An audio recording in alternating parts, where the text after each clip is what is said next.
A true apocalypse. The world was destroyed. No matter how hard people fought, they were surrounded by nothing but death and destruction. Before all this, the man was the guardian of humanity. That is why he was the first to face all the horrors. Now there is no hope left. However, he still fought for his life. The female sniper took up a favorable position on the roof of the building and searched for her target through the rifle's scope. Another day passed.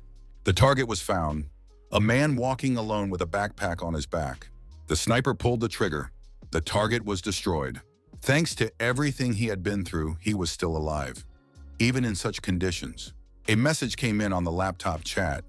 He didn't care what the world would be like in the end. The man believed that his adventures were worthy of a whole book. He believed that he should live as before. He had to fight. Fight as much as possible. Seoul, the capital of South Korea. The city was thriving and developing.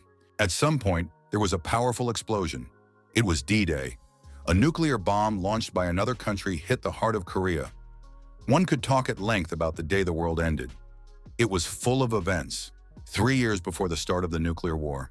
At that time, Park Yu was preparing for the future. He had a future. Everywhere people were saying that humanity, as we know it, was on the verge of collapse.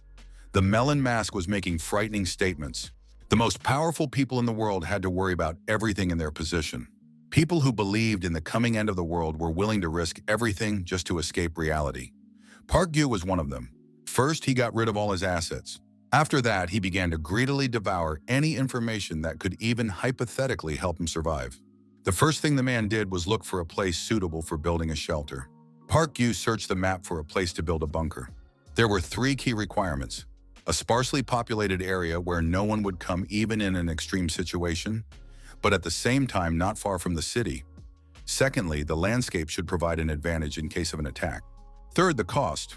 All of this had to be combined within the budget. In the end, Park Yu found a suitable place, a deserted forest strip near an Air Force base on the outskirts of the capital. The old man asked the young man if he was from Seoul. If they were neighbors, it would be better for them to be friends. Park Yu didn't remember the old man's first name, but his last name was Kim. He was the owner of the land near the Air Force base, Old Man Kim. Having found a suitable location, it was time to build the facility. Park Yu hired workers to help with the project. Pointing to the construction equipment, the protagonist told the workers that everything they needed was already there. The young man also volunteered to work with them.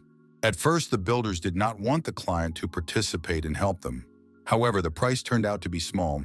A few bottles of alcohol, a few plates of snacks, and the issue was resolved. Soon, Old Man Kim approached, waving a shovel, and asked what they were doing there. Every day they make noise and drink. Do they have permission for all this? Park Yu didn't know if the old man's behavior was due to the possessiveness inherent in the countryside. There were no other reasons. In the end, no one paid any attention to the old man. One day the foreman shouted, "What is this old man doing here? Has he gone mad, or is he tired of living?" In protest, Old Man Kim lay down in the middle of the road, blocking the movement of machinery. He said he didn't want to watch these people ruin his land. From then on, the old man began to constantly interfere with everyone and everything. The construction crew leader, axe in hand, said he would explain everything to the old man right then and there.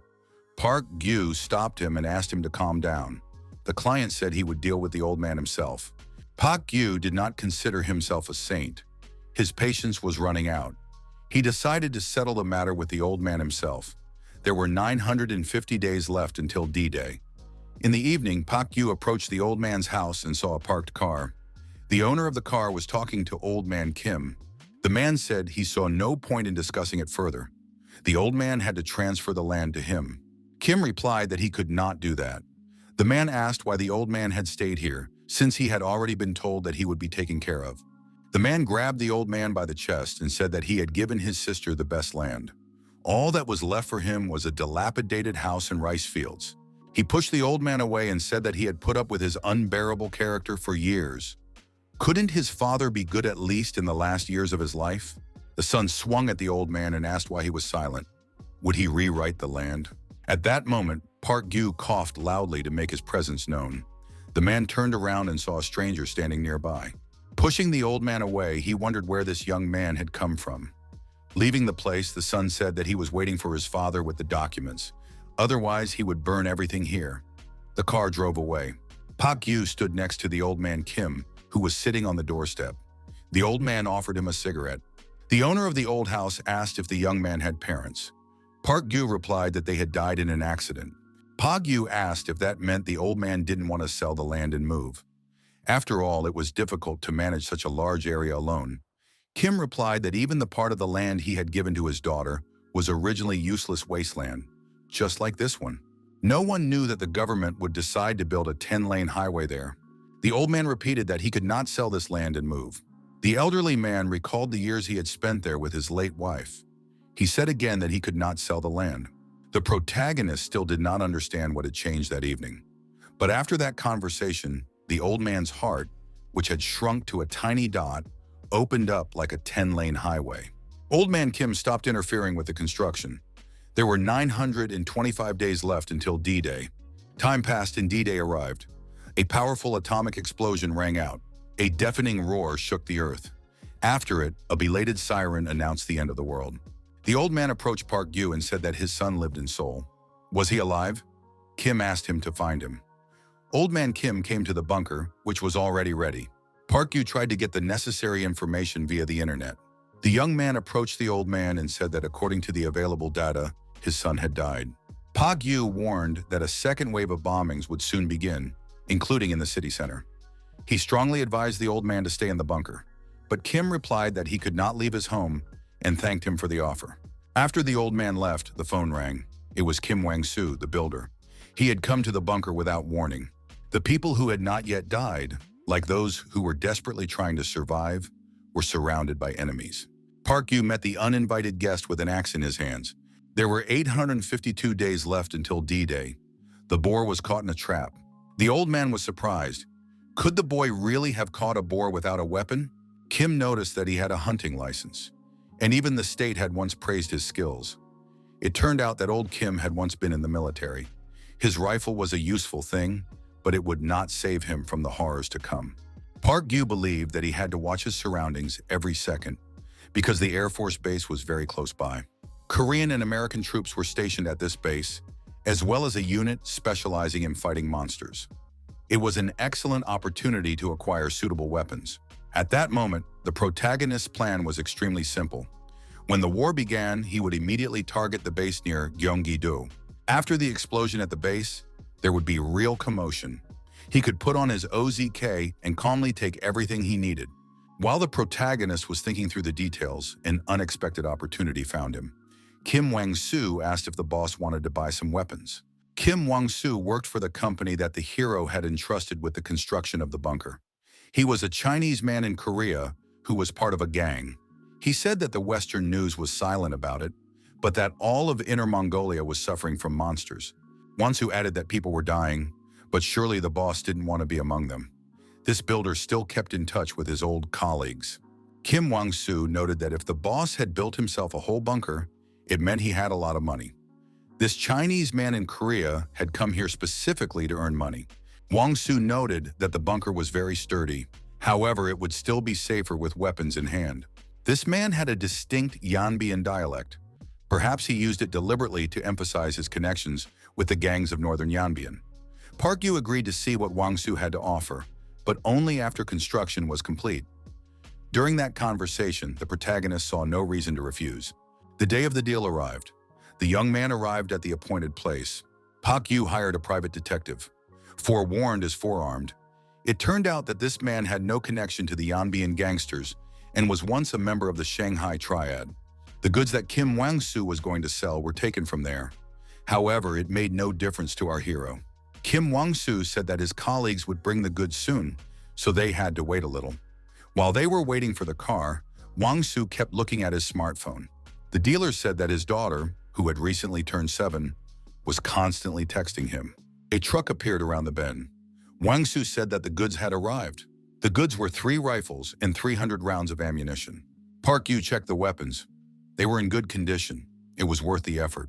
Kim Wang-soo remembered what the boss had said. He would live alone in the bunker. It must be difficult to be alone. Park Yu admitted that sometimes there were difficulties. Did Wang-soo really want to help? The fat man laughed and said that the boss decides for himself how to live. Wansu added that he thought such a large shelter had been built in case someone decided to visit the boss, but it seemed that he preferred solitude. The merchant added that if the boss gets bored, he can contact them. After all, he knows where to find them. Wangsu said he would send the cartridges and magazines after payment. Park Yu thought that Kim Wangsu would most likely return and try to do what he couldn't do today. Sometimes cruelty is inevitable. Now, when the phone rang, Kim Wangsu was already standing outside the bunker. The protagonist understood that the fat man needed somewhere to live and something to defend himself with. Moreover, he knew the exact location of the bunker and its layout. Approaching the shelter, Wangsu had already prepared an axe. In fact, the dilemma was resolved very quickly. Park Yu answered the phone call. Kim Wangsu said that he had personally decided to deliver the package to his boss. Where could he leave it? In the current situation, the hero saw the bright side. Although the fat man was armed, he had come alone. Park Yu understood that now he had to deal with him quickly before the situation changed. The fight was short, and Kim Wangsu suffered a dangerous neck injury. Blood spurted everywhere, and the fat man tried to stop it with his hand. Kim Wangsu did not expect this from his former client. Who was this guy really? Was he a special forces soldier or a martial arts master? Kim Wangsu's strength was leaving him, and he fell to his knees. The fat man, bleeding profusely, began to beg for mercy. Park Yu replied that there was little he could do to help now. Even if he didn't finish him off, he would soon die from blood loss. Kim Wangsu said that in that case, the boss should do it quickly. The former construction worker was destroyed. The fat man's phone rang in his pocket. Park Yu thought that he had not come alone after all. The young man took the phone out of his pocket and looked at the screen. The call was from his daughter. Every minute counted, and the protagonist had no intention of wasting time. It was too late to change anything. It had been 29 days since the strike. As soon as the radiation level decreased, the hero went to the Air Force base. There was no one at the base, and the hangar doors were open. The young man thought he had found El Dorado. There were enough weapons for an entire group of mercenaries. In the end, the original plan worked. Nearby were burned-out cars with charred bodies inside. The young man often wondered what would have happened if he had run here first, or if Kim Wangsu hadn't contacted him at all. Could the fat man have survived in this world and met his daughter? He found that hard to believe. In the end, there was not a soul around. The checkpoint at the entrance to the airbase was destroyed and deserted. 337 went on the air. He said that today they would be making a felt doll. His daughter simply adored them. First, they had to roll balls out of felt. It wouldn't be easy at first. The video the hero was watching was recorded after the war began. Park Yu painstakingly made the doll, following the instructions. The source of this video was a community of people who believed in the coming of the end of the world. Long live the apocalypse. Elon Musk, a very prominent entrepreneur, launched the Galaxy Link satellite into orbit. That's why even after the nuclear war, the internet still worked.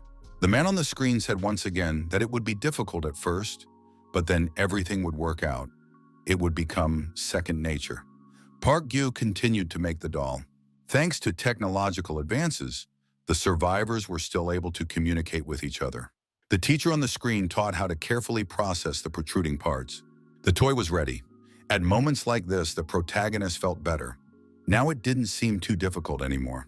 Exactly 1 year had passed since the explosion. Although there were no more bombings, the enemies had captured the entire region. The government had lost control of the situation. The old life had become a long-forgotten dream. Recently, there had been more and more talk about refugees, as well as reports of people who had not been online for a long time. Suspicions turned into fear and hatred, and judging sensibly, not without reason. Park Yu blocked the user Defender. This was the man who was nicknamed the Manhunter on the forum. From the very beginning of the war, the Manhunter posted about his deeds. He didn't destroy his victims for fun. The reason was much more prosaic. It was a warning. However, when Park Yu removed him from the blacklist to view recent posts, he realized that he had become addicted to such crimes. Anyone who constantly followed his posts became aggressive and suspicious. After a while, our hero received a notification. Anonymous 337, who made toys, had not logged on for a long time. 395 days had passed since the attack. Winter had come again. At this point, the number of inactive users exceeded the number of active ones. Everyone had already gotten used to the fact that people were disappearing. No one knew when their turn would come. This also applied to our hero. The young man assessed the situation, scanning the surroundings with binoculars.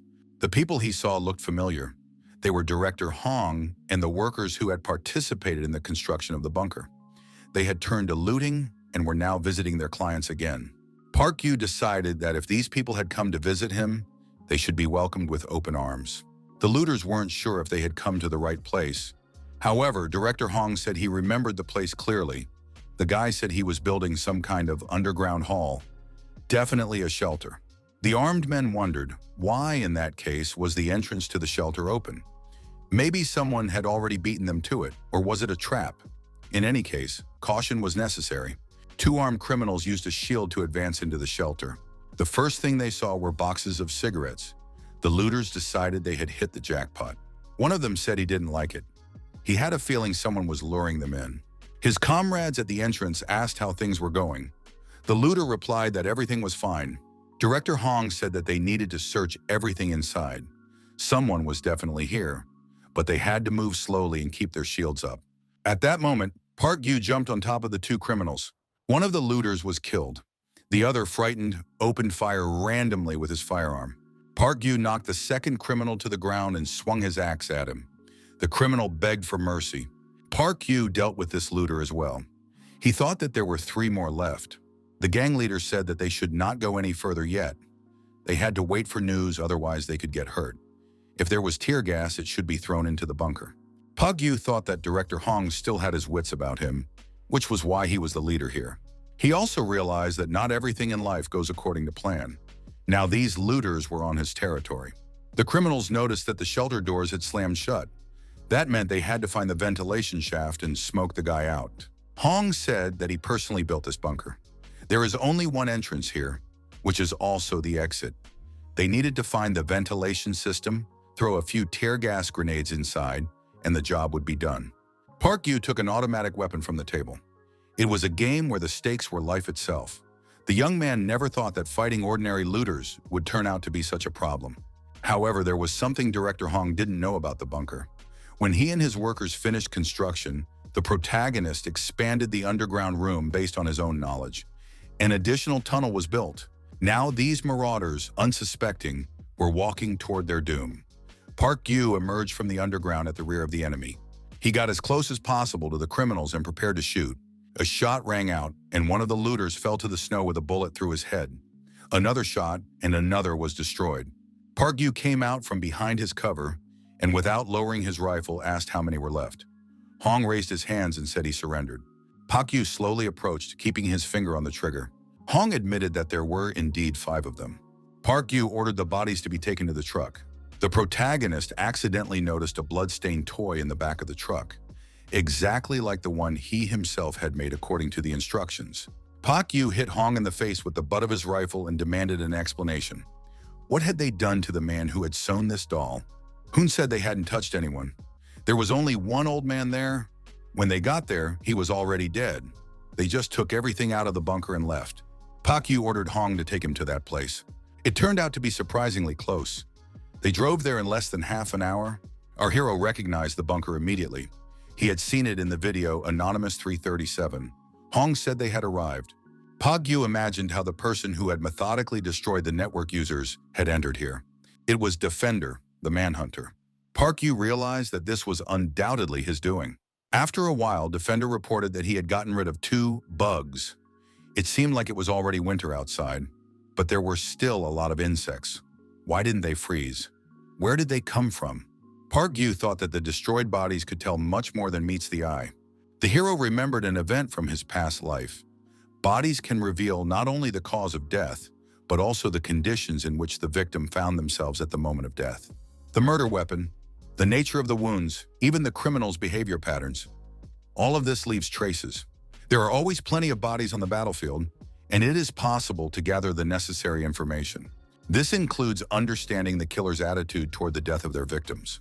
With his hands raised, Hong said that he had done everything, and now they would let him go. Park Yu pointed his machine gun at him. Hong repeated that he had done everything. Wouldn't they let him go? He added that he had reasons for doing what he did. He has children, and he did everything for them. Hong pleaded, without him, his children would not survive. Surely the young man did not want innocent children to die of hunger? Park Yu said there had been a slight misunderstanding. He would never spare a looter who knew where he lived. He added that he had heard such excuses before. Another motionless body appeared in the deserted shelter. Our hero had lived in the bunker for so long that he began to truly appreciate warm, fresh air. A short respite from the cold and anxiety was simply necessary. The young man felt calm in the sunlight. However, everything comes at a price, and in this world, the price is too high. A drone appeared in the sky, clearly watching the hero. One of the forum users wrote that he had recently seen a flying thing. A drone. Now someone was trying to break into his bunker with a blowtorch. The user reported that he was hiding in a high-rise building in the south of the city. He had no means of protection and was going to blow everything up if there was no way out. The post contained information about looters, and it attracted widespread attention. The looters were becoming more and more inventive and cunning. They could be sitting in the "Long Live the Apocalypse" chat room. Information necessary for survival could become a cause of death. Each of the survivors understood one thing. Everyone would have to fight for their lives. Over time, group survival became increasingly popular. People prepared for potential battles among themselves. But the hero thought differently. You can win once, even twice, but the root of all evil, human selfishness, will not go away. A large group is easier to spot and track down. If someone stronger attacks them, everything is lost. Armed conflict is a last resort. The best way to survive is to remain hidden. The hero understood that it would be impossible to find a better territory than this one. It is so empty here that neither looters nor vagrants have any reason to come here. In addition, a pack of mutated wild dogs had recently settled here. Anyone who decided to venture here would be better off not being envied. They said that radioactive zombies had begun to appear in a nearby town. One of the survivors began shooting these as zombies with a sniper rifle from the upper floors of a local high-rise building. The leader of a gang of looters used drones to try to track down the man hiding in the bunker. Where can you even hide in these wastelands? The boss asked his associates if they had searched thoroughly. Maybe they had the wrong place? One of the criminals replied that they had already checked everything. They had to send out a drone, otherwise they wouldn't find him. The gang leader was determined to track down this person at all costs and not return to the city until he did. With the help of the drone, they spotted an armed woman. How did she get there? The fat man said that, judging by her clothes, she was an American soldier. Such a victim would be even better than that hermit. At that moment, a pack of mutated wild dogs attacked the gang of looters, and there was no escape. The fat man told the driver to get out of there immediately. The driver asked his boss, what about the others? The fat man replied that they couldn't be helped and that he wasn't going to die there. The driver pressed the gas pedal. The car lurched forward, but immediately hit one of the looters. Frightened, the driver stopped the car. At that moment, a mutant dog attacked him. 458 days after the explosion, information appeared online about a group of looters in the backyards of Gyeonggi-do. Someone stumbled upon a truck that had crashed into a telephone pole near the rice fields.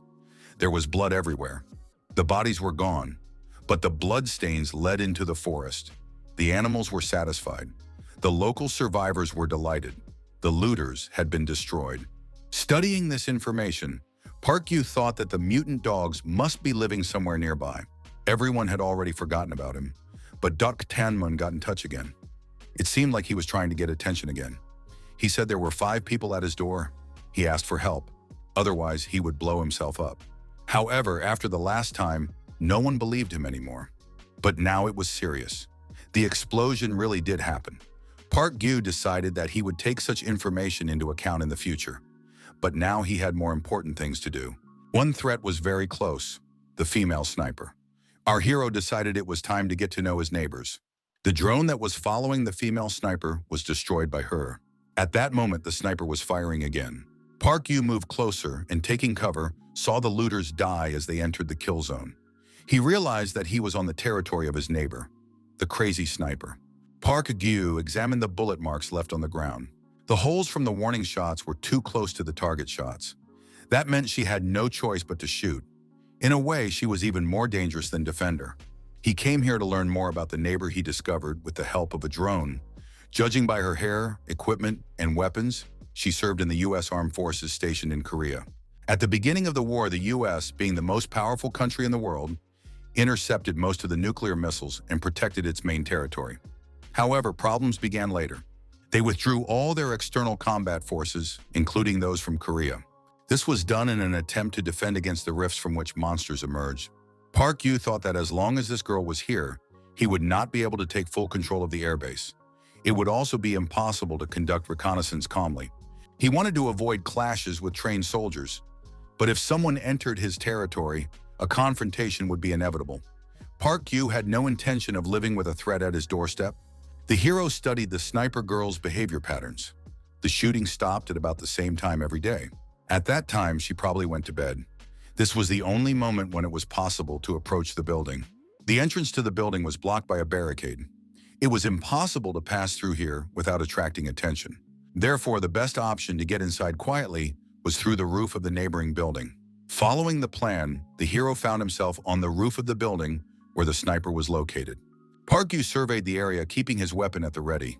There was no one around. Trying to remain inconspicuous and staying alert, the young man began to descend from the roof, checking each floor. Park Yu approached the level where the sniper's hideout was located. He didn't meet anyone on the way. The protagonist opened the door and entered the room. At the edge of the room, he saw a sleeping bag with someone sleeping inside. Keeping quiet and keeping his weapon at the ready, the young man slowly approached. It was good that she was asleep. Suddenly, a woman's voice behind him demanded that he lower his weapon. The sniper was behind him. Park Yu lowered his rifle and raised one hand. He realized that the girl had noticed him and ambushed him. There was no one in the sleeping bag. From her voice, it was clear that she was a young woman. Undoubtedly, it was the same one he had seen through the drone. The girl said she would repeat herself one last time. "Put your weapon on the ground." Park Yu decided that she was quite far away. The barrel was long, which meant it wasn't a pistol. The girl nervously repeated the command.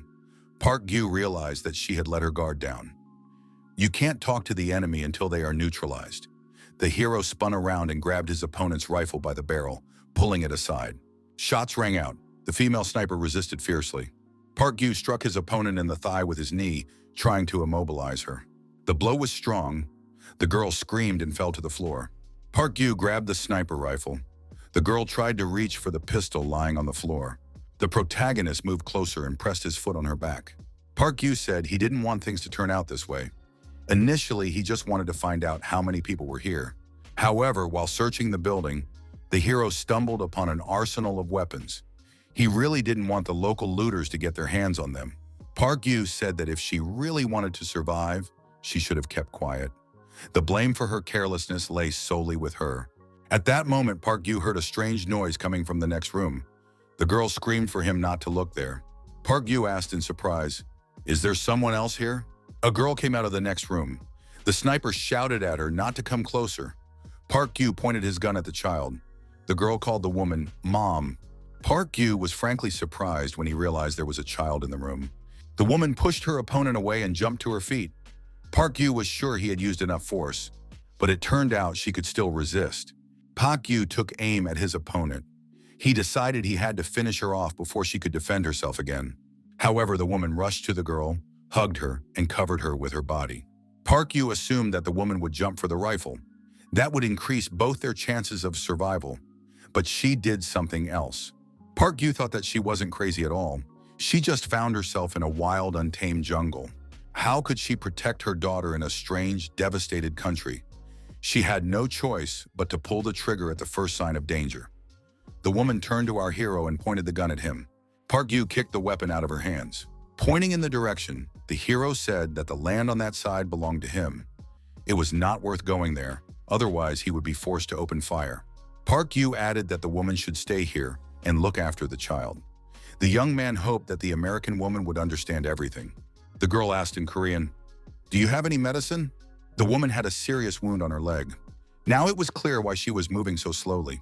Park Yu handed the woman antibiotics and anti-inflammatory drugs. He said it should help and added that she should take it as an apology for the intrusion. The woman replied that she wasn't interested in that. She needed drugs.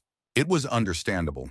In such a situation, a person seeks any comfort, even if it is illusory. Park Yu said that drugs were not a cure-all, and he could not remember them ever helping anyone. Park Yu asked the girl if she knew Korean. From that day on, the hero began to support the sniper and her daughter. He regularly brought them painkillers and skim milk to a prearranged location. One day, while outside the bunker, the young man noticed that there had been a noticeable increase in gunfire in recent days. The frequency of the shooting was too high, but it did not sound like a firefight.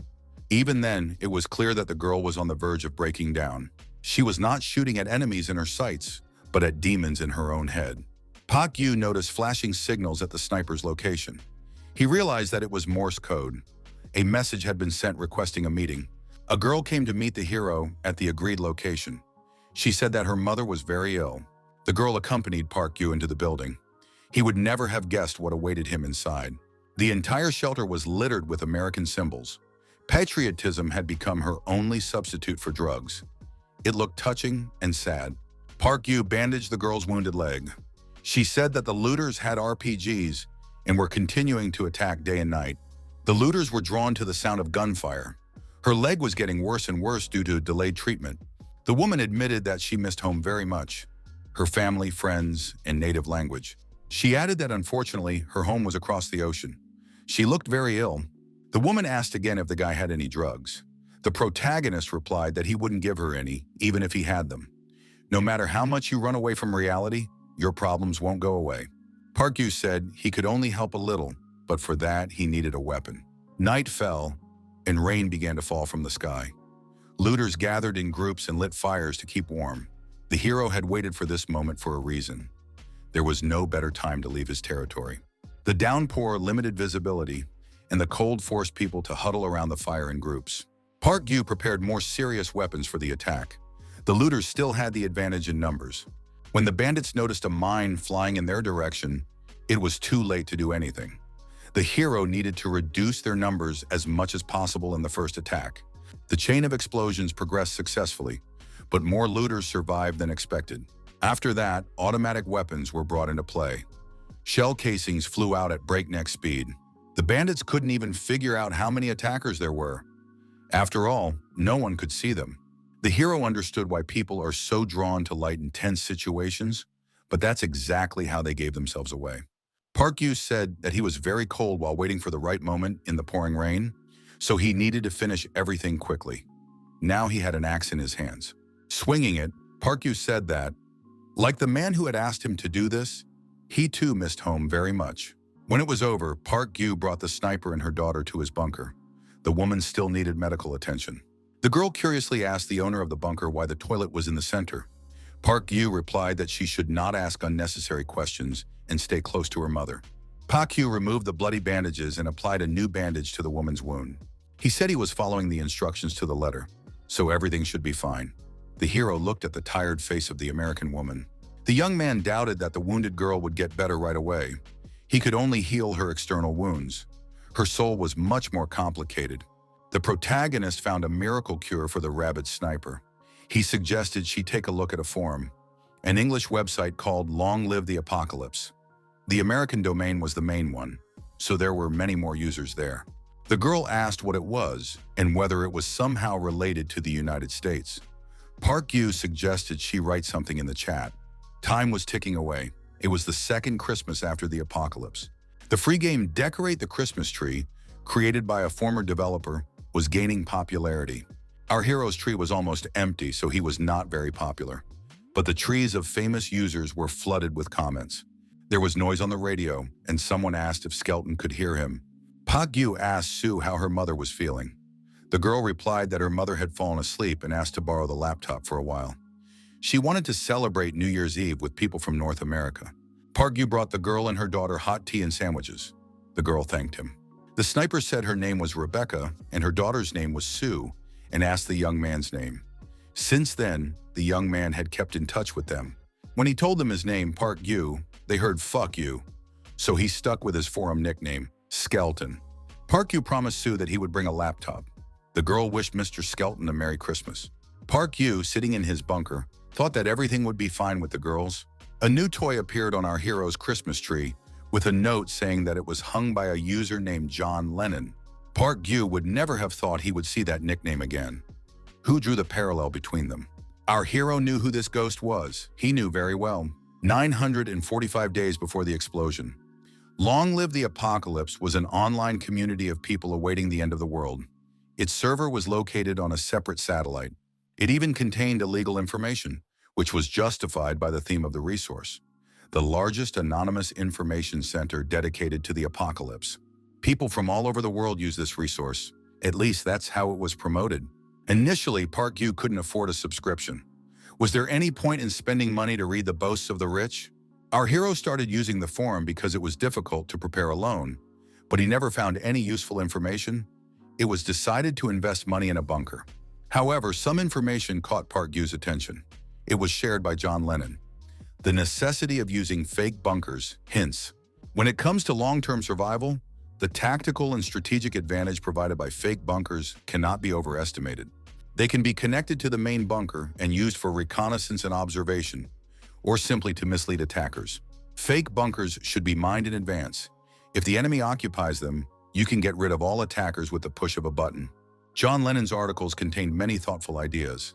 His philosophy of survival is similar to that of our hero, but his ideas were much more inventive. What does this John Lennon do? A new star has appeared in the community. People became interested in this personality. John Lennon responded to forum users by posting his ID. It turned out that he was a hunter. About 10 years ago, strange phenomena began to appear around the world, which people called fractures. Soon, terrifying creatures, now known as monsters, began to emerge from the rifts.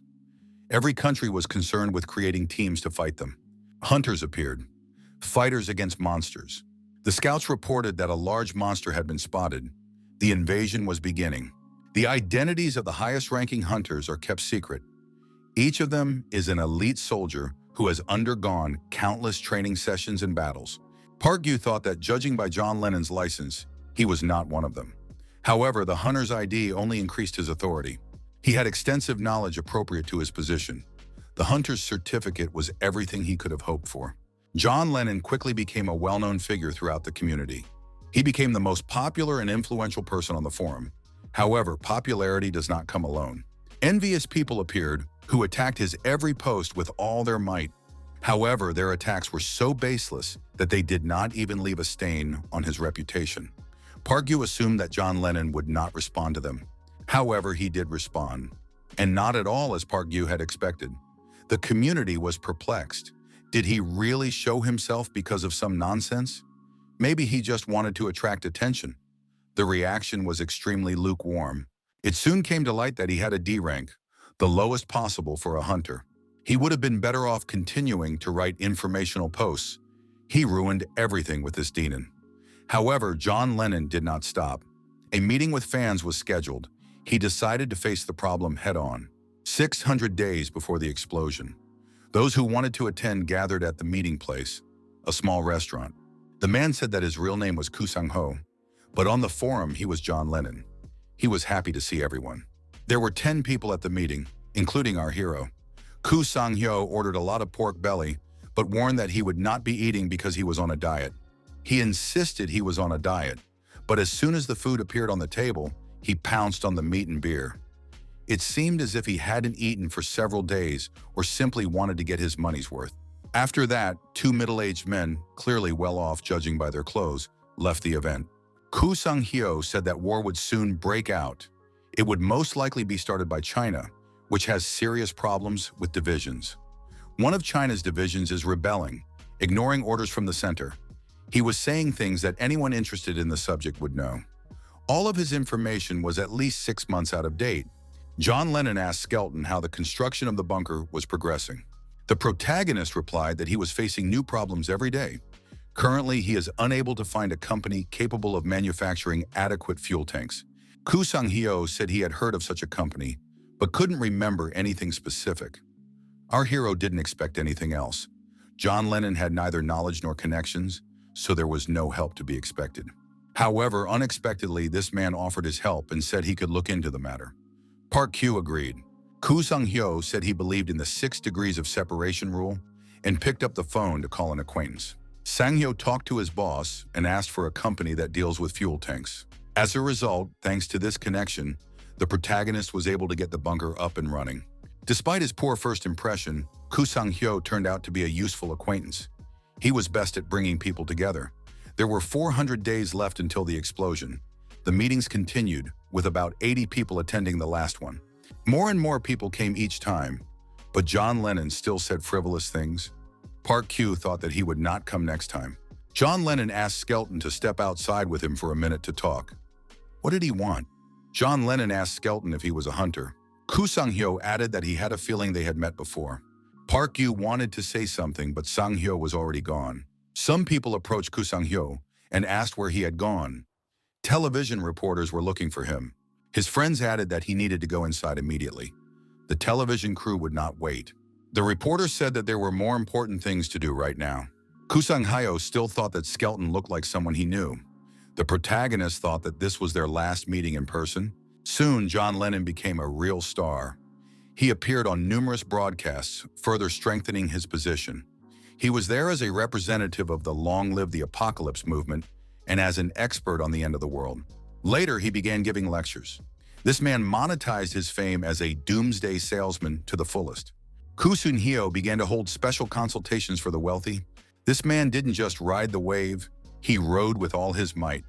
The main springboard for his success was the guys from Long Live the Apocalypse. Forum users worshipped him like some kind of god.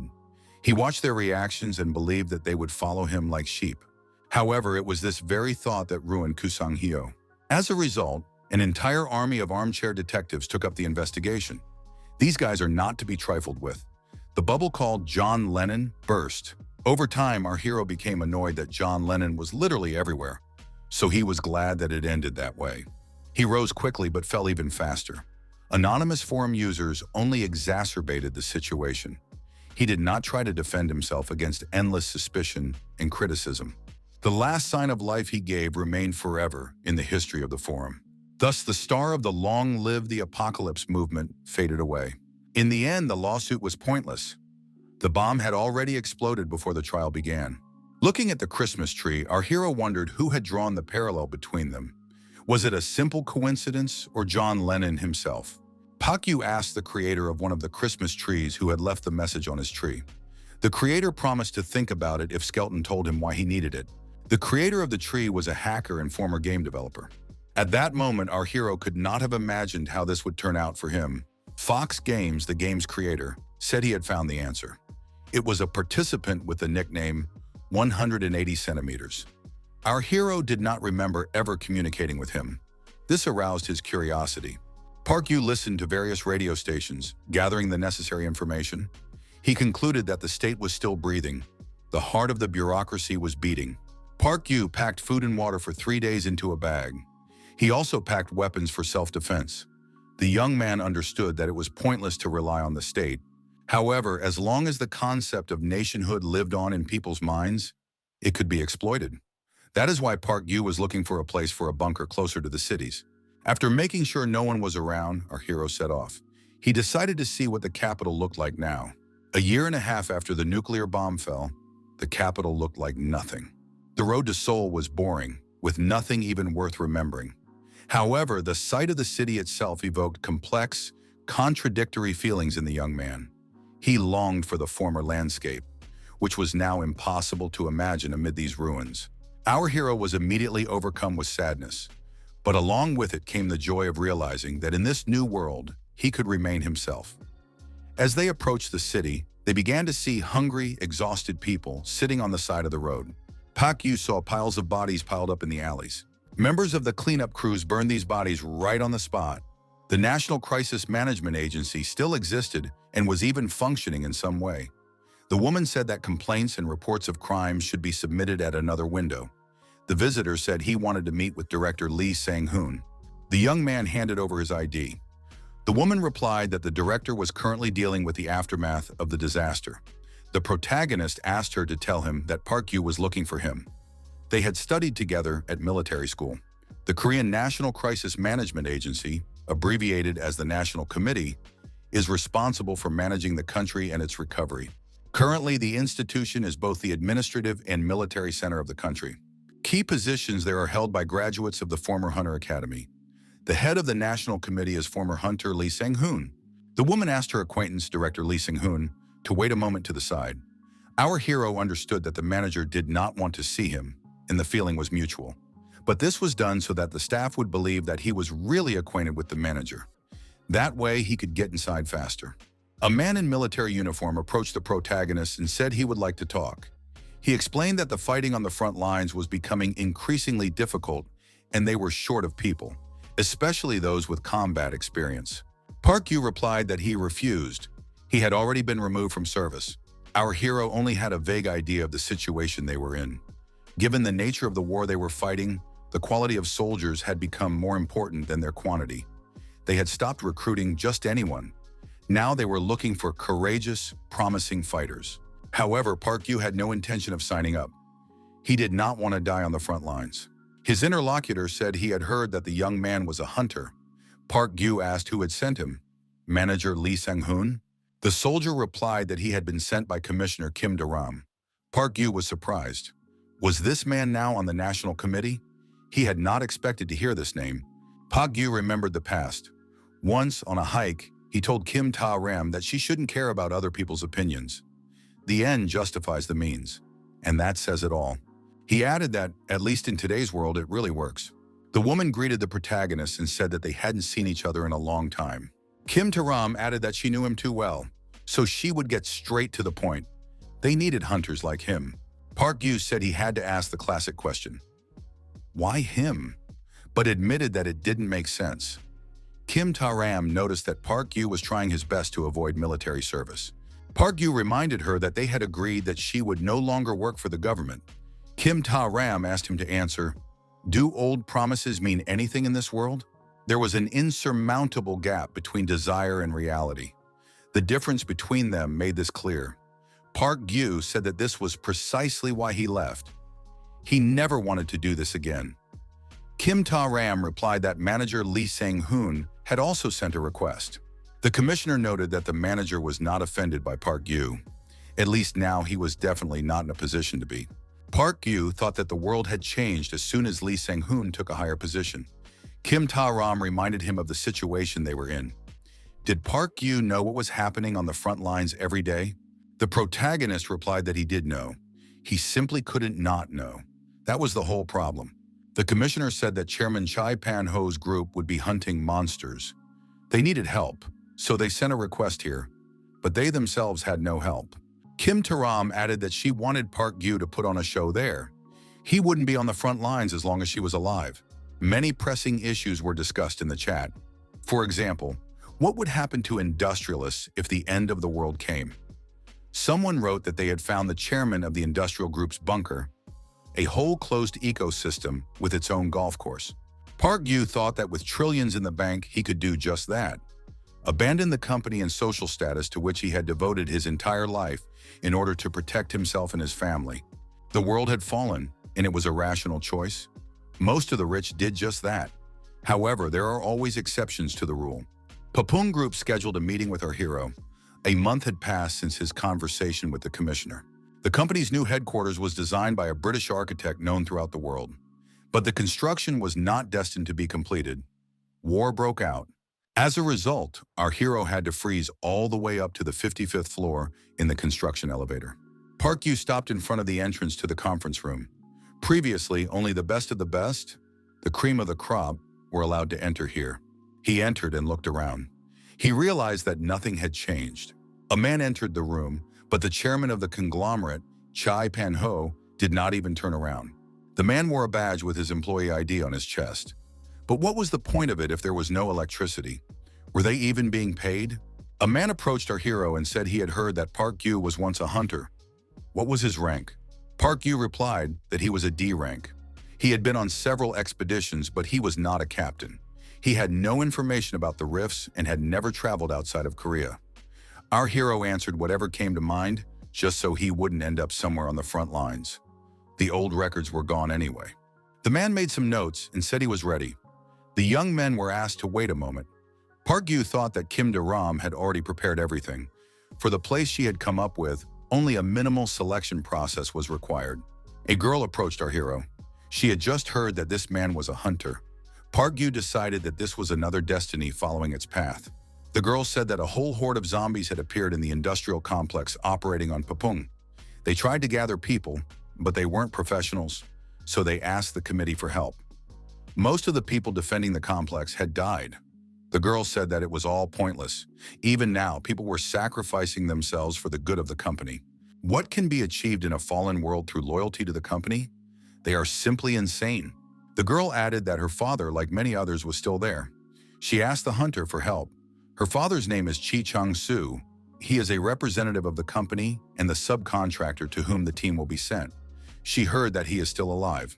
She promised to repay him in full for his help and asked him to save her father. The official with the documents in his hands told Hunter Park Gyu to follow him. Park Gyu took her father's business card from the girl and said in advance that he could not promise anything.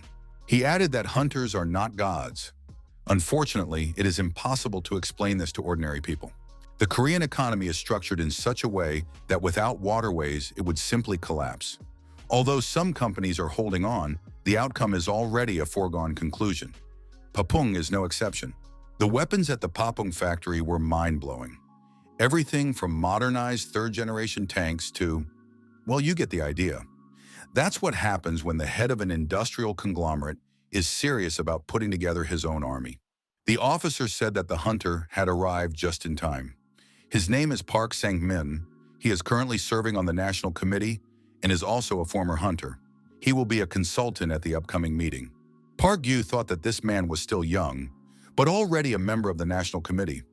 The young man had heard somewhere that former hunters were treated with special attention.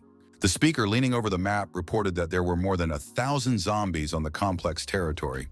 In addition, the operation had been postponed for a whole month. Information had been received that the zombies' lifespan was limited. They needed something to feed on. They could only last a month. Park Sang-min noted that at the moment, most of the zombies were either already dead or on the verge of death. Without the support of the zombies, the necromancers did not pose a serious threat. They could be crushed by an armored personnel carrier. Everyone present looked at the chairman of the Papon group, Jae Pun-ho. What did he think about this? The chairman replied that if the issue could be resolved quickly, he saw no reason to do otherwise. Park Gyu thought that Park Sang-min had spoken confidently about the zombies and proposed a well-thought-out strategy. Even he was ready to believe it, especially these old men. Park Sang-min asked what the hunter sent by the National Committee had to say about this. The protagonist expressed the opinion that this was all a big mistake. First, zombies do not die of hunger, but go into suspended animation. They hardly move, and their metabolism almost completely stops. However, if they still cannot find food, they will indeed die. But fresh human flesh is constantly being delivered to the complex. Therefore, a different strategy is needed. On the other hand, our hero didn't care if the wrong strategy buried them all. However, this could become his responsibility, so he decided to draw a clear line, all for the sake of his quiet, peaceful life in seclusion. Park Gyu also disapproved of the proposal to use the transporter. Zombies have an exceptionally good sense of smell. If they use the transporter, zombies will flock to them. Park Gyu added that he did not understand why all combat resources should be deployed at once. The hunter suggested using a small squad. Consultant Park Sang-min asked the representative of the National Committee to shut up immediately. The protagonist said he understood. Park Sang-min had read all the beginner's booklets for a reason. However, the outcome of the battle depends 90% on planning. If the plan is bad from the start, there can be no question of success. Park Sang-min declared that he would no longer tolerate this. Why did this hunter think he could treat a member of the National Committee this way? Park Gyu replied that he did not need the approval of such people. He was addressing those whose words carried weight here. Park Gyu saw a badge with the name Chi Chang-soo on the chest of one of those present. Approaching this man, the protagonist said that his daughter had asked for help. When he gave the signal, the man had to run away quickly. Park Sang-moon finally persuaded his superiors to agree to his crazy plan. Now he was shouting into his radio that there were too many zombies, and that they had also come running here from the neighboring complex. The zombies had even overturned a tank. Park Sang-moon reported that the zombies were breaking through the machine guns. He ordered the military to get flamethrowers and everything else they had. Park Sang-moon looked up in surprise and fear. What was that? They asked the military advisor, who had said that necromancers were not a threat. But these were monsters, enemies of humanity. Park Gyu said it was time to run away. Humanity was not capable of defeating them. The commissioner thanked Park Gyu for his help. She expressed hope that after such an incident, the chairman would calm his ambitions at least a little. Kim Taram noticed that he wanted to meet with Park Gyu. The young man asked what he wanted. Why did our hero decide to meet with him again? It was clear to everyone that they were looking for a replacement for Park Sung-min. There was no reason to go there. But looking back, we can assume that curiosity got the better of him. Anyone would want to see the conglomerate fall apart. The chairman said he was flattered that the hunter had decided to come. The chairman added that he had done some digging into the young man's past and that people like him were rare. Park Gyu said that the past was in the past. The chairman replied that this was what united them. Jae Pen-ho remarked that even Lee Sang-hoon, who is now almost a legend, was no match for the young man, according to rumors. Jae Pen-ho said that Park Gyu was on the same team as Kang Han-min and Na Hyo-in, the rescuers of the present day. The chairman promised to provide everything necessary if the hunter could bring them both back to the sky. Park Gyu got up from the table and said that he could only wish him luck, and then he took his leave. Jae Pen-ho said that he was an illegitimate child and had no chance of inheriting the company. However, he went against the odds. Now everyone believes that the world is beyond saving, that it's all meaningless. But he is going to go against the odds again, and this time not for himself. The chairman said he must not give up. Jae Pen-ho asked for help in at least coming up with a plan. How to defeat these monsters. Park Gyu thought about how foolish people sometimes end up in charge. He was an entrepreneur to the core, and his excessive stupidity completely destroyed our hero's phlegmatic nature. The young man said he would give him a hint. The drone camera captured the necromancer. He changes dead people. But it's impossible to always win. A notification came from the forum. There was a message about the fall of another conglomerate, the Papon group. However, its story is not over yet. In an era when managers abandoned all their employees to hide behind high walls, one entrepreneur will continue to work. He will lead his workers toward their goal through thick and thin. Park Gyu saw a woman feeding stray cats and advised her to stop feeding them because it could be dangerous. The woman looked at the young man silently, turned around and walked away. Park Gyu thought that most dangerous situations arise because of the human factor. Human errors can be easily prevented. The case with the cat lady was also one of them in a way. It's hard to believe now. But when the Chinese government was still in power, South Korea sent a group of hunters to hold back the monsters coming from China. Monsters emerged from rifts. The rifts first appeared in India. The country fell instantly. Its neighbors soon followed. From India to Southeast Asia. From there to China, Korea was next in line. During the mission in China, our hero managed to catch a huge rat. Thanks to this, scientists discovered strange mutations occurring in animals near the rifts. This was called the mutation phenomenon. Park Gyu once again told the woman that nothing good would come of it. These cats would eat her. The woman replied that the young man should not worry about her. Every time our hero crossed paths with this woman while searching for resources, they had the same conversation. However, she refused to listen to him. Park Gyu, the protagonist, decided that this woman was no longer a child and should be able to think for herself. He made very cute cats out of wool felt. Park Gyu hoped that nothing bad would happen. The radio crackled, and Commissioner Kim Taram came on the line. The commissioner apologized and said she wanted to ask for something else. Park Gyu reminded her that they had agreed on just one assignment, and that would be it. Kim Taram said that this was an urgent situation and that it would definitely be the last time. The commissioner added that this matter also concerned Park Gyu. He lived near the Air Force Base next to a residential complex. Mutants had spread there. The protagonist immediately understood what kind of request it would be. Stray cats had mutated and attacked residents. They didn't even know how many people had been injured. The survivors were afraid to go outside. Park Gyu apologized and said that he no longer hunts. He has neither the skills nor the equipment nor the desire. Kim Taram promised to send an expert and asked for whatever help he could provide. The expert arrived at the meeting on a motorcycle. He was a freelance hunter. The young man extended his hand and introduced himself as Park Sung-hyun. Park Gyu greeted him and said that he was a former hunter and would help.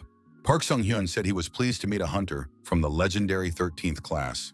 The freelance hunter said that he had attended the same school, but in the 12th class. He did not expect to see Park Gyu here. The protagonist said he would prefer to avoid the subject as much as possible. Park Gyu looked at the guest's equipment and asked what it was. Park Sung-hyun replied that it was exactly what Park Gyu thought it was. On his way here, he surveyed the surroundings. Mutants attacked him. They already know the taste of human flesh. But cats are cats. A few shots and they scattered. Park Yu thought that this guy hunted mutants alone, so he's not a coward and not everyone can do that. This Park Sung-hyun was definitely an A rank, no less. If this man were on the protagonist's team, that's exactly how he would have rated him. The hunt had begun. Park Sung-hyun said that he could have handled this task himself. He cornered them and was about to finish them off with explosives, but someone intervened. A strange woman grabbed his arm and prevented him from doing so. Because of this, they would have to keep looking for places where mutant cats could be hiding. The woman walked around the neighborhood and called out to the cats, urging them to come to her. She said she had brought them food. At that moment, armed hunters watched the woman from around the corner. Park Yu thought, this woman fed the local cats. If she was looking for them, they would surely show up. That's exactly what happened. The wildcats came when she called them, and the woman was very happy. The hunters came out of ambush and opened fire on the wild animals. The cats were trapped and had nowhere to retreat. The woman screamed loudly in despair, demanding that they stop shooting. The wild animals lunged at the shooters, but did not manage to reach their target. The shooting was intense, and none of the animals had a chance of surviving the massacre. The woman was puzzled. Why were the hunters doing this? They shouldn't touch her animals. Park Sung-hyun said that enough was enough and threw an explosive device at the cats. The woman tried to protect them and stood between the cats and the flying explosive. There was an explosion. At the last moment, the woman remembered all the moments of her life that connected her to these cute animals. Park Sung-hyun coldly watched what was happening. Park Yu said that this guy would stop at nothing. In this world, you have to clearly distinguish between your desires and reality. The fall of a company is somewhat similar to a plane crash. Even without a driving force, the object still flies by inertia. At one point, it falls sharply, crashing to the ground with a bang. Watching the plane fly overhead, the protagonist thought that this was not the first time he had seen this. The time had come sooner than he had expected. People are such that they cannot do without entertainment. There is nothing wrong with that. Entertainment is a cure for fatigue. For our hero, the main source of meaning was the forum, "Long live the apocalypse." The food the young man had prepared for himself seemed extremely delicious to him. The forum had long since lost its original meaning. It was too late to prepare for the coming end of the world. Besides, the most terrible event was long gone. In a world where everyone lives in constant solitude, Long Live the Apocalypse has become a community where people simply talk about their lives and seek at least some peace of mind. In essence, this forum is no different from the online communities that existed in the past. You can write posts, comments, and messages. You can rate other people's posts. Posts that receive a large number of positive ratings are placed in a separate section. Best on the forum right now. Skeleton recently made it into this section. Park Yu wrote a post about his meeting with Chairman Jipun Ho. It was witty but restrained. Apparently, people are very interested in the details of celebrities' lives. Even this post attracted a lot of attention. Around the same time, someone posted news that caused a real stir throughout the community. It was about a lottery, the 7th Lottery of Hope. Tickets were distributed to everyone who wanted them. Like rations, the organizer was the National Committee. Participants drew a ticket once every 3 days in a specially designated place. The lottery brightened up the gray, everyday life, bringing something other than hard work into it. It became incredibly popular. The 2nd to 5th places were awarded additional rations or some essential items. For a person well prepared for the end of the world, this was of little use. However, the prize for first place was a settlement voucher, a residential complex capable of providing itself with food and electricity. It was protected accordingly. It was so technically sophisticated that it resembled the secret shelters of conglomerate bosses. Active discussions flared up on the forum. Soon, the opinion of the forum's inhabitants began to change. People dreamed more and more intensely, and finally the winner was announced. His nickname was Everyone started calling him M9 because it was shorter. Once, our hero ran into him at a no-name organizational meeting. This man was quietly and calmly grilling meat. The community reacted very strongly to his post. There were a huge number of comments filled with admiration and envy. Success must have completely blinded him. He began to behave strangely. This man changed dramatically and began to look down on everyone with contempt. M9 gloated, and the forum's reaction was not long in coming. However, the protagonist did not really believe it. Even basic maintenance depended entirely on rough labor. Where did the Energy Committee get the funds for such a complex? And to distribute places through a lottery, no less. Our hero decided to contact Kim Taram by radio. The commissioner was surprised. What happened? After all, it was the first time Park Yu had contacted her himself. The young man said he wanted to ask about hope. Was there any chance that this residential complex would actually be built? Kim Taram replied that hope was essentially just a mirage. Looking at a passing airplane, the commissioner added that they were moving to Jeju. They would definitely be done by next spring. Seoul had no chance. The commissioner asked Park Yu not to tell anyone about this. The information is classified. Park Yu thought that reality did not care about other people's dreams. They decided to leave the capital. Our hero, of course, was not in Seoul, but the feelings were still strange. Life in the bunker had its nuances. It was impossible to tell whether it was day or night. The food was monotonous, and the experiences were always the same. However, the mere understanding that Seoul was nearby helped them cope. Kim Taram asked not to spread the word. One of the participants had won the lottery of hope again. Park Yu decided not to write about it anymore. Park Yu thought that if he did write about it, he would definitely become famous. However, our hero had the patience of a saint. Therefore, people were not destined to find out about it. A growing kid appeared on the trunk of the bicycle. This was what Park Yu had been looking for so long. Cigarettes were offered as payment. This is something that smokers value more than gold, a very popular currency in post-apocalyptic conditions.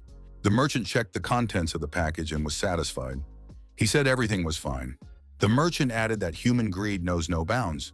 Since when did people start lining up? Did they really hope to win the jackpot by working for lottery tickets? They began to gather in groups and act as if they were better than the rest. The employee announced that the distribution was over for today. The committee had reduced the quota for each region. Those present were angry. After all, they had been standing there for several hours. Everyone understood that there were still supplies in the back of the car. The people were furious and rushed after the car, which had suddenly pulled away. They demanded that the trunk be opened. The car must not leave. Park Yu thought that there is a life without hope, and a life in which hope is the only thing that exists. Our hero himself did not know which of the two options was better, and did not even want to think about it. Park Yu wrote a letter of resignation and said he had had enough of hunting. Selfishness and nihilism are two words that capture the essence of survivalists. The boss said he understood that it had not been easy for the hunter all this time. But doesn't he understand the situation they are all in now? We need to think about those whose trust the young man is betraying. Maybe he should take a break and then come back. The leader promised to think of something. With his track record, they are willing to meet him halfway. He just needs to hold on a little longer. Park Yu turned around and asked his interlocutor if he believed the situation would change. Ever since that day, any soldier who has been on the battlefield understands how it will end. Kyungmin shouldn't even think about interfering. Kyungmin said he understood everything and added that it looked like it was raining outside, so he should take an umbrella with him. Park Yu thanked him and said he would try not to die. Since our hero left his comrades, he has been living this way. He built a bunker and survived. Therefore, his opinion has not changed. People will die, that is inevitable. It was a disarming despair. All that surrounded him was primal horror and helplessness. The ultimate feeling that there is no hope left has not gone away. Therefore, all his efforts are just selfless attempts to live another day. The first fault in Korea opened in Paju. A local earthquake somewhere near the fault most likely signifies just that, the appearance of a large specimen. The destructive power of large specimens is akin to a full-fledged natural disaster. Fighting them is useless. Their only weakness is the Earth's environment. Large specimens begin to rot and decay as soon as they leave the rift. The faster they move, the faster the process goes. The best option is to avoid contact with them, hiding as if from a tornado. It is better to know about the weather in advance. The National Committee was in touch. Panic and madness reigned at headquarters. The situation here turned out to be even worse than our hero had expected. Park Yu accidentally ran into a man who had information about the supposed root of the creature, the Kraken. This is the most common type of large creature. As a rule, they resemble giant octopuses. However, they transform as soon as they detect a threat. The main danger is the beam of death that the creature emits when it is in combat mode. This beam pierces everything in its path. There is no hiding or escaping it. It will always catch up with you. It destroys all living organisms in its path. Recently, the Kraken appeared in the Tokyo area. It disintegrated in Nagano Prefecture, but not before destroying 50,000 people. Its presumed route passed near our hero's bunker. He could have died if he hadn't read this post. Park Gyu was supposed to go to Jeju Island. However, his plans changed. Park Gyu heard Kim Taram say that it would be better to evacuate because of the Kraken's appearance. It may pass near Park Gyu's bunker, so there is no time to waste. Park Gyu returned to the bunker to quickly gather essential items. Our hero decided to help the chat participants and posted a warning that the monster was close.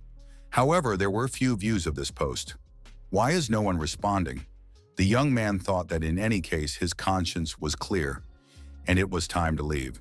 Sue got in touch and said they hadn't seen each other in a long time. What was Skeleton doing? The young man said that her appearance was very timely. Park Gyu asked if they had a jeep. The girl should tell her mother to pick him up. They needed to evacuate immediately. Sue replied that the car had broken down and the engine wasn't working. Sue asked if they couldn't just hide in the building. Park Gyu thought that the building where the sniper and the girl were located was in the north, and the Kraken was moving in that direction. Park Gyu thought that it was too late to save them. These were no longer looters. The situation was much more serious. Park Gyu decided that his own life was more important and told them to try to get as far south as possible. The young man asked them to hurry and take care of themselves. Sue replied that she understood. Park Gyu thought that in a world that had come to an end, emotions were a luxury. The young man contacted the girl again and said he would be there in half an hour. They had to get ready in that time. Wild mutant dogs had recently appeared in the area between Park Gyu and the sniper. However, our hero had no time to spare. Park Gyu decided that in that case he would fight his way through and armed himself as best he could. The young man sped away in his car, with the mutants in pursuit. He fired back as he drove. The vehicle shook violently, making it very difficult to aim. However, the young man continued driving, and the number of mutants gradually decreased. New ones arrived to take their place. In the hunting squad, soldiers are divided into 3 categories. Support, working with heavy weapons and styla, are the shooters. The second category is communications, which are between the rear and the front. And those who fight under the cover of the shooters, together with the tactical and strategic support of the communications specialists, are the vanguard. These are the ones who engage in direct combat with the monsters. This is exactly what our hero was doing. However, now the young man understood that no help would come to him.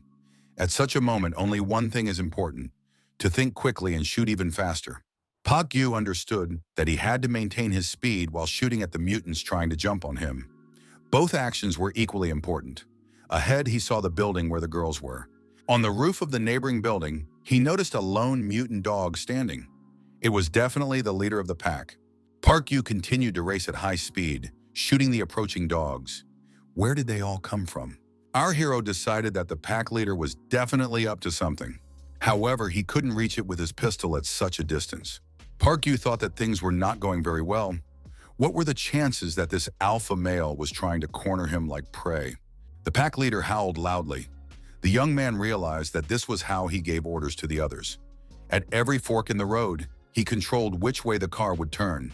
The young man was willing to bet that the pack leader was trying to drive him into a dead end. However, Park Gyu decided that he would not give up so easily. The chase and shooting continued. Somehow, our hero almost reached his destination. However, the car's body was seriously damaged. He was also running out of ammunition. The car was in terrible condition. It was impossible to continue. Before the dogs attacked again, he needed to put as much distance between them as possible. Suddenly, the radio crackled, and the girls came on the line. Rebecca reported that they could see Skeleton. The sniper added that she would cover them. Park Gyu realized that he was now within her range. He said over the radio that he needed Rebecca's help. Wielding his axe, the protagonist rushed at the dogs. He noted that he had to finish the job in 3 minutes. The girl opened fire, each shot hitting its target while Park Gyu swung his axe. After a while, the attackers were finished off. The leader of the pack, watching from above, did not go anywhere. A little later, Sue and Rebecca appeared. The people got into the car, and Park Gyu said they needed to get out of there immediately. A flash appeared on the horizon, beyond the mountains. Sue perked up and, pointing in that direction, said it was very beautiful. It was the remains of the Kraken, slowly disintegrating from the sun's rays somewhere in the distance. Park Gyu told the girls to stop. He wanted to take a photo as a memento of the dawn in which the monster burned. At that moment, someone else was also photographing the young people from the roof of a neighboring building. The girl asked what he was photographing, wondering if they weren't interested in admiring it themselves. The young man replied that it wasn't him who would be in the photo, but something much more interesting. Park Yu said that it would be a photo to remember that they had come all this way. They were able to see the sunrise associated with the monster. After all, good memories are necessary. The protagonist posted the photo of the girls on the forum and finally got a normal reaction. He captioned the photo as "Captured Memories with a Foreign Friend." Thanks to this, he received a decent number of views and several comments. However, Defender posted about the confirmation of the Kraken's destruction, and his post became the best again. This time it was not a person, but a monster. Park Yu looked at the photo and tensed up. This couldn't be. He realized that he and Defender were in the same place at the same time. Defender addressed Skeleton in the chat, showed him the photo of the young man, and asked, "Is that him?" Park Yu thought that Defender had previously hinted that he lived near Kwangyo. It must be a coincidence that their paths crossed during the evacuation. He decided to deny everything. Defender said that Skeleton was very funny. He saw everything, but the guy still denied it. Thanks to his warning, he was able to survive, so he suggested they become friends. Park Yu realized that Defender had read his post. Rebecca got in touch. Park Yu asked what had happened. The girl said that many people were walking along the road not far from there. It was necessary to be careful. There were more and more uninvited guests, and that was to be expected. Zlato was the name of the leader of the pack of wild dogs that our hero had encountered. Due to the recent skirmish, the pack had noticeably thinned out and weakened. Now these dogs could not prevent the refugees from moving towards the bunker. However, the real problem was not the migrants, but where exactly they had stopped. They stopped right in front of the generator's exhaust vent in the bunker. Of all the possible places, they chose this one. But this is where the heart that keeps the bunker running is located. The diesel generator, the heart of Skeleton. It occupies an entire underground floor, generates a huge amount of energy, and emits a lot of exhaust fumes. A house with smoke coming from the chimney on the roof meant that someone was cooking inside. If the generator was running and fumes began to escape, the settlers would know where the bunker was. If the generator is turned off, the heart of the bunker will stop, and this place will cease to be a home. In the hot weather preceding summer, the food in the refrigerator will thaw and spoil. Well-thought-out plans for the future will most likely be ruined. Judging by the level of the migrants' weapons, they are not yet raiders. Park Yu decided to try to settle everything peacefully. The young man approached the people and said that this was private property. He had a firearm in his hands. Park Yu politely asked them to leave the place. One of the women replied that it no longer mattered whose land it was. The elder asked her to calm down. The man told the young man not to worry. They were from the team of first explorers. They even had a pioneer license. The government placed residents in the largest cities for recovery and sent those who were not needed to the suburbs as part of the pioneer squad. When the opportunity to place the population in cities disappeared, people were sent to the suburbs under the pretext of pioneering, but they weren't raiders yet. Park Yu said he would give these people 3 days and ask them to pack their things and leave. The group's elders said they were authorized by the state. Park Yu pointed his machine gun forward and said that they had come here because that state no longer existed. But 3 days passed, and even the next day there was no sign of them leaving. Park Yu learned from the elder that they could not leave without orders from headquarters. The man explained that if they left the territory, their families would no longer receive food rations. So they had to stay here for a while. The woman asked for mercy. Everyone here is an unfortunate soul, abandoned by their families because of their age and rejected by the state. We have no bad intentions. We will be quiet neighbors, she added. The shelter was still dark, hot, and damp. The protagonist felt annoyed. He thought, maybe he should just kill them all. However, he realized that this was too much. If they weren't raiders, he didn't want to destroy them. But what were the options? Park Yu turned to the community for advice and described the problem in a post. Soon he received a private message from Defender. He said that these people were future raiders. When their supplies ran out, who would they destroy first? If Skeleton wanted to survive, he had to attack first. It was a typical answer, and the hero agreed with it to some extent. Park Yu met a man who guessed that Skeleton was about 40 years old, so his impression of him was different. The interlocutor explained that time spent in online communities creates a new personality. This was one of the rare normal users, Kyle Doze. He said he had found something interesting on the nearest mountain, and the hero went out to see. Under a tree stood a large white cylinder of unknown origin. Park Yu said it was some kind of capsule. In fact, it was an egg. A photo of the cylinder appeared on the forum with the question, "Does anyone know what this is?" The answer came, "It's a monster egg." Seeing the post, the hero immediately had a crazy idea. If the pioneer squad couldn't leave without orders, he just needed to find a reason to make them do it. The reason was found, and it was incredibly frightening. To cross the city faster, the young man contacted the National Committee by radio. The skeleton's identification number was confirmed. The guard at the checkpoint knew that the young man was acquainted with Commissioner Kim Taram. He was directed to a safe road controlled by the state. The visit to the committee had paid off. The destination specified by Kyle Doze was Pachu. This was where the first rift in South Korea had opened. The capsule appeared on a remote road outside the city. The area near the rift is guarded by elite hunters and military personnel. They did not expect the capsule to appear. Park Yu said he wanted to see the egg right away.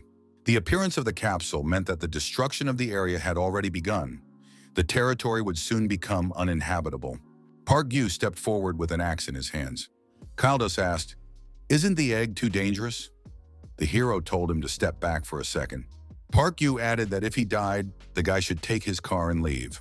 However, our hero hoped it wouldn't come to that. He moved closer to the egg. He thought that nothing in this world was completely reliable. With enough force to break through the shell, he swung his axe. But just before touching the surface, Park Yu stopped the movement with all his might. Cultist asked, "What was that?" Park Yu replied that it was a reflective barrier. It distorts dimensions, reflecting and directing any attack back at the attacker. This is one of the reasons why humans cannot defeat monsters. Park Yu said that as long as the egg doesn't feel threatened, they have nothing to worry about. The interlocutor asked, "Could something uncontrollable hatch?" Park Yu replied that in that case it would die. Kyle Doze acknowledged that the skeleton was not one to be trifled with. Park Yu placed the cylindrical egg in the trunk of the truck. The young man said that he had just met Skeleton and that this person was not at all what he had imagined.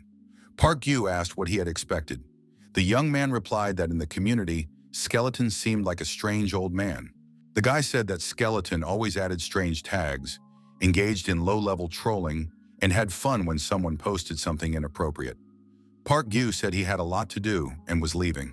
Park Yu thought that since the beginning of the apocalypse, this was his first meeting with someone from online in real life. It felt like meeting an old friend. On the way back, the hero left the capsule on the nearest highway, not far from the shelter. The pioneers found the capsule and realized that it was something unusual. It even glowed. The elder contacted headquarters and reported that an unknown object had been found near their area. The order was given to leave immediately. A drone confirmed that it was a monster egg. The egg could be active, so it was necessary not to provoke it and evacuate immediately. Headquarters said there was no time for questions. It was an order, not a request. They had to leave immediately. Park Yu thought it was a flawless performance. Thanks to the egg, his territory was restored.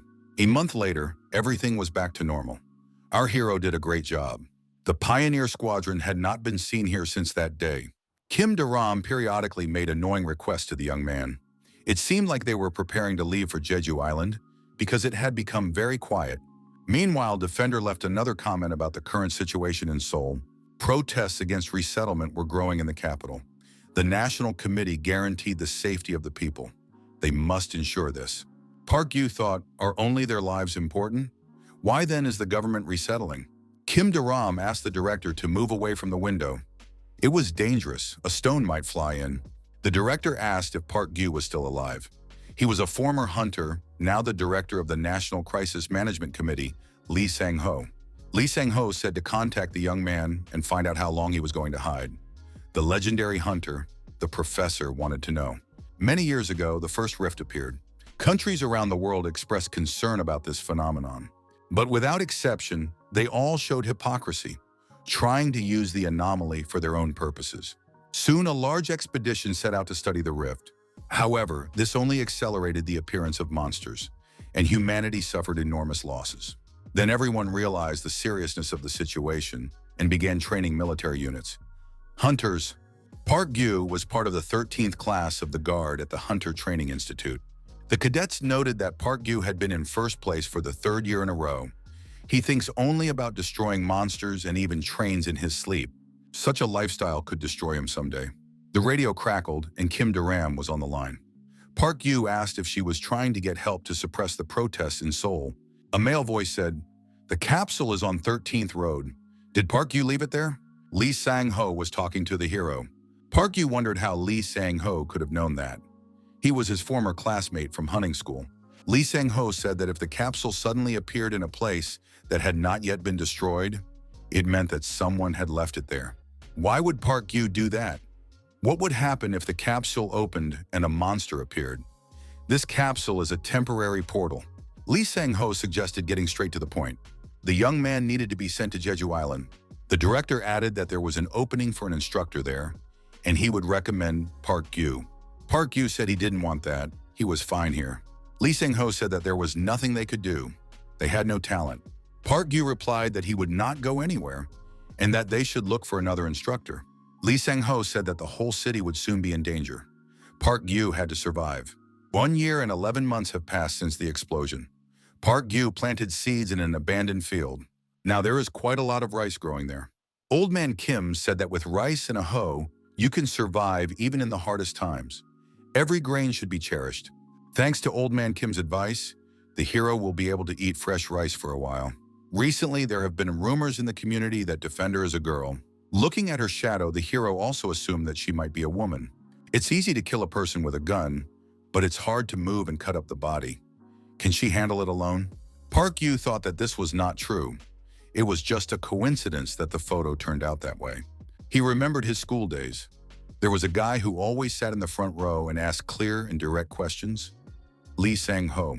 This young man had always been competitive. The radio hissed again. Park Yu thought that this time it must be Kim Taram. He was informed that the director had died. Park Yu wondered why it was so sudden. The caller replied that he had made the decision himself. The director had left a will. Someone had to take responsibility for what was happening in the ruined world. The voice on the radio asked if Park Yu would come to the funeral. He thought that honest and righteous people don't live long.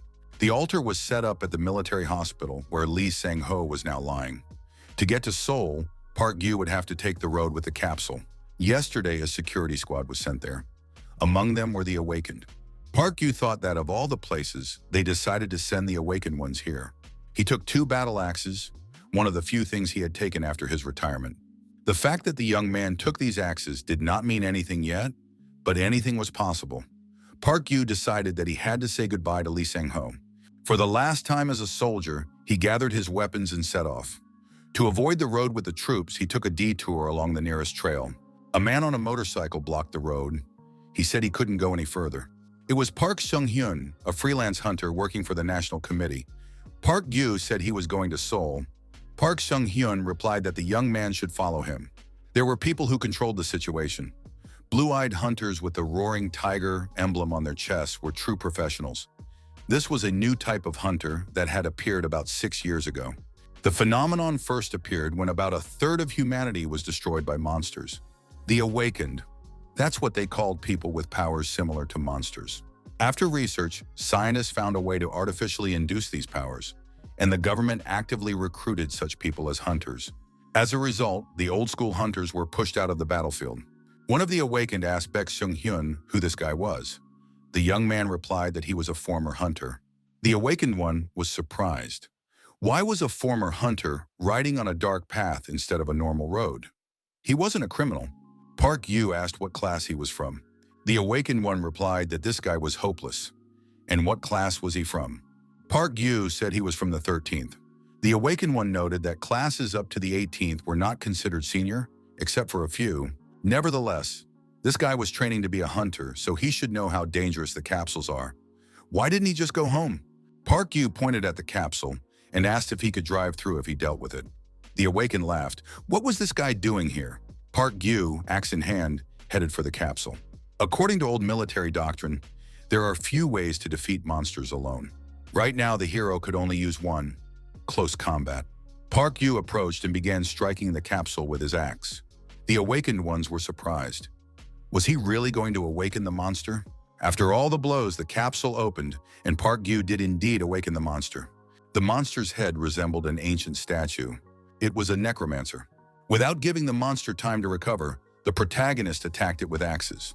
The monster couldn't use its force field at close range, but spikes emerged from its damaged body parts and attacked. The young man thought that if he took a risk and got closer, all that would be left would be to finish off the monster. The monster was destroyed. Park Yu looked back and asked the awakened ones why they were standing there like they were rooted to the spot. The barricades could be removed. The awakened ones couldn't believe it. Was this really possible? He did it alone without firearms. Was he human? Park Sung-hyun said he would drive Park Yu to his destination. The hero then traveled by car. Park Yu said that there was no need for that. There was no need to drive him personally. Park Sung-hyun replied that he wanted to. Park Yu shut them up. That's what they deserve. The abilities of the awakened are ranked. The difference between the ranks is enormous. From 1st to 4th rank are supernatural abilities, perception, and foresight. From 5th to 9th rank are force fields and telekinesis, which involve direct physical force. These abilities can be used in combat. The rarest abilities are 10th rank and above. They are beyond humanity, an insurmountable gap like the difference between species. Park Sung-hyun felt relieved when Park Yu put these guys in their place. Park Yu said he could have done it himself. Park Sung-hyun replied that it was possible, but he didn't do it. If the hero had been hurt, he would have been in big trouble. When he was alone, such things did not bother him. But now if something happened to him, his family would suffer. In any case, Park Sung-hyun thanked the young man. He hadn't felt this good in a long time. Park Sung-hyun warned that with the death of Lee Sang-ho, the position of the old hunters had worsened. Caution was needed. Park Yu said that it didn't concern him. Park Seong-hyun added that when people shift responsibility onto others, you never know what to expect from them, especially in a world where nobility is not held in high regard. Park Yu arrived at the altar to honor the memory of Lee Sang-ho. He wondered why the funeral was being held in such a place. It was difficult to get there. The commissioner said that the leadership had named the plan to move to Jeju in honor of the director. There was no turning back. The girl asked Park Yu if he knew why this plan was so important. The intensity of the faults is proportional to the population. There are far fewer faults on Jeju Island, and geographically it is easier to defend. They are probably planning to concentrate all the country's resources there to secure the nation's future. However, the downside of this plan is that everyone who is not selected will be abandoned. Lee Sang-ho would not have been able to handle it alone. Why did the responsibility fall on him? From the outset, the plan was to abandon millions of people in Seoul alone. To calm the people, someone had to be made the scapegoat. Kim Taram added that this role apparently fell to the youngest person involved in the plan. Kim Taram asked if Park Yu knew that Lee Sang-ho had come to her wedding and given only 30,000 won. Park Yu clarified, wasn't that the minimum at the time? The young man added that it was very much in Lee Sang-ho's spirit. Kim Taram agreed. The commissioner said that shortly before the director's death, someone had come to see him. On the day the plan was completed. It happened right before his conversation with Park Yu. In the end, someone had to do it. And that someone was clearly not from the top and definitely not from the bottom. Someone removed from the present but looking firmly toward the future. Weighing the lives of millions of people and the future of all humanity, he chose balance. At the end of the conversation, this person said that this was exactly what Lee Sang-ho should do. He is doing what even the professor could not do. Lee Sang-ho asked his interlocutor if they really believed that Cheonju could have a future. The director repeated, "Does Han Min really think so?" His interlocutor replied that they would soon find out. Park Yu wondered how Han Min could be involved in Lee Sang-ho's plan. Kim Taram suggested that Han Min had said something else before leaving. Old hunters are not needed on the island. Kim Taram lowered her eyes and asked her interlocutor if there was a free room in the bunker. The young man looked at her in surprise. The world was about to collapse again. Park Yu recalled scenes from the past, how he had entered the ward with the recovering hunters. The hunters stood up and greeted the captain. The young man said he saw only wounded people here. He added that these people must leave his team. The captain noted that an incompetent ally was more dangerous on the battlefield than a serious enemy. He had seen people die senselessly because of weaklings like these hunters, who were incapable of fighting. He didn't want to see that anymore. Leaving the ward, the captain told the hunters to decide for themselves and leave voluntarily. Kim Taram burst into tears and said she couldn't take it anymore. After those words, she could no longer hold back. Her colleagues supported her and suggested they leave together. If they continued to remain under his command, they might go mad. Kim Taram refused and added that she was staying. It hurt her to admit it, but she was indeed falling behind because of her injuries. Standing outside the door, the captain heard the girl add that she would clench her fists and endure everything, and she would do everything to one day say those words to him. At that time, Kim Ta-ram was a person with the same strong willpower as our hero. Now in conversation, the girl added that she didn't need much space in the bunker, only for her son, her only child. After all, Park Gyu could afford it, couldn't he? Park Gyu thought that Kim Taram was no longer the same person. Kim Taram asked Park Gyu to help her. She wanted to send some money along with her son, just so he would allow the boy to live in the bunker. Soon the capital would be filled with raiders, and she couldn't leave her own child in such a place. The girl added that if something happened to her son, she would not be able to survive it. Park Gyu believed he had to refuse. In such a situation, it would not end with ordinary raiders. If the armed forces intervened and a civil war began, it could drag on for a long time. A bunker is not a kindergarten. At that moment, an unknown young man entered the hospital reception area.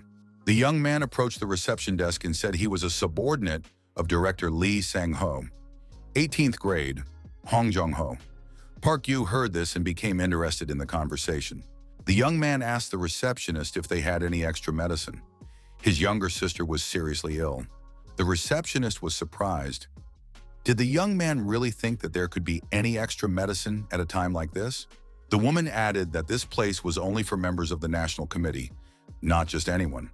Was the young man an authorized person? The protagonist approached the reception desk and said that he was Park Gyu, a classmate of Lee Sang-ho. Park Gyu added that he was a private who had come to pay his respects to his commander, so he needed to be given medicine. Hong Jong-ho thanked Park Gyu for his help and bowed to him. Park Gyu noted that if the young man was from the 18th class, he was unlikely to be close to his seniors or juniors. Was he really acquainted with Lee Sang-ho? Hong Jong-ho admitted that he did not know him. It was just that of all his superiors, that name was the easiest to remember, so he thought that if he mentioned it, he would definitely be given medicine. The 18th class. After him, the main force of hunters consisted of the awakened. This meant that those who did not possess abilities no longer had a future as hunters. They were rarely sent to the front lines against monsters, then given all the dirty work in the reserve units until they were completely discarded. The younger ones were awakened with superpowers, and the older ones were simply fighters with extensive combat experience. The 18th class was stuck in the middle, and they were nicknamed the Cursed Stream. Park Gyu said that it was difficult to find normal medicines now, except for painkillers and antipyretics. Hong Jong-ho agreed and added that this was why he had no choice but to come to the Central Hospital of the National Committee. As he said goodbye, Hong Jong-ho thanked Park Gyu once again and advised him to take care of himself. After a while, Hong Jong-ho approached his sister and said he was back. It didn't work, but he got the medicine. To find information about the members of the National Committee, he would have to dig deeper. The young man added that he was unable to attend Director Lee Sang-ho's funeral. However, it didn't matter. His sister had no idea what had happened to him. He had just met the skeleton. Behind Hong Jong-ho, Park Gyu suddenly appeared. He pointed a gun at the young man's head and said that he already knew a lot, so the conversation would be quick. Park Gyu ordered the young man to raise his hands and called him Defender. Defender spun around sharply and knocked the gun out of Park Gyu's hands. Now the gun was in Defender's hands. He said that if he wanted to talk, he should put the gun away first. Wasn't that right? The next moment, Park Gyu knocked the gun out of Defender's hands. Park Gyu rushed after the gun, and Defender ended up behind our hero. The gun flew to the side and hand-to-hand combat began. The young men continued their confrontation. The fight became more and more fierce, and each of the opponents demonstrated their skills. In the end, Defender found himself sitting on the ground. He was forced to admit that Skeleton was indeed strong. Park Gyu stood in front of his opponent with a pistol in his hand. Defender got up, took a knife from behind his back, and asked if Skeleton really wanted to end it all right there. Then he suggested, let it be a duel. In the back of the bus, behind Defender, was his sister.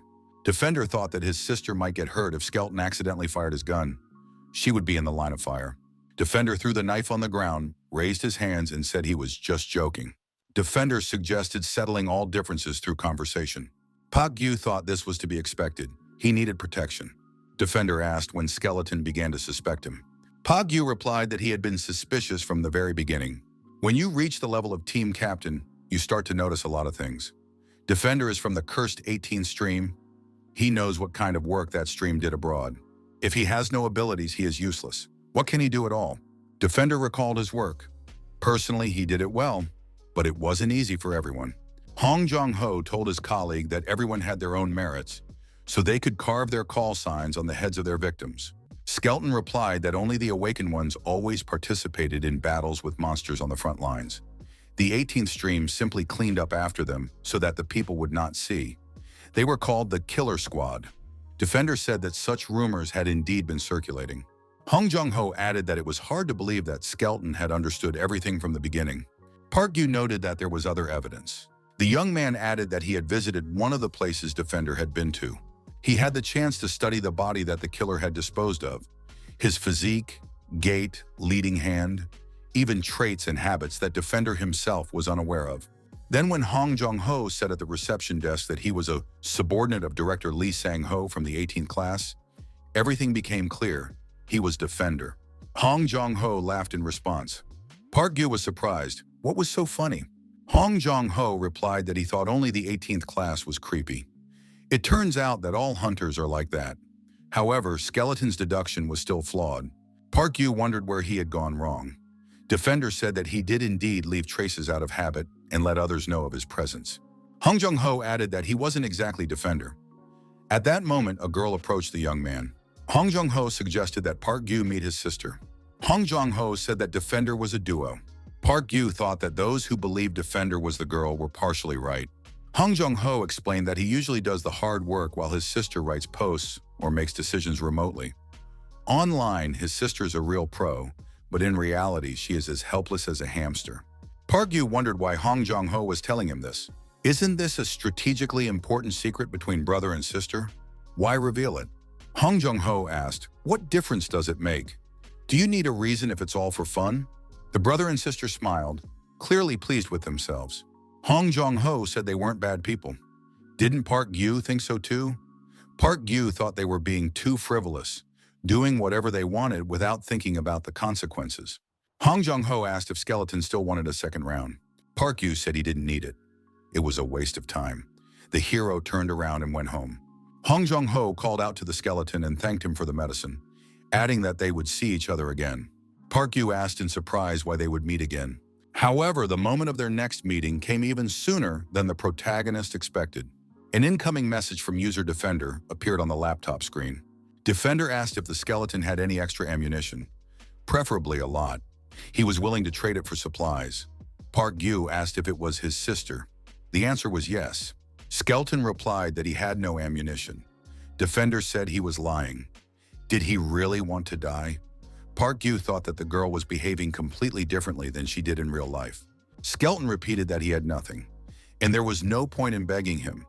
Defender asked if she would increase activity at his posts. Skeleton agreed and asked where they would meet. The meeting was set for an abandoned mansion near a theme park in the Gwangyo area. Park Gyu thought that the mansion was tall and easy to defend, but the area was too open. Perhaps that was why they decided to eliminate any threats rather than hide. Park Gyu arrived at the appointed time at the designated location. A body was hanging from a nearby tree. It was immediately clear that it had been there for too long. Hong Jong-ho appeared at the doorstep and greeted the Skeleton. He asked if it had been difficult to find the place. Park Gyu asked what kind of body was hanging there. Hong Jong-ho replied that it was not a pleasant story. As Hong Jong-ho spoke, his profile suspiciously resembled the body hanging in the moonlight. Park Gyu said he brought everything, but asked why there was so much. Park Gyu added that Hong Jong-ho usually uses knives. Was it really for his sister? Hong Jong-ho suggested keeping quiet, waiting, and listening. Park Gyu became alert and heard a child crying. The child was calling for help. Park Gyu asked, "Is that a child crying?" Hong Jong-ho confirmed it. The owner of the house added that a gang of thugs had gathered at the amusement park. Park Gyu was surprised. Had they taken the child hostage? Hong Jong-ho confirmed this. When someone hears a child crying, they go to help. They kill men immediately. They capture the women and rape them. They leave the children behind so that they can continue to beg for help. Park Gyu cursed them out. He was outraged. Hong Jong-ho said he felt the same way. Defender added that he was going to destroy them all.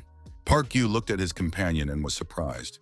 For someone talking about destruction, He had a very cheerful expression on his face.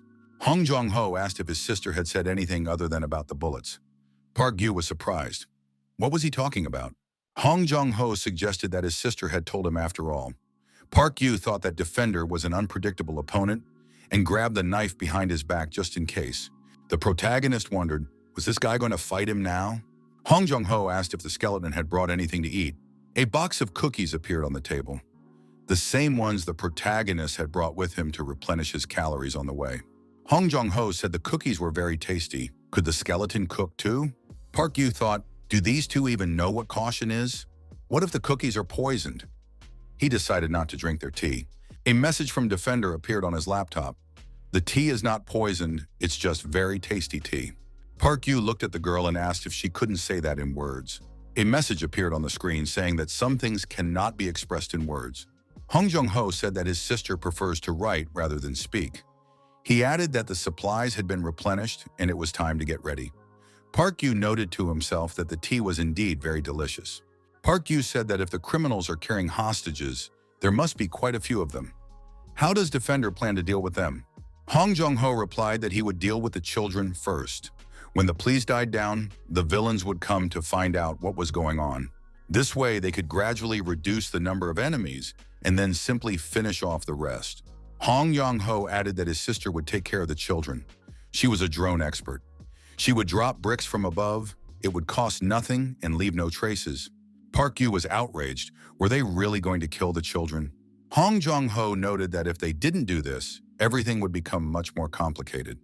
Besides, these children were not his relatives. His sister was his only family. Besides, if they don't take these children in and raise them, they won't last long. The girl added that in this world, it had become more difficult for children to grow up without parents. Time was not on their side. Park Gyu thought he had to accept this. Defender is a duo. When faced with multiple enemies, this method is the best choice. However, the way they solved problems made him uneasy. Park Gyu said he had another way. It was more troublesome, but the chances of success were higher and the risk was lower. The girl launched the drone, directed it toward the amusement park, and controlled it from her home. The criminals noticed the drone flying above their heads and decided to destroy it by opening fire. Park Gyu decided to lure the enemies away from their target, which is why he needed the drone. The armed criminals went after the drone to destroy it. Park Gyu and Hong Jong-ho were already nearby, hiding in a shelter. When the main group of criminals left the base, the young men decided to act quickly and quietly. They dealt with the guards at the rear without making a sound, using only cold weapons. After that, the protagonist entered the room where the children were. One of the boys stood up and asked if it was his turn now. Park Gyu decided to choose one of the children as bait. The protagonist said that the criminals who had gone after the drone would return soon. Now he would need support. Hong Jong-ho expressed confidence that Skeleton would trust him with this. Park Gyu replied that he trusted Defender's skills. The armed criminals shot down the drone after all. Now all that remained was to wait for them to return to base.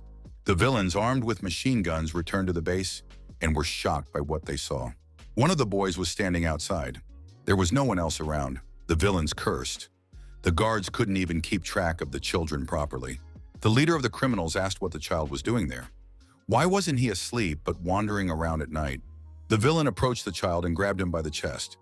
At that moment, Park Gyu and Hong Jong-ho, who were standing behind the criminal, quietly dealt with his accomplices using cold weapons. Soon all the gangsters were finished off.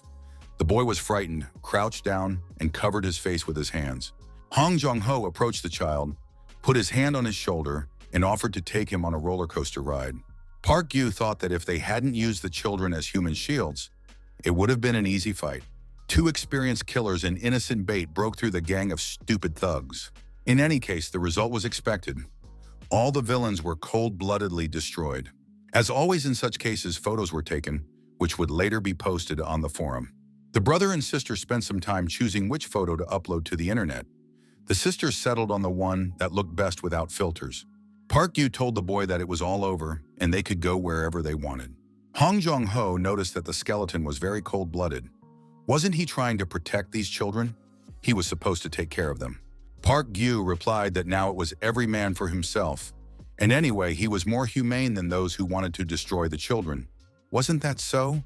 Hong Jong-ho heard these words, took out a knife, and asked if the skeleton really wanted to continue their fight. The young people stared intently into each other's eyes. The girl's gaze was also cold and determined.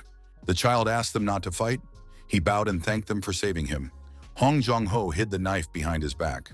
The child turned and walked away from his rescuers. After all, it was the best decision. Hong Jong-ho said that if the child hadn't intervened, they could have had a good fight. Does the skeleton agree? Park Yu asked if he really disliked the idea of destroying children so much. Was it a sore subject for him? Hong Jong-ho replied that it was just a pretense of virtue.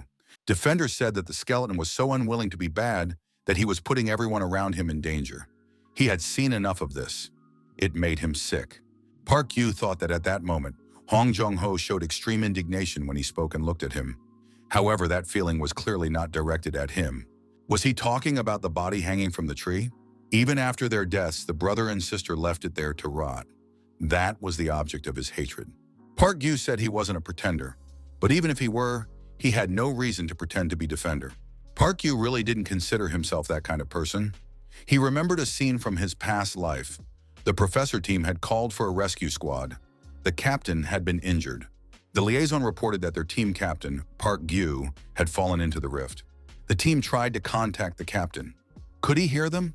If he could, he should respond. But the captain showed no signs of life. Nothing could be checked while Park Yu was down there. His arm and leg were definitely broken. They needed to confirm as soon as possible whether he was alive or not, before they lost contact. It was too dangerous to check, so the search party was called off. Park Yu showed no signs of life. One of the team members reminded him that the professor himself had said that there was no place for the incompetent on the battlefield. Now that judgment applied to him as well. He would have to follow his own precepts. Now he was useless. After a while, Park Yu came to and tried to get up. A month later, he managed to escape from this hell. However, there was no longer a place for him on the battlefield. After everything that had happened, our hero's goals in life became simple. To survive no matter what, even if alone, even if he was powerless and couldn't change anything. Park Yu, sitting in his bunker, looked at the incoming message and thought it was time to accept reality and just start taking care of himself. His time was up. However, sometimes something reminded the protagonist that he was not yet completely helpless. But that didn't change the tragic reality. Park Yu decided that his life was his only priority. He simply chose the safest path possible. The Defender brother and sister laughed together in response. Park Yu asked the two of them to take other people's words seriously for once. Hong Jong-ho apologized and added that he understood this way of thinking. He believed they were similar. Hong Jong-ho said that safety was the most important thing for him and his sister. Anyone who got in their way would not be allowed to live for a second. Park Yu noted that it was an unpleasant feeling of camaraderie. Defender destroys enemies without hesitation, enjoys it, and even publishes the results. The protagonist believed that he also kills mercilessly. He is right. He is a hypocrite. The methods are different, but the essence is the same.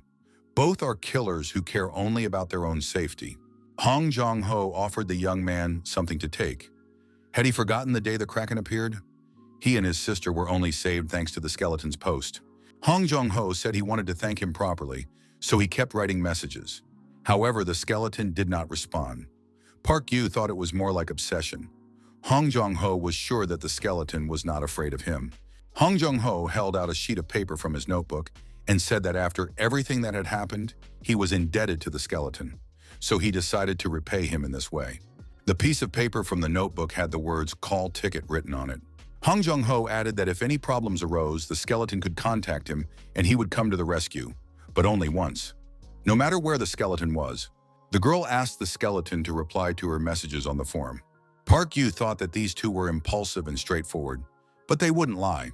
The young man considered the elimination of the dangerous element Defender a great victory. After that day, according to the agreement, Defender began leaving comments under all of Skeleton's posts. Park Yu thought they had clearly gone too far. Chat participants wondered, why is Defender declaring his love for Skeleton? Is this a new type of threat? As a result, Skeleton's reputation deteriorated, but the young man didn't even want to think about it. A few days passed. The protagonist received a message from Kim Taram. She thanked him for coming to pay his respects to the director. Kim Taram said that it was a very unexpected request, but she would like to meet. Park Yu asked if she would be alone. At the entrance to his bunker, our hero saw an SUV pull up. Kim Taram did indeed get out of the car alone. Last time she asked if he had room in the bunker. Could she have come here to leave him a child? Park Gyu calmed down after making sure that the commissioner was indeed alone. Kim Taram said she just wanted to see where the sergeant lived.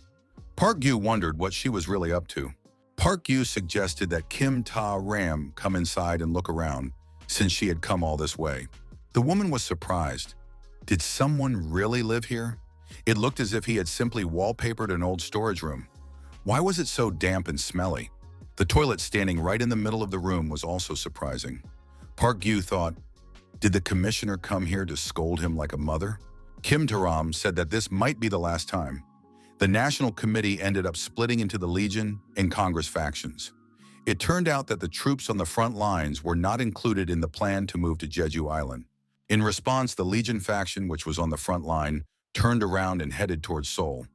The woman added that a civil war would soon begin. Kim Taram announced that she was joining the rebels. She resigned and became an ordinary retired woman, but she couldn't stand by and watch such injustice. Kim Taram noted that she used to be a member of the legendary team of hunters, the Professor's team. Taram said that when she saw Park Gyu again, she thought, is it only the senior members who are immune to the passage of time? However, looking at him in the sunlight, she realized that he had aged a little too. The retired woman said that they might not see each other again and advised him to take care of himself and live well. The military helicopter landed on the roof of a skyscraper. A representative of the administration was already there to meet the passenger. The helicopter pilot reported to Miss Okotnitsa that they had arrived in Seoul. At that moment, there was an explosion nearby, and the helicopter shook from the shockwave. The pilot even cried out in surprise. The passenger said that the pilot was flying poorly. She almost got motion sickness. The girl, a representative of the administration, suggested that Ms. Okotnitsa had suffered a lot on the way and offered to take her to the restroom. The passenger said she wanted to see the report first. Okotnitsa said that Hanmin had told her there was someone here she would be happy to see. Among the documents was a photograph of the protagonist. The girl with the bicycle saw Skeleton and was delighted to see him. He had finally come out of the bunker. Park Gyu greeted the girl and said that they hadn't seen each other in a long time. Sue brought a weapon in a basket and said that her mother had asked her to deliver this gift. Park Gyu was surprised. Why did she bring a javelin? Sue thought it might come in handy. Recently, bombings had become more frequent in the north. Park Gyu thanked her and suggested they eat something before returning. 2 years and 2 months ago, a nuclear bomb fell on Seoul. As a result, just as Kim Taram had predicted, civil war broke out in the city. Park Gyu asked the girl how her mother was doing. Sue replied that she had taught her how to shoot a gun. Park Gyu said that the girl should be careful, otherwise she might provoke the rebels around Seoul. But he was sure that she would manage. Until now, the National Committee had been the force holding back the armed groups. It consisted of former high-ranking officials and hunters, better known as the National Assembly faction. They ruled the devastated country in the early days after the disaster. However, everything collapsed when it was revealed that key figures in this faction had shamefully fled Seoul and flown to Jeju Island, taking only their assistants and relatives with them. The military faction, enraged by this betrayal, moved on Seoul. Initially, it seemed that the military had the upper hand. However, the National Assembly faction sent hunters from Jeju Island and restored its power. The two forces divided Seoul. Thus began the civil war. Perhaps they are already preparing for negotiations, but it is unlikely to help. Park Gyu asked the girl to let him know if anything happened to the military base. After all, if it was in danger, so were they. Sue asked how many large white cylinders would be considered dangerous. They were quite far from the house.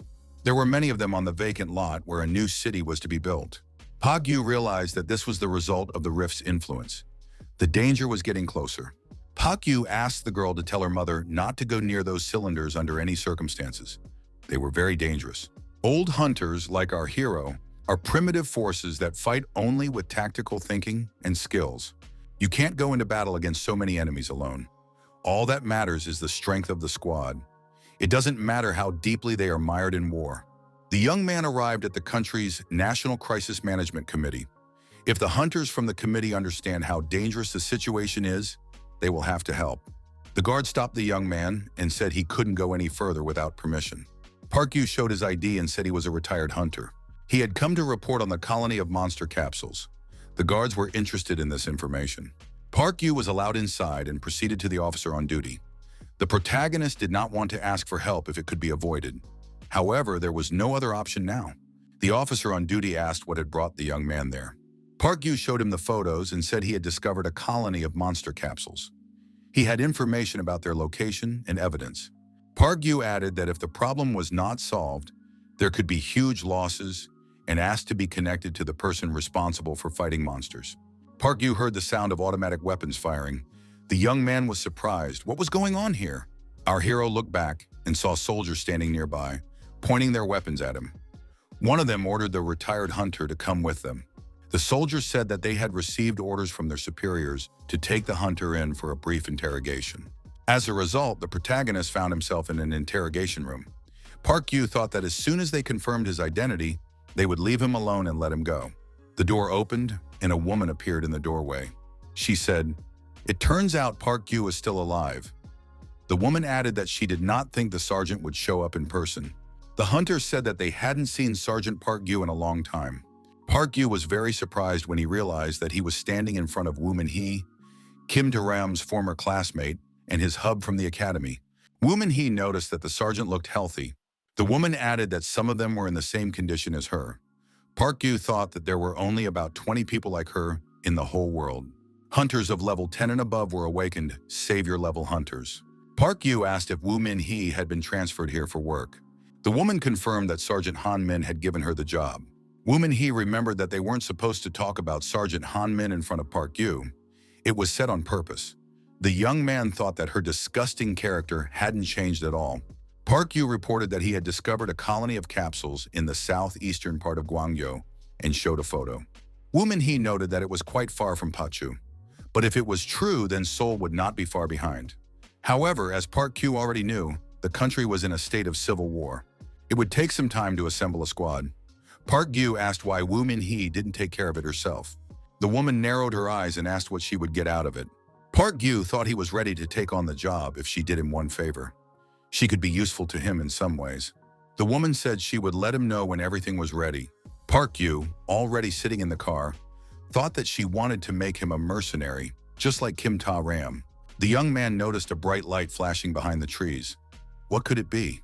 Such a glow appears before a monster is summoned from an egg.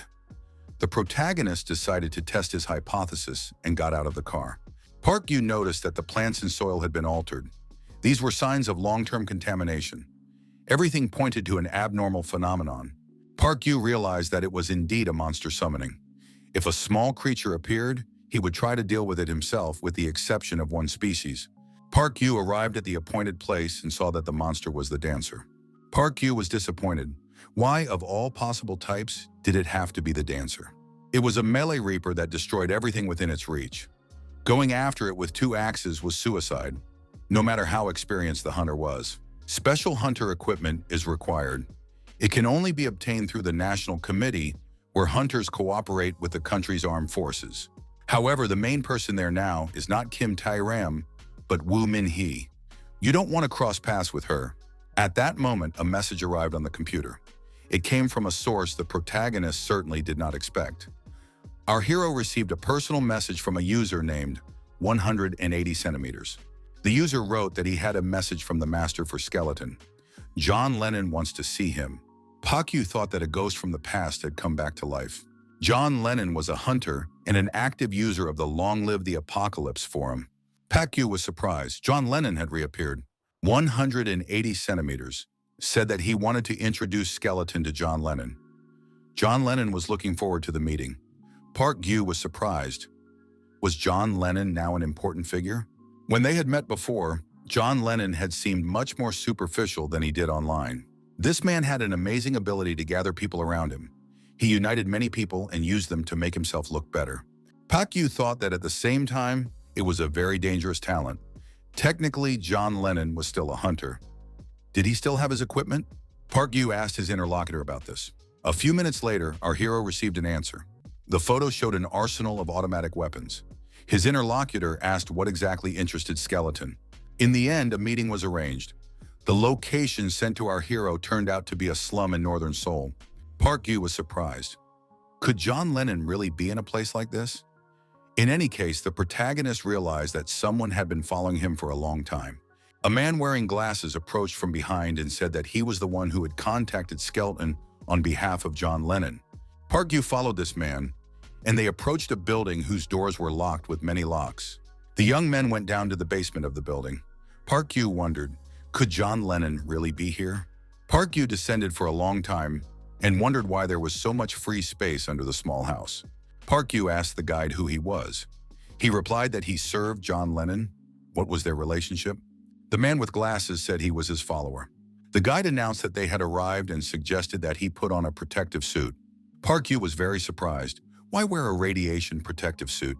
The guide replied that there had been an incident during testing of a semi-permanent atomic battery. It was capable of generating energy comparable to that of a small power plant. During the process, there had been an accident and a radiation leak. Park Yu thought that in today's world, no one needed that much energy. What was going on here? The owner of the dungeon greeted the guests and said that they hadn't seen the skeleton in a long time. Or perhaps it would be better to say, the legendary hunter nicknamed the Professor. John Lennon said that he first saw the skeleton on the battlefield in Seoul. He added that he was a novice at the time and could only watch from afar. However, the Professor made a lasting impression on him. When he met the Professor again at a meeting, he didn't even recognize him. Who would have thought it was the same person? Only after some time did John realize that Skeleton was indeed the legendary Professor, his idol. He added that when the world turned its back on the Professor and the people from the Long Live the Apocalypse movement began throwing stones at him, Skeleton did not do the same. The owner of the dungeon said that since then, he had been waiting for the day when he could take revenge on this ignorant herd. John Lennon added that this was why he wanted to show the skeleton something. After these words, monitors flashed on the walls. Park Yu realized that he was looking at multiple screens. Could this be a surveillance system? Park Yu shouted, "What is John Lennon doing here?" The owner of the dungeon replied that it was his creation. He had created his own community, fail.net. It was a new web space for survivors. Here he could do whatever he wanted, decide who would become popular, who would be banned, and even change fonts and nickname colors. The guide added that failed.net works around Long Live the Apocalypse, which is barely holding on. Anyone can access it without satellite equipment. The guide explained that unfortunately, the system consumes a huge amount of energy. The owner was injured while testing a new nuclear battery, but even so, he is devoting himself entirely to creating and supporting the new community. Park Yu thought that John Lennon was now a real hero. It was simply inconceivable. John Lennon asked if Skeleton understood the power of the internet community in the post-apocalypse. Fail.net now has about 10,000 users.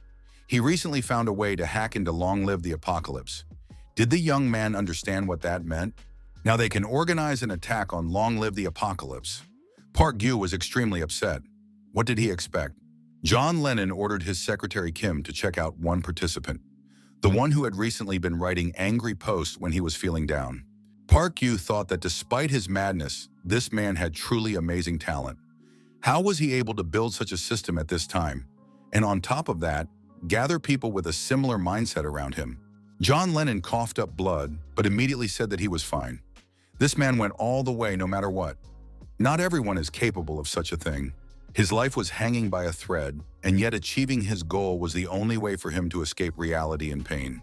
Park Yu turned to the owner of the dungeon and said he had one very important question. If he joined Fail.net, would he also have a colorful nickname? To which he heard, "Impossible. That feature is only for admins." Leaving the dungeon, the protagonist felt a slight disappointment. John Lennon thanked him for his visit and gave the young man what he had asked for. It was an MK7 harpoon. One shot, one target. The protagonist knew how to use such a weapon. He had already had a similar one during his service. It was called a hunter's spear. Now that the hero had hunting equipment, he was ready to go hunting and fight monsters. The monsters possessed a special power, a reflective field. It was capable of reflecting any physical attack within its radius. Each species had its own field radius. The power and nature of their abilities varied depending on the species. They were constantly evolving in response to human resistance. Another of their abilities was detonation. It caused a spontaneous explosion of any explosives in the area of impact. That is why conventional firearms were practically useless against them. As a solution, a binary charge was developed. Two components, completely safe separately, were combined a moment before firing. Park Gyu, using his hunting skills, managed to get as close as possible to the monster. His weapon was at the ready. However, the monster was quite cunning and managed to defend itself against the hero's attack. It is always difficult to get close to such creatures. Park Gyu prepared his hunting spear and took aim. The projectile hit its target, and there was a powerful explosion. Without waiting for the fire to die down, the hero rushed at the monster with his axes in his hands. Park Gyu approached and swung his axes. Every movement was precise. He was truly a professional at his craft. Having dealt with the monster, Park Gyu decided that he was lucky. There was only one of them here. Whenever these creatures disappeared, only one thought remained in the hero's mind. How pleasant it was to do what he did best. He still longed for the battlefield. Now, with a sense of accomplishment, he decided to devote his time to the forum. Long live the apocalypse. Lately, the forum had been overwhelmed by chaos due to a wave of spam comments from John Lennon and his friends at fail.net. Watching this garbage in the chat, the young man thought that the world had become wider. Park Gyu received a private message from a user named Defender. He didn't want to talk to him and asked if it was his sister. The reply said it was his brother. Hong Jong-ho wondered why everyone in the community was only interested in skeletons. Park Gyu thought that since then, everything had been going well for the brother and sister. They both secretly made fun of people. Defender said he had an important question. Did Skeleton remember instructor Chang Gi-yeon? Park Gyu, of course, remembered this instructor. The protagonist thought that he couldn't forget this thug, even if he wanted to. Defender said that Chang Gi-yeon had disappeared. They say he was kidnapped. Park Gyu was, of course, surprised. Chang Gi-yeon was a first-generation hunter, one of those who witnessed the appearance of the rift in Fangzhou. He was a mentor to the old-school hunters. He was the man who christened our hero Professor. Could he really have been kidnapped? Defender noticed that someone had filmed him being taken away by people in military uniforms with a drone. This photo even appeared on the forum. Defender said that if they decided to capture a first-generation hunter, then something very serious was happening. That's why, Defender added, he contacted Skeleton. Extreme caution was necessary. Park Gyu thought the kidnapping of instructor Chang Gi-yeon, who had a certain status in the army, was not something just anyone could do. It seemed that a new external force had appeared. Their organization must surpass all existing structures. The radio hissed again. Someone was trying to get in touch. Hunter Woo Min-hee was on the line and said she would like to meet briefly. Park Gyu was surprised. What did she want? He had no business with her. Woo Min-hee asked if he was no longer interested in those capsules. The woman added that she knew where Park Gyu was and would send her people to get him. The people who arrived in black cars said they were acting on the orders of their boss, Woo. One of them suggested that the hero put on a blindfold for his own safety. He also had to hand over his weapon. Park Gyu thought if they were going to the National Committee, he wouldn't need a blindfold. Where were they taking him?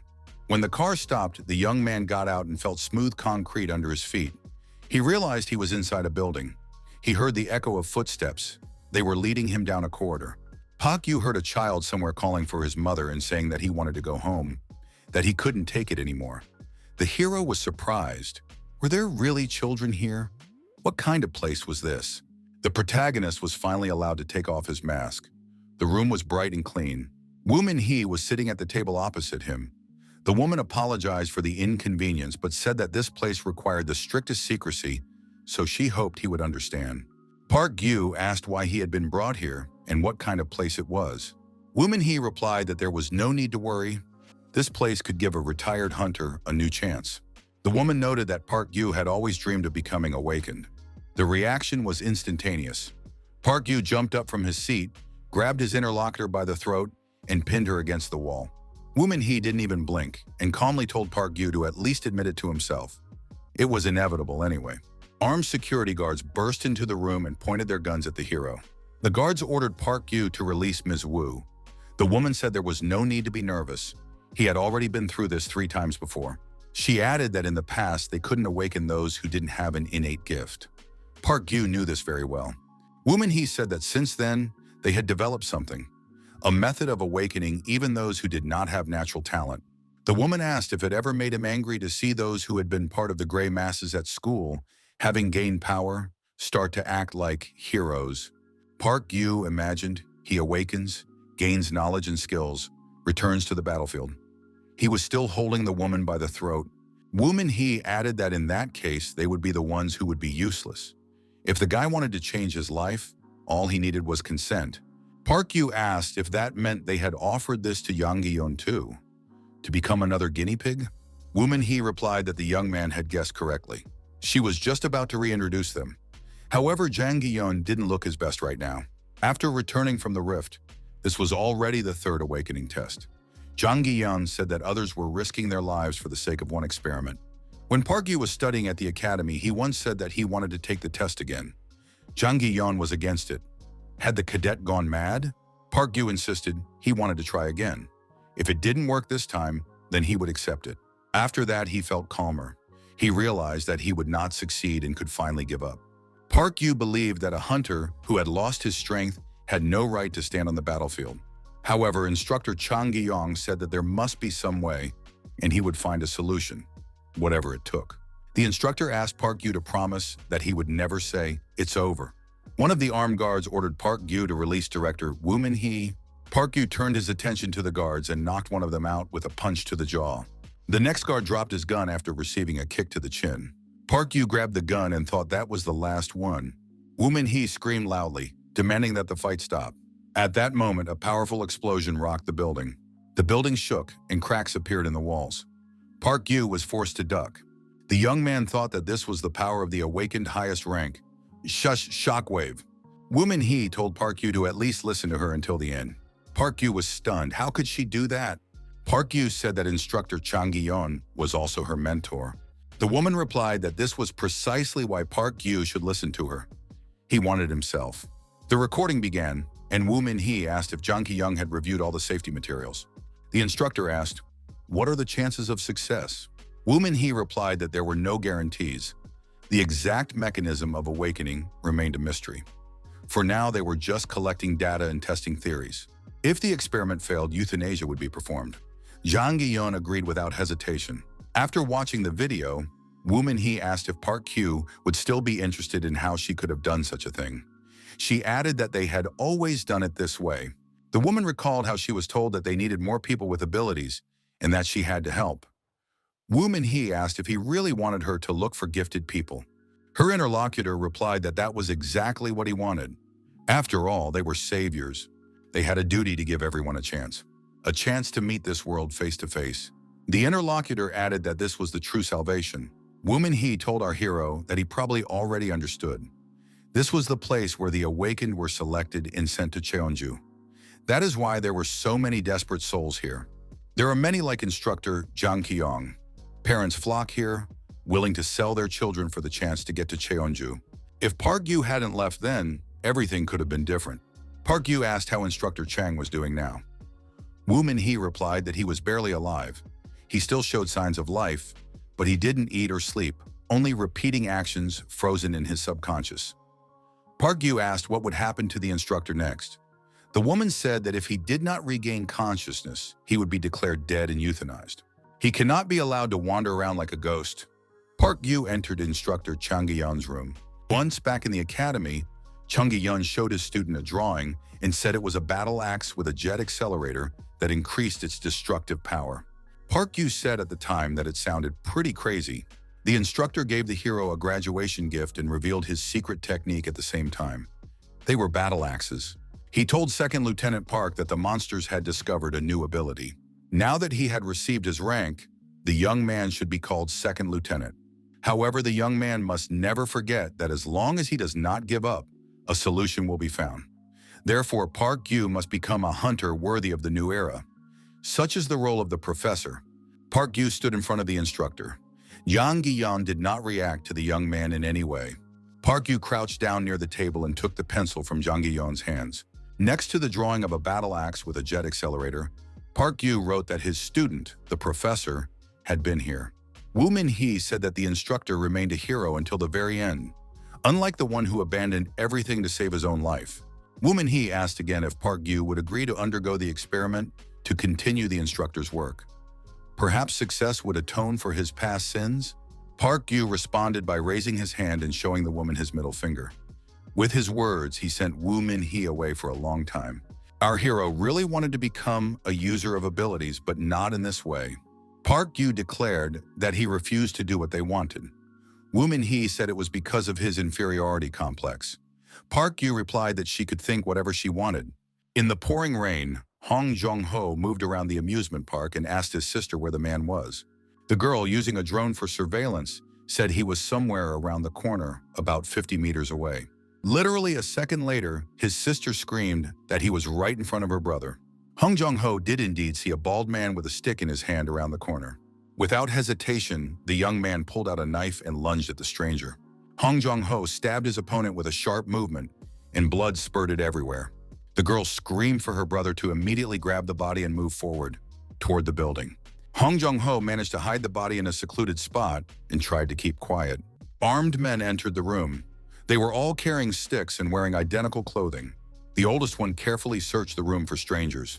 Commotion broke out in the Long Live the Apocalypse community. Everyone was curious about who these people in strange clothes were. Maybe they were some kind of crazy cultists from China. Someone asked if anyone had ever heard of the Converging Rivers cult. The followers of this cult consider monsters to be messengers of God and worship them. They are very cruel and make human sacrifices. Pa Gyu remembered that he had often confronted them when he was in China. They were fanatical people, ready for anything. To achieve their goal, these sectarians were willing to sacrifice even their own lives. Their terrorist acts killed many hunters. Park Gyu believed that he had eradicated them back then. Defender sent another message. Could Skeleton help them? Park Gyu asked if he only worked on call.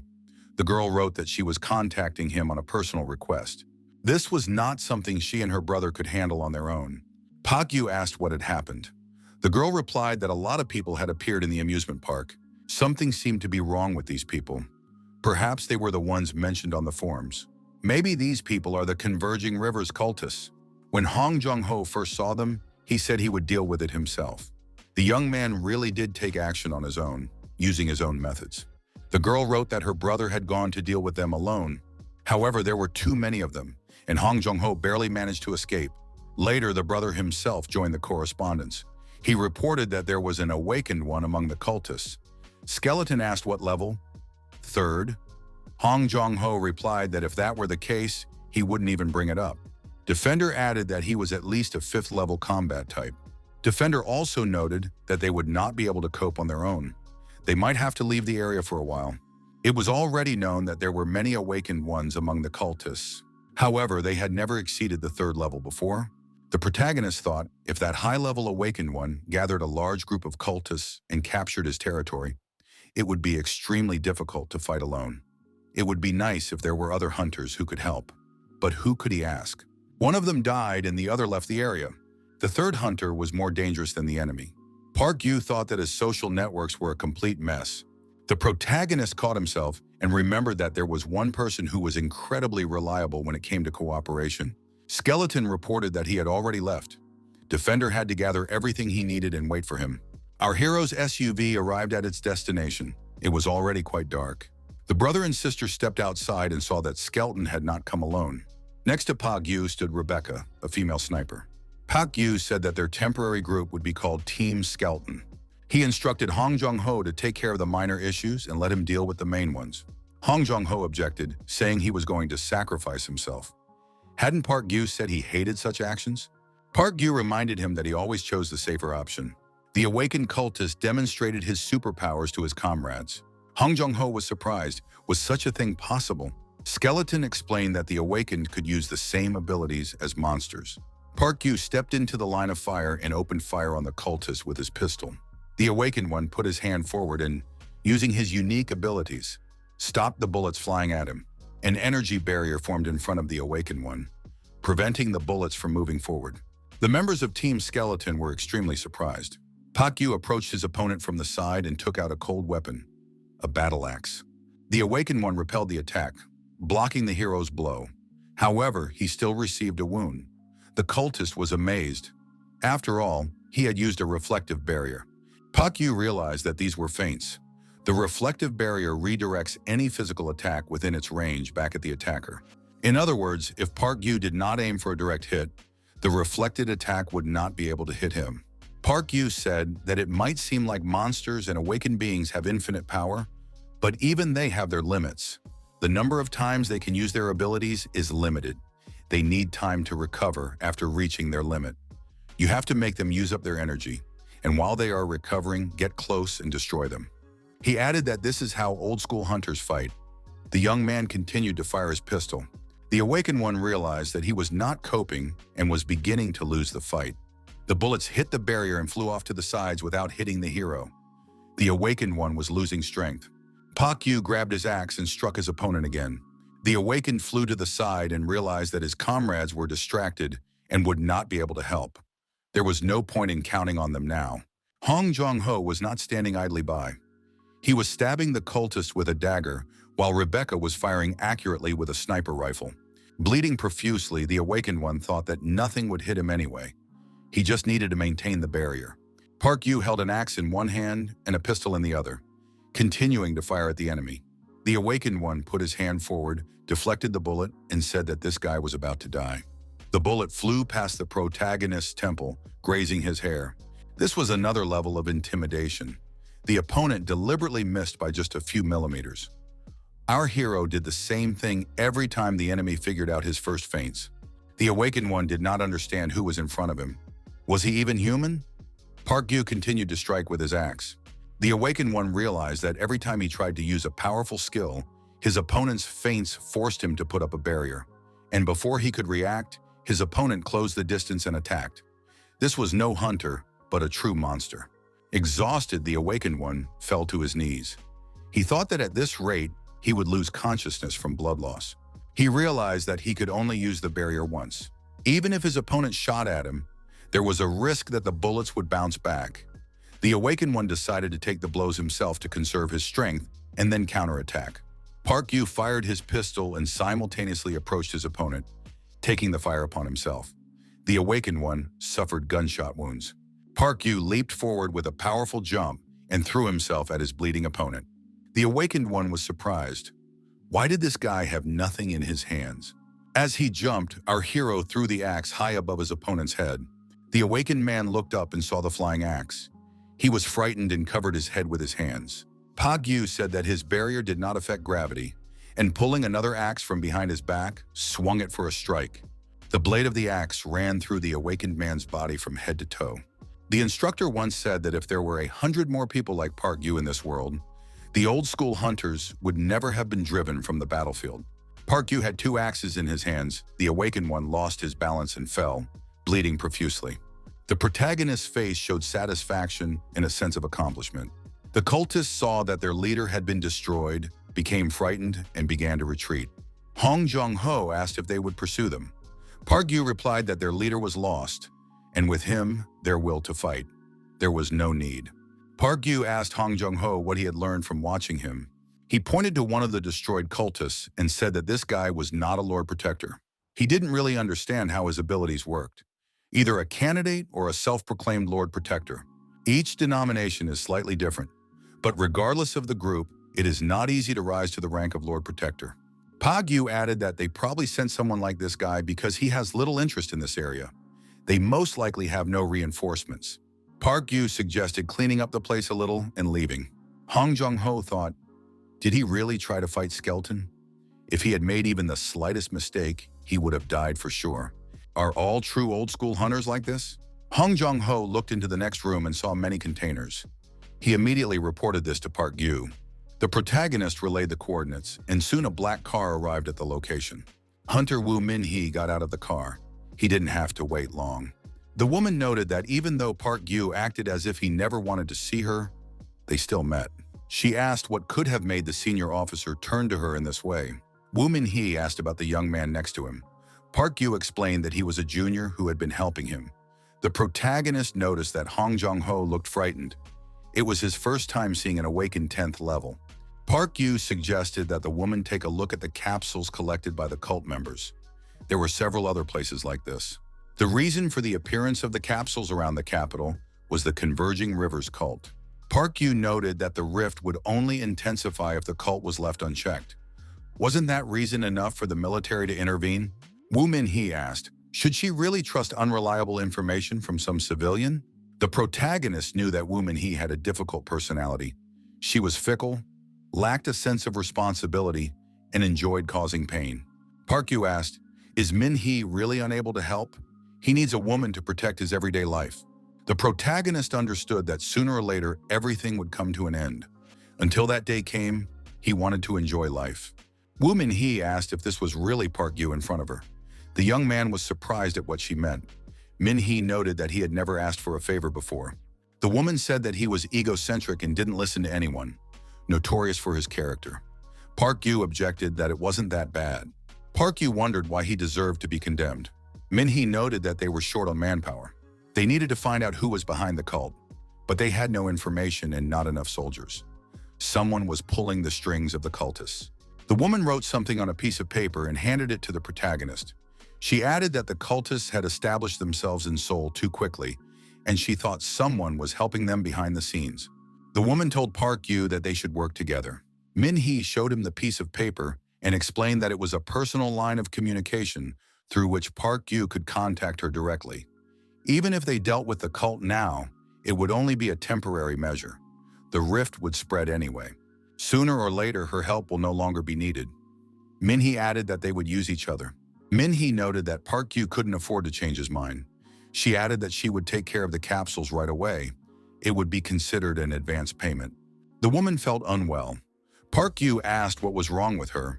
Min-hee replied that everything was fine and that she would call back later. After tidying up, Hong Jung-ho said that this was the last box. Rebecca asked what he was going to do now. The young man replied that he already had one place in mind. Earlier, he had looked at several others, just in case something like this happened. Hong Jung-ho suggested that his sister put her laptop and satellite equipment on her lap. Park Yu apologized for ruining the moment, but asked if they were really going to leave it there. He pointed to the body hanging from the tree. Hong Jung-ho said it was none of his business, but he didn't want to seem ungrateful. Park Yu asked who it was.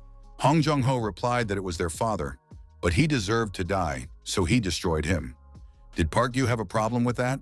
Park Yu said it was all a lie. Hanging someone was not his style.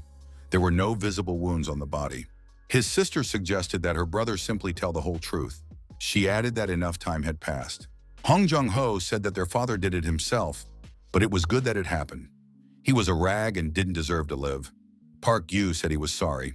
The father told his son that today was Children's Day, but he had something to take care of. There was no one else in the company who could replace him. He promised that the next time they came here, his son could play as much as he wanted. Their father was a trusting, kind man. Even if someone betrayed him, he laughed it off. In other words, their father was a weakling. His hobby was working late and overtime, giving loans that were never repaid. Despite his many mistakes, he never learned his lesson. Hong Jung-ho added that on the very first day of the war, his father began doing incredible things. He let strangers into the house. Hong Jung-ho asked his father, "Are you out of your mind? What were you thinking when you did that?"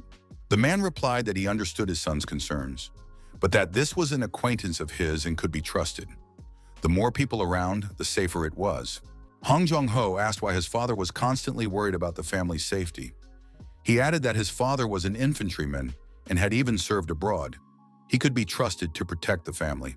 His father said he disagreed. Even if it meant suffering, he would not allow his son to act alone. Jung-ho remained silent, having done nothing to deserve it. The man added, "It's all because I'm a terrible father." At first, everything was fine. They worked together on repairs and gathering supplies. These people even helped them repel an attack by raiders. Hong Jung-ho added that this cooperation did not last long. These people had a small child. A conflict arose and they committed an act of violence against his sister and mother. There were other victims as well. The owner of the house was also attacked. One of the instigators looked at the girl and said she was still breathing. She was the complete opposite of her father. The woman with the child in her arms said that these men were simply disgusting. Hong Jung-ho noted that people are often like that. Even when they show kindness, they only value their own lives. In such a world, only the strongest survive. He added that he paid them back in kind. He destroyed every single one of them, including the child. Hong Jung-ho said he was curious what his father thought about it as he watched what was happening. However, his father just burst into tears. The young man added that he did not talk to him and left him there because he did not want to know what was going on in his head. The young man treated Taejong's wounds and did everything he could for his mother's body. Only after a short rest did he remember his father, but he couldn't find him anywhere. Jung-ho went outside to look for him. He found his father dead, hanging from a tree overlooking the amusement park. Hong Jung-ho finished the story and said it was a boring one. If Park Yu isn't curious anymore, we can move on. Park Yu said that John Ho would regret it if he left him there. Hong Jung-ho asked, "What do you suggest we do? Cremate him?" The old man did it himself and chose this way out instead of taking responsibility. The young man added that his father had not received forgiveness. Park Yu asked why Defender wouldn't take him with him. He'll be able to forgive him when he calms down and time passes. Hong Jung-ho was tired of the conversation. He said he liked it, but it wasn't enough. It had nothing to do with him. How would Skeleton feel if he interfered in his family affairs? Park Yu replied that he didn't know. The protagonist added that he had no parents. Hong Jung-ho shouted that it was unfair, that Park Yu was playing dirty. Park Yu replied that even he knew it was wrong. Rebecca sat silently in the car and drew with her finger on the glass. It so happened that the Defender's new house was about 4 kilometers from the protagonist's property. When they arrived, Hong Jung-ho said that the house might look shabby, but it had a good basement. He said he would call Skeleton when they settled in. In any case, he needed time to think. Defender brought his father's body with him. Jung-ho asked why Ta-jung was just standing aside. The girl replied that it didn't matter. Sue was happy to see everyone and said she welcomed Skeleton home. The monitor screen showed the outskirts of the city. The area was clearly visible. The operator on duty said that this place was not even part of Seoul. Didn't they have more important things to take care of? Woo Min-hee told the operator on duty that she was responsible for fighting monsters. The officer had orders to follow. Min-hee fulfilled her part of the deal and quickly dealt with the capsules. Park Yu was very pleased to finally be rid of these headaches. The radio hissed again, and Ta-jung came on the line. She said her brother had a question for Skeleton. Hong Jung-ho called Skeleton his brother-in-law and suggested throwing a housewarming party. Park Yu didn't understand what the two were talking about. The sky was high and the leaves were changing color. Autumn was already on the doorstep. According to satellite data, the cold weather was expected earlier than usual. Next came the most popular songs. The first piece was Rachmaninoff's Piano Concerto No. 2. The host announced that this request came from Mr. Ho Yan Lee from Sokcho. The composition will be played right now. It was a relaxing radio program that our hero was listening to. It was a propaganda broadcast by the Legion. Lately, they had become quite restless, even since the Jeonju Armed Forces, led by Min-hee, began supporting the NCOC. There was disagreement within the Legion about how to defend their cause. Park Yu wondered how Kim Taram was doing. The radio hissed again. The young man guessed that it must be Defender's brother and sister. Our hero had exchanged contact information with them during their last meeting. Park Yu said that a week had already passed since they had been there. Ta-jung noted that it had been difficult for the two of them, and they had to ask Skeleton for help. The girl added that her brother wanted to say something. Park Yu suggested that Hong Jung-ho probably wanted to thank him. In fact, our hero did not do it for gratitude, but he would not refuse it. Hong Jung-ho again called the protagonist his brother-in-law. Hong Jung-ho shouted into the walkie-talkie that he was proposing a housewarming party. Despite the fact that the brother and sister became famous for their killer skills, the Defenders are still somewhat famous in society. This is because they are extremely good at attracting attention. When they met, Park Yu asked why Hong Jung-ho called him his brother-in-law. Ta-jung blushed with embarrassment and said that her brother was very hasty because they had not even met each other's families yet. Park Yu was surprised at what she was talking about. Neither of them had parents. Hong Jung-ho suggested they stop discussing it. The girl said that Park Yu could stay with them and have some tea. Ta-jung added that she had brought tea with her. "Do you remember, Park Yu, how I know how to brew tea?" she asked. Park Yu said that he also had tea at home. As a result, the protagonist agreed to drink only 1 cup of tea. The brother and sister were satisfied. Defender's new home is a covered casino located under the house. Hong Jung-ho pointed out that the basement was quite nice. Park Yu noted that this did not help them survive, but at least it was in a good location, so the two of them would not have to kill so many people. Park Yu was against Ta-jung writing anything about him on the forum. The girl replied that he needed something special if he wanted people to read his post. She was trying to help if Skeleton was so unpopular. Park Yu was surprised. Can destroying his reputation really help him? Ta-jung pointed out that if Park Yu didn't publish content, people would forget about him. Park Yu asked, "Do these two remember Anon 337? He was a user who posted videos of himself making toys for his children. Those two destroyed him." Hong Jung-ho said he remembers him. Park Yu wants to know why they did it. Park Yu replied that it didn't matter now. He was more interested in what had happened to his children. In his videos, this user said he was making toys for his children, but only his body was found in his bunker. Defender replied that perhaps this was because the raiders searched his house, but could not find any traces of children anywhere. Park Yu asked if they had seen any children in his bunker. The answer was no. Hong Jong-ho said there were no children there at all. When they saw this man, he did not even react to their words. Hong Jong-ho suggested that he was another lunatic. They did not expect to find a bunker in such a place. Her brother suggested taking a photo and leaving. He told his sister to take anything she thought might be useful. Ta Jong saw a stuffed toy and said that this man was a member of the forum. Hong Jong-ho said that this guy was unlucky. Of all the people in this country, he had to run into them. His sister suggested that something was wrong with this bunker. Ta Jong said she didn't see any signs that the toys had ever been played with. The girl added that the bunker was also very small. She had never seen a single child in this man's videos. Hong Jong-ho said they left everything as it was and left. The young man added that he just didn't understand the parents.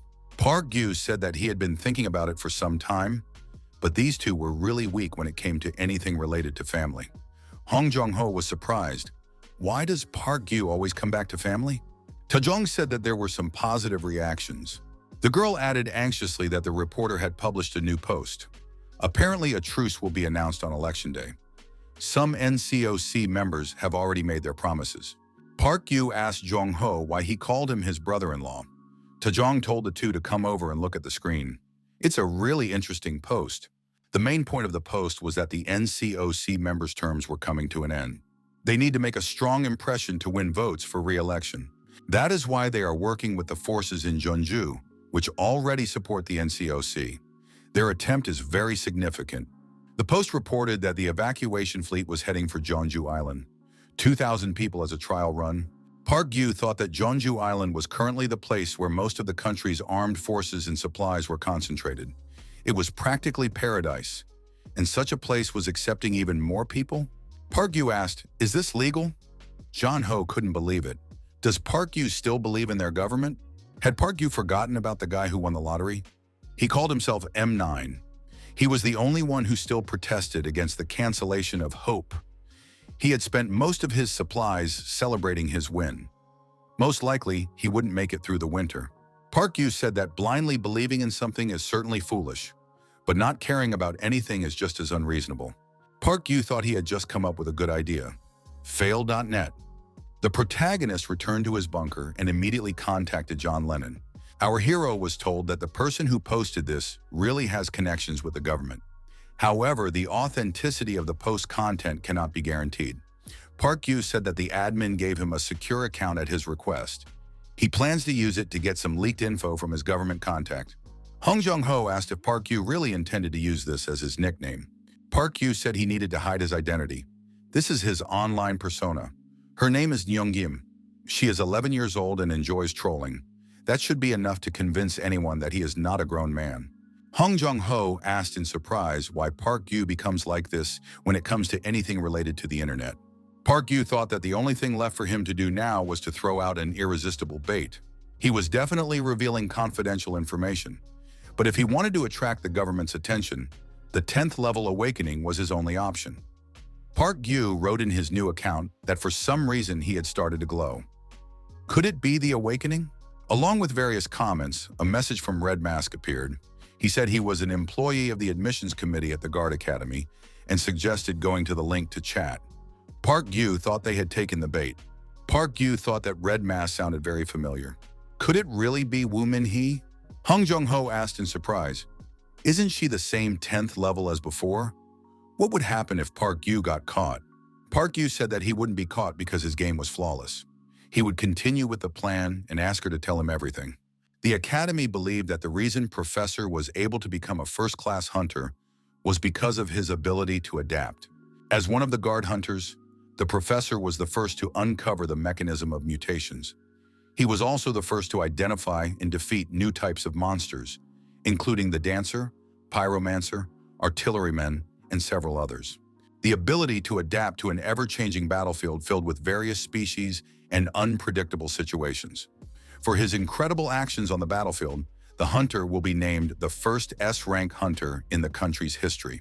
This adaptability is also evident outside the battlefield. Right now, the professor does not exist in this place. Instead, there is Ningim Kim, an 11-year-old child. What's more, Ningim is an incredibly nasty child.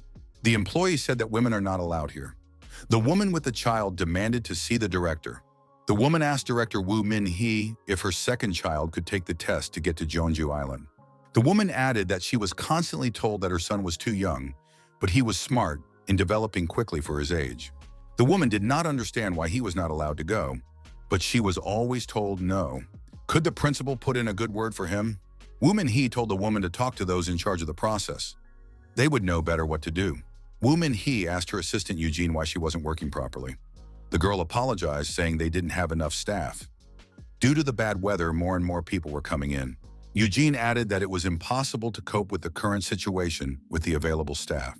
Eugene said that another request for reinforcements had come from the island, and signs of an emission had been detected in the Pagu Fault. Min-hee said that she would deal with the fault herself and that Eugene should focus on her duties. Woo Min-hee lamented that she would have to deal with this for a long time. She needed to take a break. Woo Min-hee was intrigued by a post in which the author said that he had started to glow.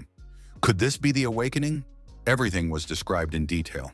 Woo Min-hee thought that this user couldn't possibly know unless he had experienced it himself. Moreover, if such precursors to awakening had appeared, it meant that the awakened person was of a fairly high level. If he was lucky, he could reach level 10 or even higher. High-level awakened individuals, especially those above the 10th level, are like superweapons. Min-hee thought that it was impossible to know how the situation might change in the future. Such talents definitely needed to be recruited. Min-hee, under the nickname Red Mask, asked the person to briefly introduce themselves. Ningim entered the chat and greeted her, writing a word with mistakes. Min-hee wondered why he spoke that way. He was an 11-year-old boy, 2 meters tall, weighing 120 kilograms, 28 centimeters. Min-hee blushed with excitement. She even forgot that she was talking to an elementary school student. Min-hee said that she was the one who could send Nyongim to Jeonju Island. Red Mask added that she was going to go there by ship and already had a schedule. She would leave immediately after the vote. Park Gyu realized that Min-hee was talking about the evacuation fleet. Min-hee thought she could tell him something. It was also in the other side's interest to remain silent. She said it was better not to sail on the evacuation fleet. The ship was too small, not to mention the fact that it could sink during the voyage. Park Gyu remembered meeting Kim Ta-ram in his bunker when she was surprised to see a toilet in the middle of the room. Min-hee said that the old politicians would be so busy that they might simply forget. It would be better to fly to the island by plane. If Nyongim wanted to, she could send good people after him. Park Gyu said that they now had proof. The evacuation fleet was a lie. They would transport their valuable awakened candidates by plane. Park Gyu said he wanted to take a screenshot and post it on fail.net. He needed help editing it. Red Mask asked in surprise why Nyongim's location wasn't being tracked. Park Gyu thought that Min-hee was beginning to suspect him. Red Mask asked who he was. If Nyongim confessed, she would forgive him. Park Gyu wrote a few childish phrases, mimicked his interlocutor, and interrupted the chat. This was supposed to convince her that some student was playing a prank on her. Jung-ho understood that Park Gyu was playing his part, but was it necessary to tease her at the end? Park Gyu replied that he had gotten too into the role. Defender returned home and sent an edited version. Park Gyu posted on fail.net under the nickname Ningim. A few days later, there were over 10,000 comments under the post. It was amazing. Even excluding the responses from the government bot, it still meant that most users had seen the post. Park Gyu felt a strange sensation in his chest. John Lennon sent a message saying it was cool. The protagonist had always thought this person was an attention seeker, but all his inexplicable actions and pathetic motivations led to this result. Now, the protagonist had a different attitude towards this person. Park Gyu noticed that a female journalist in the chat really wanted to meet with Nyong. The young man had strange suspicions. The radio hissed and Woo Min-hee was on the line. She asked if Park Gyu was even online. Had the sergeant ever heard of a person with the nickname Nyong-im? Park Gyu asked his interlocutor what the internet was. The young man immediately thought he had overplayed his hand. Fortunately, Min-hee did not mean that. The woman said she would send a driver for him. Seoul, where the protagonist had come at Min-hee's request, did not look lively at all despite the truce. There were few people on the streets, and those who were there looked openly hostile at the official car. Perhaps this was how the public viewed what the National Assembly called the restoration of Seoul. Park Gyu asked why Min-hee was looking at him like that if she had already called him. The director asked if Park Gyu really knew nothing about the internet. Park Gyu replied that he was well aware of it. It's what you do on a computer. Min-hee was surprised. Park Gyu talks just like an old man. How old is he anyway? Park Gyu asked what she was interested in. Woo Min-hee replied that she was interested in election campaigning. One of the candidates wants to take credit for removing the capsule. Park Gyu said that there are capsules everywhere, so how can removing one be considered campaigning? Min-hee replied that this place was special. It was the National Assembly building, the legislative body of the Republic of Korea. Park Gyu thought that it was indeed symbolic. No wonder the members of the National Assembly were so excited. Park Gyu met a man who asked if he was really the hunter from the National Assembly. He had heard about this hunter from director Woo. The man introduced himself as Park Sang-min, a member of the National Assembly. The young men looked at each other and remembered. Park Sang-min was a former hunter who became a member of the National Assembly on the party list. He participated as a military advisor in Operation Papon to recapture the industrial complex. In fact, he was a hunter who had barely obtained his license. Park Gyu pointed out the impracticality of the operation plan he had drawn up. However, Park Sang-min ignored his words and insisted on carrying out the plan. This led to a complete failure, with huge losses and a retreat. The Papon group was unable to cope with the damage and subsequently fell apart. Park Gyu heard that this man barely survived. Park Gyu said that if he was not suitable, he could be sent back. Park Sang-min had only about a dozen supporters, most of them middle-aged and elderly women. Park Gyu noticed that Park Sang-min was particularly ingratiating to one of the women. The protagonist also met hunter Baek Sung-hyun here. He did not expect to meet our hero here. The young men greeted each other and asked how things were going. Baek Sung-hyun said that there were also freelance hunters here. Their skills are top-notch, but now they are just getting by with odd jobs. What else is there for the old guard to do? Park Sang-min said that the briefing was about to begin and asked everyone to gather. Park Sang-min explained that he and Hunter Park Gyu would go to the capsule and carry it out of the meeting building. The rest would have to film the process on video. There was nothing complicated about it. Park Gyu said that Park Sun-min was underestimating the capsule, but it was a simplified portal from which monsters were summoned. What would San-min do if the capsule opened during transport? San-min replied that in that case, Hunter Park Gyu would have to deal with it. He had heard that this man could handle small creatures. Park Gyu replied that it depends on the type. If it's the dancer type, San-min interrupted and said that it's all for the sake of the people. Park Gyu was surprised that this man was saying this now. San-min repeated, it's all for the sake of the people. Park Gyu was surprised. How is this for the people?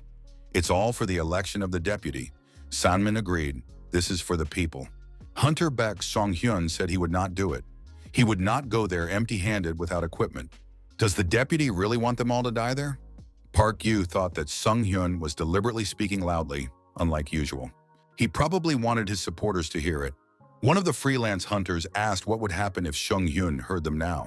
The Papon group has fallen apart, and this deputy lost touch with them long ago. Is he really going to campaign with these old ladies? One of the freelancers approached the deputy and said that their hunter would not be doing this job. Sun-min said that in that case, they should just leave. Sun-hyun announced that the job was done and they were leaving. Park Gyu had always thought that Sun-hyun's methods were very effective, sometimes to the point of being unpleasant. Sung-hyun asked if Park Gyu had a walkie-talkie and offered to exchange call signs. Park Gyu noted that this man was resourceful and had connections with other hunters. Sung-hyun added that his call sign was Taram. Park Gyu was surprised because that was Kim Ta-ram's radio. But why did Kim Ta-ram's thing end up with these freelancers? Sun-hyun asked if Kim Ta-ram and Park Gyu had once been close. Park Gyu asked if they knew anything about Kim Ta-ram. Sun-hyun, walking away, said that he had heard that she had joined the Legion faction. They say she backed the wrong horse there, made the wrong bet. Sang-min told the hunter that he was indeed wrong in the situation with Chairman Jae Pung-ho. He was not a real hunter and could not recognize such an outstanding person as Park Gyu. Park Gyu replied that he was not that outstanding and was not going to take all the responsibility upon himself. Sun-min could tell the director that he was quitting.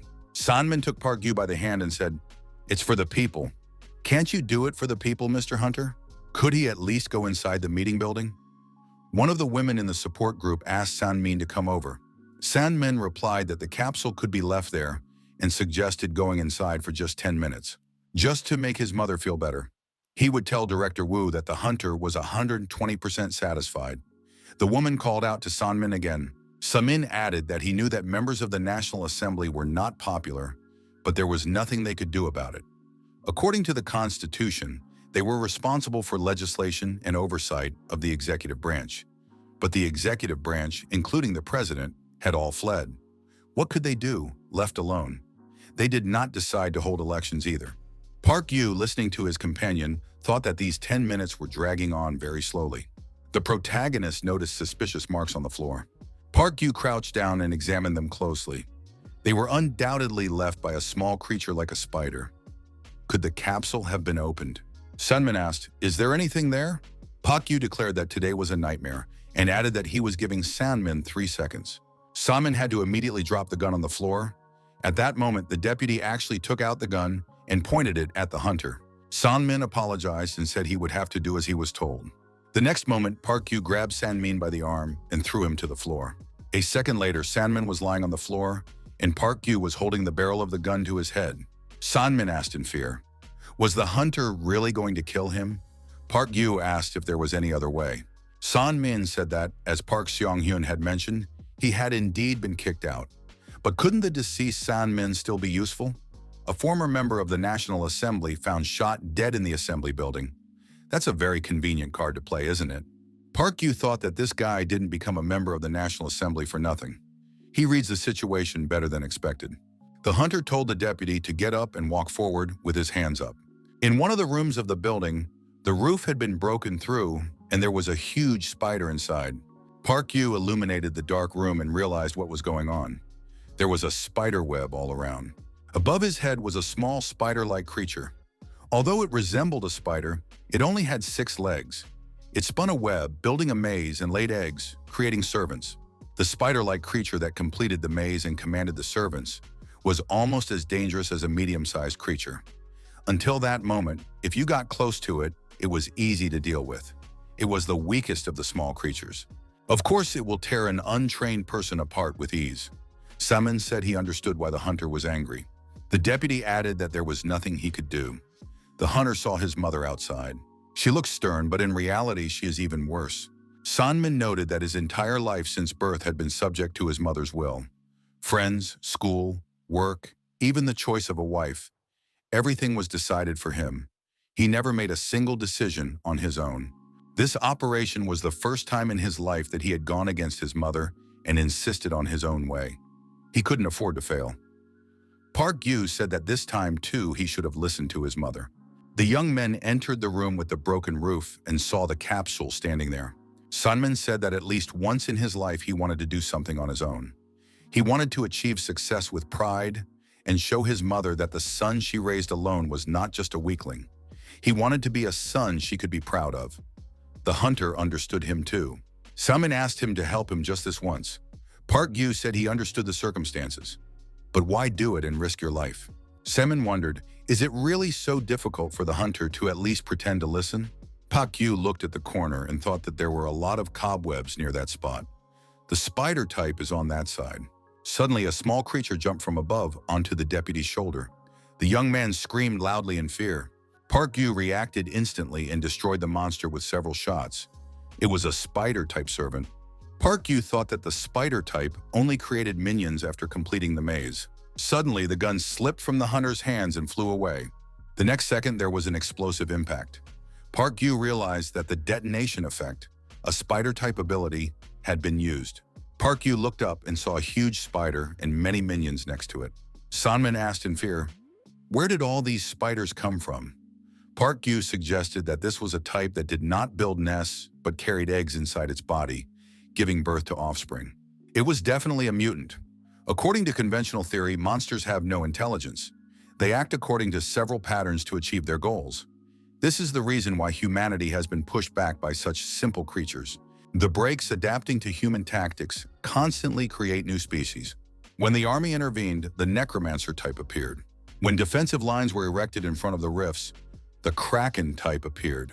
When hunters using cold weapons appeared, the dancer type appeared. As if mocking humanity's desperate struggle, a malicious new species appeared each time.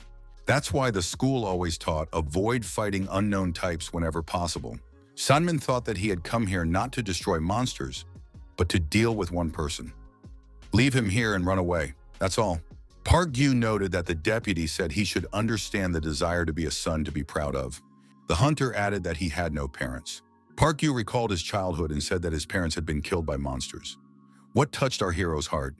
Perhaps it was not just this banal plea. Park Gyu took out his axe and moved toward the monster. He told the deputy that he could run away, die, or do whatever he wanted. Park Gyu just wanted to understand why they were doing all this. This creature must be destroyed. Park Gyu rushed at the huge spider monster. The deputy was frightened. What was he doing? As he approached the monster, the protagonist destroyed the smaller creatures, the minions, with his axe. Park Gyu realized that it was not necessary to destroy all these spiders. The main thing was to break through and engage in close combat with the main creature. Park Gyu thought that his time was limited until his strength and concentration ran out. He had to use everything to the maximum. Dodging the monster's spikes, he continued to strike with his axes, cutting off various parts of his opponent's body. It wasn't difficult to dodge. The monster's movements were slow, but the attacks of the spiders from all sides were troublesome. The most dangerous phenomenon was erosion. There were no changes in the landscape yet, but the web covering the battlefield was enough to pose a threat. The longer it goes on, the worse it is for our hero. We need to make a decisive move and end this. It is simply impossible to fend off everything. We need to repel only those attacks that can reach their target. We need to concentrate. At some point, after another blow, the monster defended itself with its horn. How is that possible? Does it have intelligence? Park Gyu thought that the fight was very energy-consuming. This won't work. It's not profitable. He needs to lure the monster into a narrow place. Choosing another location, the hunter noticed that the deputy was still there. But why hadn't he run away? Sanman said he had tried to do so, but the exit had already been taken over by spiders. Sunmin thought that if these spiderlings were everywhere, sticking with Park Gyu seemed like the only safe option. Sanmin asked, "Should everything be fine now?" The deputy suggested that the monsters wouldn't be able to get here. They should try to find another way out. Park Gyu abruptly pushed the deputy to the floor and blocked the spider's attack, which he had planned on Sanmin. The door opened and hordes of spiders poured in. Sanmin was frightened, waved his arms, and dropped the smartphone he was using to light up the area. Park Gyu, defending himself from the monster, asked what the deputy was doing. Park Gyu told Sanmin to turn on the flashlight and run away. During the retreat, our hero continued to swing his axe and destroy the servants, who were constantly attacking people. At one point, Sangmin dropped his smartphone again. Park Gyu managed to catch the smartphone in midair and returned it to the deputy. The hunter said that if Sandman did that again, he would have to leave him there. The young people stopped in front of the stairs. Sandman suggested that they might have gotten away from the spiders. Park Gyu said he wasn't sure. These monsters see the world not with light, but with their senses and clairvoyance. The corridor is narrow, so they are slow, but if they hesitate, the spiders will catch up with them immediately. Spiderlings are sedentary creatures. If you stray too far from their territory, they will retreat and return. Sandman suggested that they were now safe. Park Gyu said that this was not the case. It was simply inconvenient to fight there. He wanted to lure them outside and deal with them there.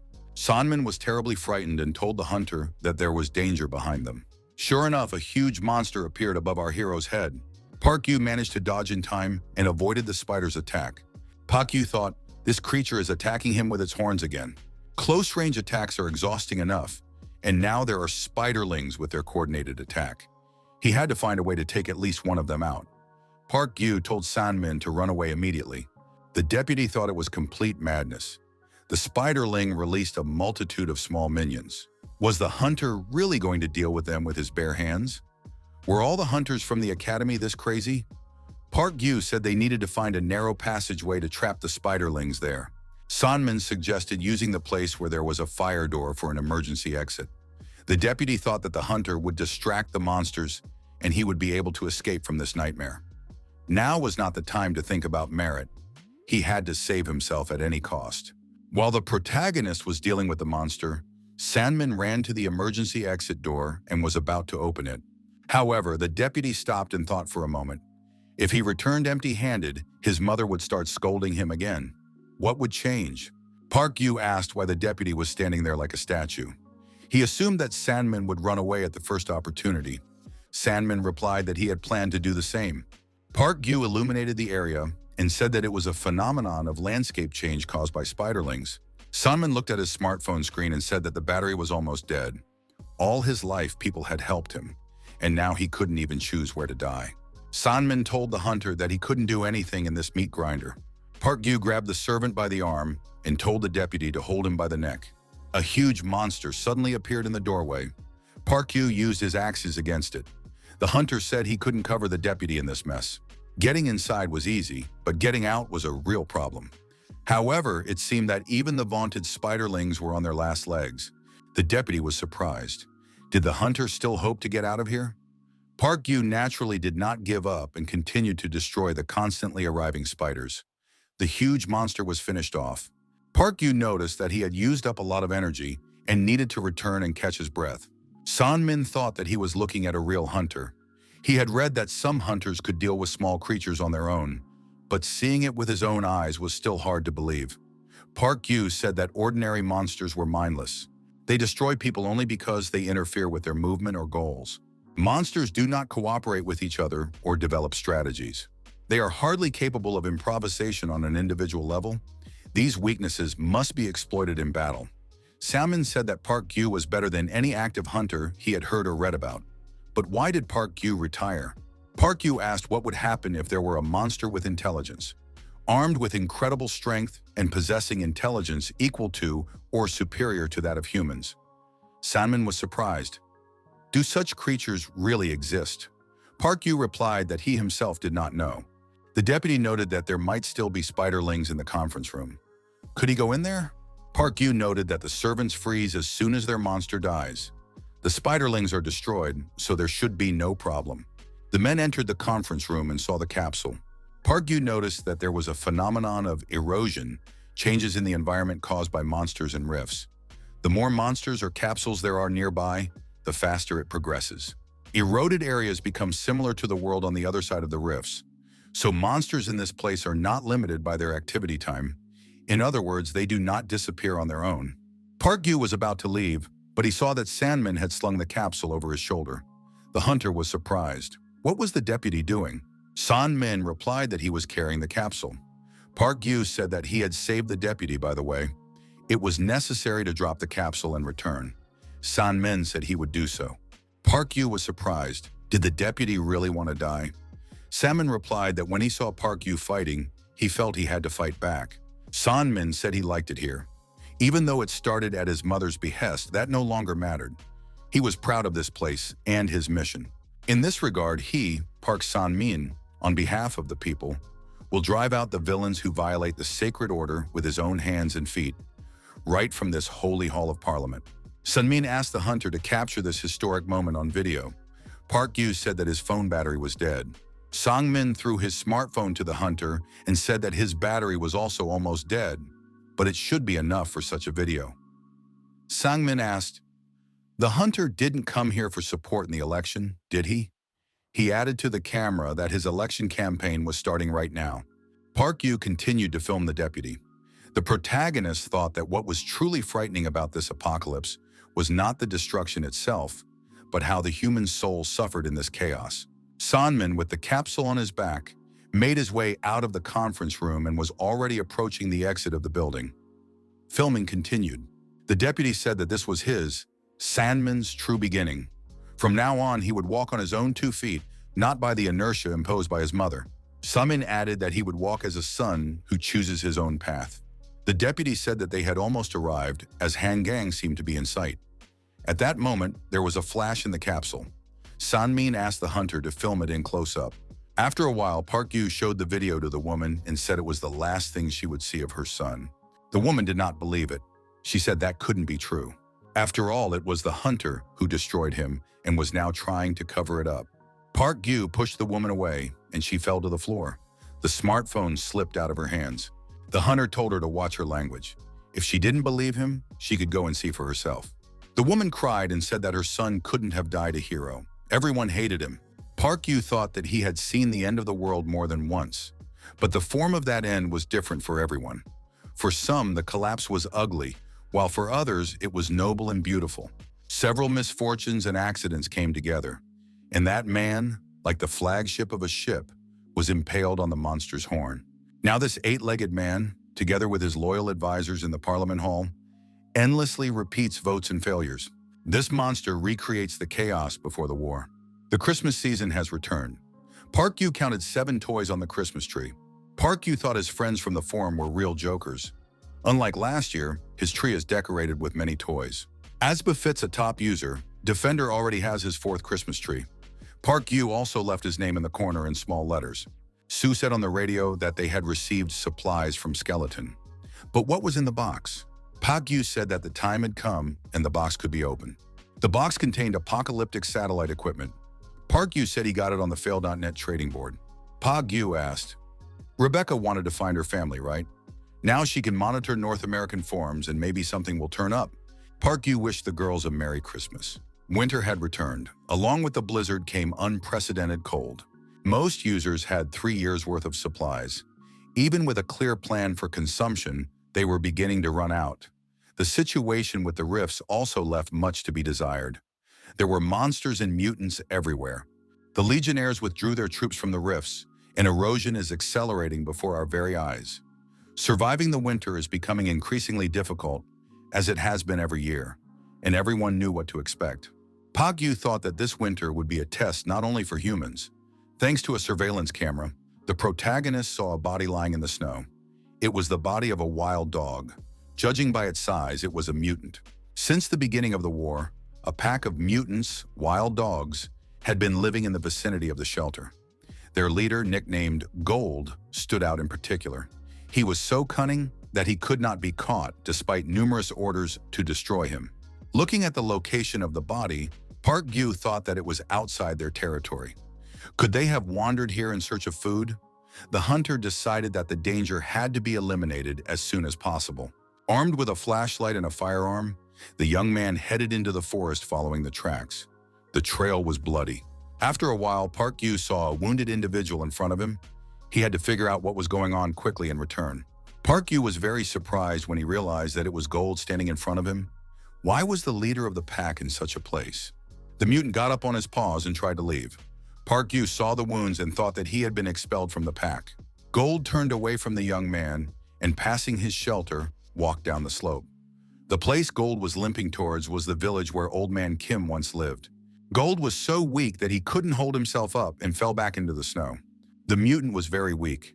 His past life flashed before his eyes. Gold had once been a domestic dog, and he had had an owner. People had treated him kindly. There was always plenty of food. The mutant got back on his paws and tried to walk away. Park Yu followed the dog. When the young man stepped outside the gate, he saw Gold lying in the snow. He was quietly making sounds that resembled a song. Dogs do not have human vocal cords, only fading breath, clumsily imitating a melody. It was a painfully familiar melody. Happy birthday. Scientists say that mutants are too cunning to be tamed. Along with this statement, a woman flashed through his mind. She cared for stray cats. If it weren't for the intervention of some person mired in reality, perhaps some possibility could have become reality. Park Yu asked the dog if he wanted to live. Curiosity got the better of him. Park Yu brought Gold to one of the spare bunkers. The dog only growled once in pain during treatment, but otherwise showed no hostility. Park Yu took some pieces of meat out of the freezer. After a while, the dog's food was ready. Gold received a pot of food and growled in response. Park Yu was surprised. What was all this fuss about? He had to eat what he was given. As befits a wild animal, Gold recovered remarkably quickly. On the 3rd day of care, the young man took him, now able to walk slowly, to the mountains above the main bunker. Park Yu pointed to a gazebo and said that this was now the dog's home. Gold growled again. Park Yu said there were no traps here, the dog could relax. Had he been deceived his whole life? Gold calmed down and settled in the gazebo. Park Yu wondered, to what extent does this animal understand human speech? Park Yu told the dog that he would bring food soon, so the dog should sit there and hide. The faster his wounds healed, the more the young man worried that Gold might attack him. Highly intelligent mutant dogs are sometimes more dangerous than monsters. You can die from them if you don't deal with them first. Pagyu tried to pet Gold, but the dog growled and swatted his hand away with his paw. Pagyu understood that trust cannot be gained in an instant. Only patience and time are the only way. Suppressing his instinct to defend himself, the young man continued to care for the dog. One day the radio crackled. A voice asked if there were any survivors nearby. The man asked for a response if anyone could hear him. He wanted some information. The voice on the radio said he had a small gift: gasoline. Park Yu told Gold to sit quietly and not stick his head out.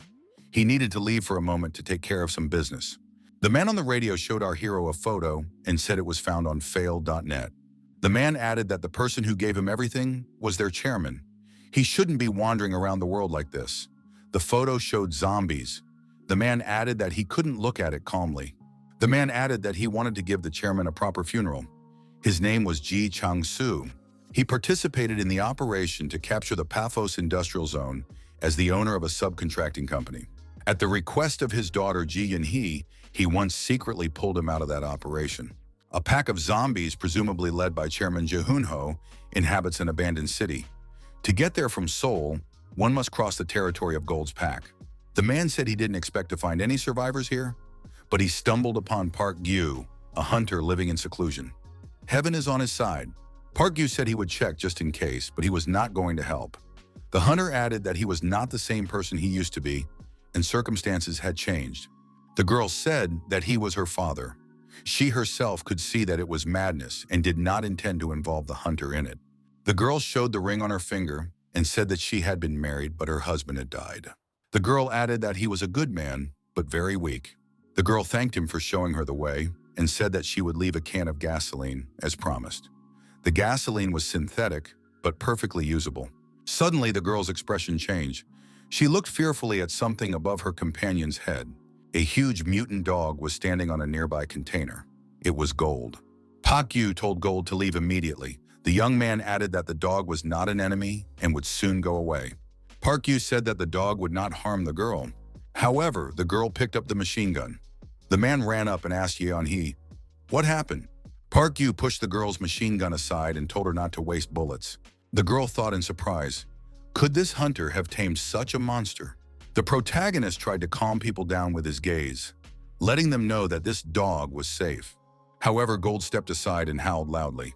After a while, a pack of wild mutant dogs appeared nearby. The mutants were aggressive and growled viciously. A huge mutant appeared in front of the hungry pack, significantly larger than Gold.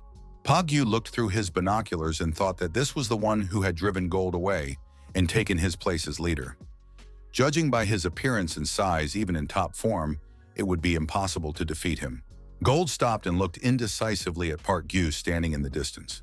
On the other side, the new leader growled viciously at Gold. Gold fell on his back and tucked his paws under him, signaling his submission. Yun-hee said, "Even a dog knows how to change its behavior depending on the situation." The girl looked back and said that her father seemed to be worse than this mutt. The man said that with the hunter Park Yu on their side, it was like having an entire army of reinforcements. Park Yu thought if Gold had returned to the pack, it was only a matter of time before he joined Ji Han-soo's group. Gold was a beast that could not be tamed, with a mind comparable to, or even superior to, that of a human. It was like a marauder targeting his home.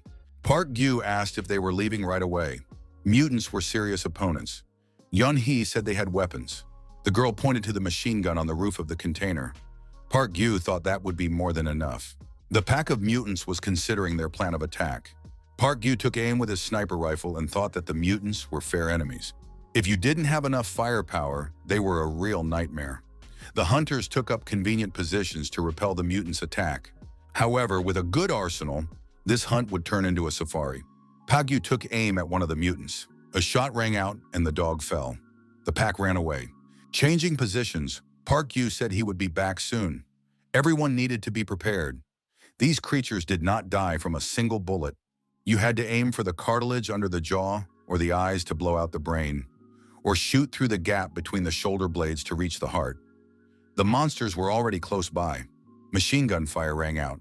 The shooter knew his job. The machine gun was large caliber, so one hit was enough. The expedition leader said that their shooter was an army veteran and his skill would not let them down. Park Yu noted that these were excellent shots. The The shooter said that his firepower was up to par, so there was nothing to fear. At that moment, Gold appeared on the hill behind him. The dog took a huge leap and was already next to the machine gunner. The machine gunner managed to hide, closing the hatch behind him. The mutant ended up near the firearm. The next moment, something incredible happened. Gold bit through the barrel of the large-caliber machine gun with his teeth, destroying the weapon. Gold howled again, and it was terrifying. Park Gyu understood where this was leading. A pack of wild mutant dogs surrounded the people, and the circle began to tighten. Park Gyu told everyone to stay calm and wait for his signal. However, the people were frightened and turned and began to run in different directions. They shouted that they shouldn't have come here. Park Gyu looked back and realized he was alone. He did not give up and began to fight back alone. All the mutants that approached the hero were shot with automatic weapons. The protagonist was quick and decisive, so the mutants couldn't get to him. Each dog that was closest to the hunter received its share of bullets and fell backward. Park Gyu threw his machine gun aside and grabbed his axe. Our hero was just as skilled with cold weapons. The dogs continued to fall as soon as they approached him. Another mutant was shot in the head with a shotgun at point-blank range. At one point, Park Gyu looked up and saw the huge leader of the pack above him. The young man had an axe in his hand. Gold appeared next to the leader. He looked silently at Park Gyu. Park Gyu thought that it wasn't a matter of bad luck. The mistake was that he had underestimated this dog. The young man realized that he could have handled one black beast, but Gold was in this pack. In addition, the dogs that had been hiding joined them. Ji Teng-su's gang was attacked by mutant dogs. They were no help. Park Gyu looked at the leader again and thought that he was checkmated. Park Gyu had always known that he would die someday. Perhaps that moment had come. However, as long as he was still breathing, he would do what he did best. Park Gyu swung his axe and struck the nearest dog. At that moment, something unexpected happened.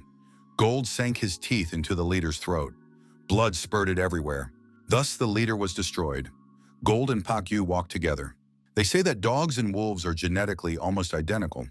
In that case, the difference between them is created by the presence of humans.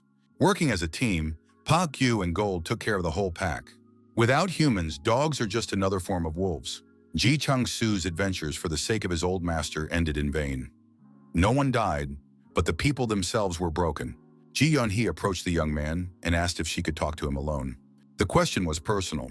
The girl asked if the hunter was alone. The hunter was extremely surprised by this question. Yun-hee said she was asking seriously. They say that even a fleeting encounter is fate, and this was their second meeting, so it must mean something.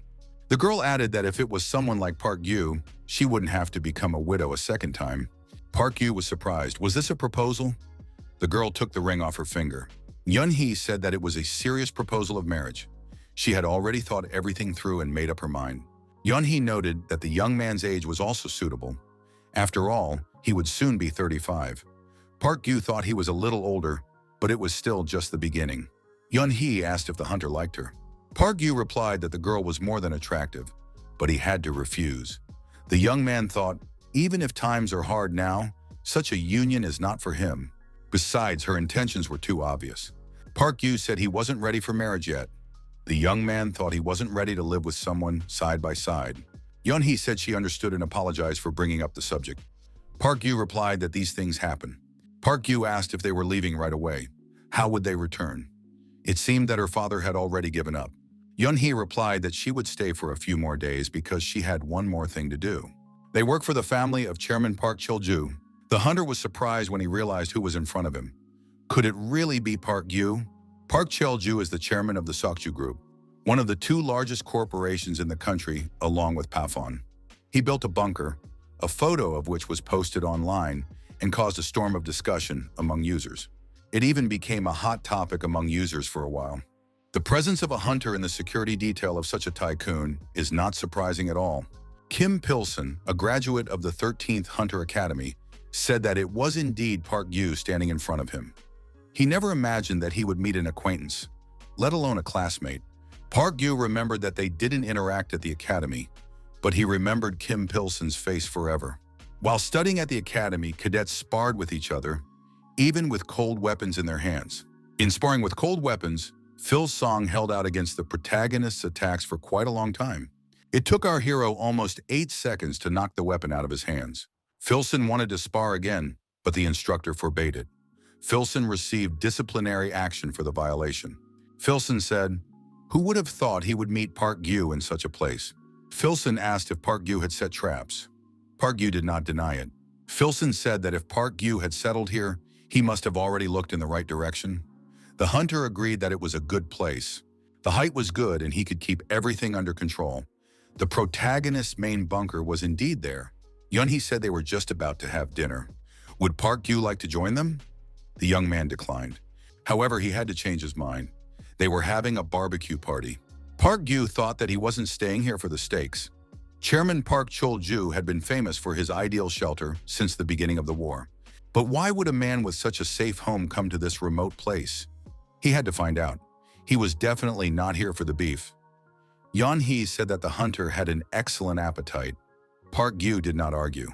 Park Gyu said he had a question. Yunhee said there had been shelling. The shells came from the Legionnaires. The shelter collapsed. Sokju's group lost almost all of its people. Wouldn't you want to run away anywhere after that? Park Gyu asked where to run away to. The girl showed a photo of Ogasawara Island on her smartphone. The chairman said that they had to escape from this hell and go to paradise. Park Gyu asked if Yunhee was with them too. The girl had just answered when the chairman appeared nearby. He asked what the young people were talking about so enthusiastically. The girl told the chairman that she was with Park Gyu, the hunter she had mentioned. The chairman said that he had wanted to ask her for a long time. Was she an INFP by any chance? Park Gyu was surprised. What is that? The chairman asked if she knew about MBTI. He, for example, was an ENFP. The chairman pointed to himself and said that he was a lively activist, a spark. That was his nature. Park Chol-ju told the young man to give him a minute and take the test. Park Gyu flatly refused. The chairman smiled and said that the young man was definitely an INFP. When the chairman left, Yunhee said that he had been in this mood ever since the shelling. Park Gyu asked when they were leaving. Yunhee replied that it would be in about 2 days. The next day arrived. A plane did indeed fly to the shelter, the Air Force base. Looking at the plane, the young man thought that it was a silver hull full of hope, ready to take him anywhere, to escape from hell and fly to paradise. The person in charge thanked the hunter Park Gyu for coming. They were counting on him. Our hero had returned here for work. It all started with Ji Yunhee's conversations. The girl said that this hunter had destroyed dozens of mutants with just a rifle and an axe. Even in the movies, they don't show anything like that. Yunhee praised our hero, embellishing his exploits, and for these people, Park Gyu became an increasingly unattainable legend. Park Pilson said that Yunhee probably didn't know, but this hunter was simply the best, the only one who had defeated him in close combat. This man's words were the icing on the cake.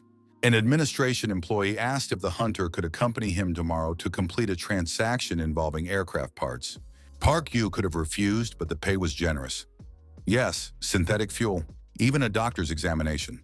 The branch manager asked the young man to accompany them to the meeting point with the Chinese. Pilsong said that only a few battalions had landed in Asan. The ship they arrived on was sunk by their submarine. China is now in ruins, so they settled here. Even Wu Minghee hadn't heard anything like this. Filson was well informed. Upon arrival at their destination, Filson made contact with the Chinese representative and spoke briefly in their language. The conversation went well. Filson smiled and said they had reached an agreement. After that conversation, an order was given to load the container into the car. Park Gyu thought it was a bit large for spare parts for a light aircraft. The container lid accidentally fell off. Park Gyu had to pretend he hadn't noticed anything. However, our hero examined everything carefully. If this spare part was handled carelessly, something bad could happen. After all, this thing looked eerily like a nuclear bomb. The medical examination also included a dental checkup. Our hero found himself in the underground complex of the airbase. The Sokju group uses this complex as a temporary shelter, and it even has a decent medical center. After the examination, the doctor reported that his muscles and bones were fine. All his teeth were in place. The doctor added that the hunter was as healthy as the chairman. The examination was conducted by Kim Seon-jun, the son-in-law of Chairman Park Cheol-ju. They say that before the apocalypse, he was a doctor at a university clinic. The doctor added that the blood test results would be ready in a day and that he would report them before departure. Park Gyu asked if Mr. Songjun was flying with the chairman to Jeonju. The doctor suggested that Yunhee had let it slip. The girl clearly told our hero that the destination was Japan. This was not at all what Kim Seon-jun had said. The doctor replied that he was not flying. Park Yu noted that the doctor had fallen for his provocation. Park Yu remarked that the plane was impressive and asked who the pilot was. The doctor said that there was a separate pilot, although the chairman also had a pilot's license. Park Yu asked if the doctor's wife was staying behind. Seongjun replied that she had been killed in the shelling along with their child. A nurse entered the office and said that the doctor was calling Kim Pilson. The doctor added that the test results would be ready tomorrow. If he needed a job, the hunter could contact Phil Sung. They say his younger comrade is in charge there, and he could put in a good word for him. The doctor added that he couldn't remember the person's name, but that it was a woman, short with a short haircut. Almost everyone confirmed these words, Kim Taram. Park Yu thought that everyone here was a legionnaire. Park Yu remembered Filson's words that the Chinese ship was sunk by our submarine. Even Wu Min-hee from the parliamentary faction did not know about this. From the moment Filson said ours, the protagonist had a bad feeling. This younger colleague was definitely Kim Ta-ram. It was good that she was safe. However, the young man's bad feeling did not go away. Kim Ta-ram was his longtime partner. When they first met, the girl told her senior to remember her name. She was Kim Ta-ram, one of the few who approached him despite his bad reputation and became a true friend. Her flaw was that she was too fixated on debts and grudges. If she harbored resentment, she would never forgive. Park Yu remembered the words, "There is no place for old people like them in Cheongju." Is there a place for Park Yu in the bunker? Park Yu decided to put everything he knew behind him. Kim Pilson and his men are actually legionnaires? Park Chol-ju, whom they are guarding, is half mad. Park Chol-ju thinks he is flying to Japan. In fact, the destination is Jeonju. On board the plane is an object suspiciously similar to a nuclear bomb. Kim Taram said last time that she would join the rebels. Kim Taram, who was expelled, is behind all this. She never forgets a grudge. Our hero had only a bad feeling. The chairman approached the young man and called out to him. He asked if the hunter had a gun. Could he sell it? Park Yu was surprised. Why would the chairman need a gun? The man replied that it was for entertainment. Park Yu was surprised. Did the chairman really not have a gun? Pak Chol-yu placed a gold bar in the young man's palm as payment. The chairman said that he was actually an ESTP. Park Yu handed the man the pistol and asked if he knew how to use it. Chul-ju asked if the young man had heard of the Ogasawara Islands. It was a beautiful place, just like paradise. The chairman added that he had never found his paradise. More precisely, he thought he had found it, but those scoundrels ruined everything. Although even without them, the end would have been the same. The chairman added that he understood. A paradise that would collapse sooner or later was no longer paradise. Therefore, it was impossible to achieve paradise. The chairman hid the gun in his pocket and asked if the pursuit of paradise itself wasn't exciting. Chul-ju added that the hunter should find his paradise. Park Yu checked what the MBTI type meant. It is a type that values real experience and acts accordingly. A realist inclined to look at things from a broad perspective relies on intuition and inspiration. Future-oriented values ideas, has a vivid inner world. Park Yu looked at his room and wondered what kind of paradise had a toilet in the center. Park Yu recalled Kim Ta-ram's words from their last meeting. She warned that they might never see each other again, advised the young man to take care of himself, and wished him well. Perhaps that farewell was much harder than our hero realized at the time. Park Yu picked up the radio, contacted Wu Min-hee, and told her everything. Min-hee said that if paradise couldn't be obtained, it would be destroyed. That was typical of Kim Taram. The woman thanked him for the information. Without that call, she would never have known the truth. The protagonist asked, "Isn't Jeonju just a refuge?" The woman said she didn't quite understand what the sergeant was talking about. Park Yu said, Lee Sang-hoon's project. He gave his name to the plan to resettle in Cheonju, knowing that he could be blamed if something went wrong. Park Yu noted that there must be a reason why he did it, or a reason why he had to do it. That explanation sounded logical. Lee Sang-hoon may have looked childish while competing at the academy, but in the end, he was a rational person. Our hero thought that a guy like that wouldn't risk his life for no reason. Park Yu asked Min-hee what he was up to in Cheongju. The woman replied that he was closing the rifts. Park Yu was surprised. Was that even possible? In India, they managed to close a rift of minimal intensity, but after losing most of the population, collapse was inevitable. Now in Cheonju, Kang Han-min and Na Hyein are fighting to close the rifts. The smiling face of Lee Sang-hoon appeared before the protagonist's eyes.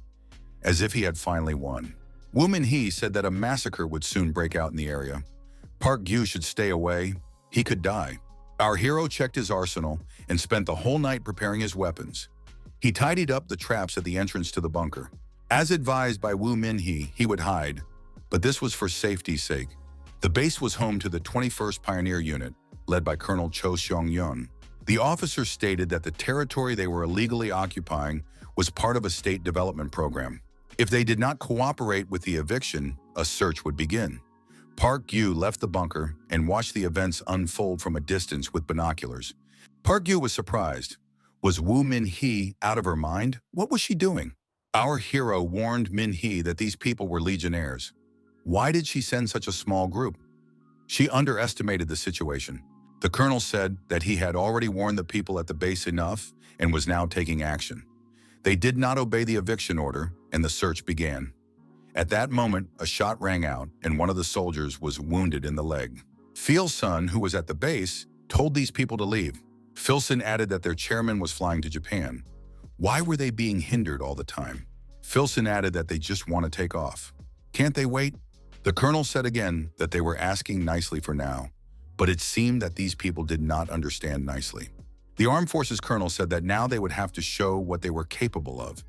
Everyone involved was closely following the developments, including the protagonist. Suddenly, there was an explosion behind the soldiers. The helicopter was gone. Pak Phil-sung asked, "Did you show what you are capable of?" The explosions continued, and the military's equipment was dwindling. Phil-sun got in touch and offered our hero to join the Legionnaires. They already have awakened ones, but they are fanatics and do not want to hunt monsters. There is a lot of work for hunters there. Park Gyu may not understand, but the world is not the same as it used to be. Phil-sun added that he could forgive Park Gyu for telling Woo Min-hee about them. Pil-sung angrily told Park Gyu to come out and get a beating. The assistant reported that they even launched drones, but they couldn't find the hunter anywhere. It seems he escaped a long time ago. Pil-sung said to connect him to Kim Taram. The assistant added that Colonel Kim Taram is busy right now. Phil-sun ordered them to tell Kim Taram that Park Gyu had told everything about them. Phil-sun said that Kim Taram had reported everything about him. He had built himself a bunker and was living in it. Does he really want to play hide-and-seek?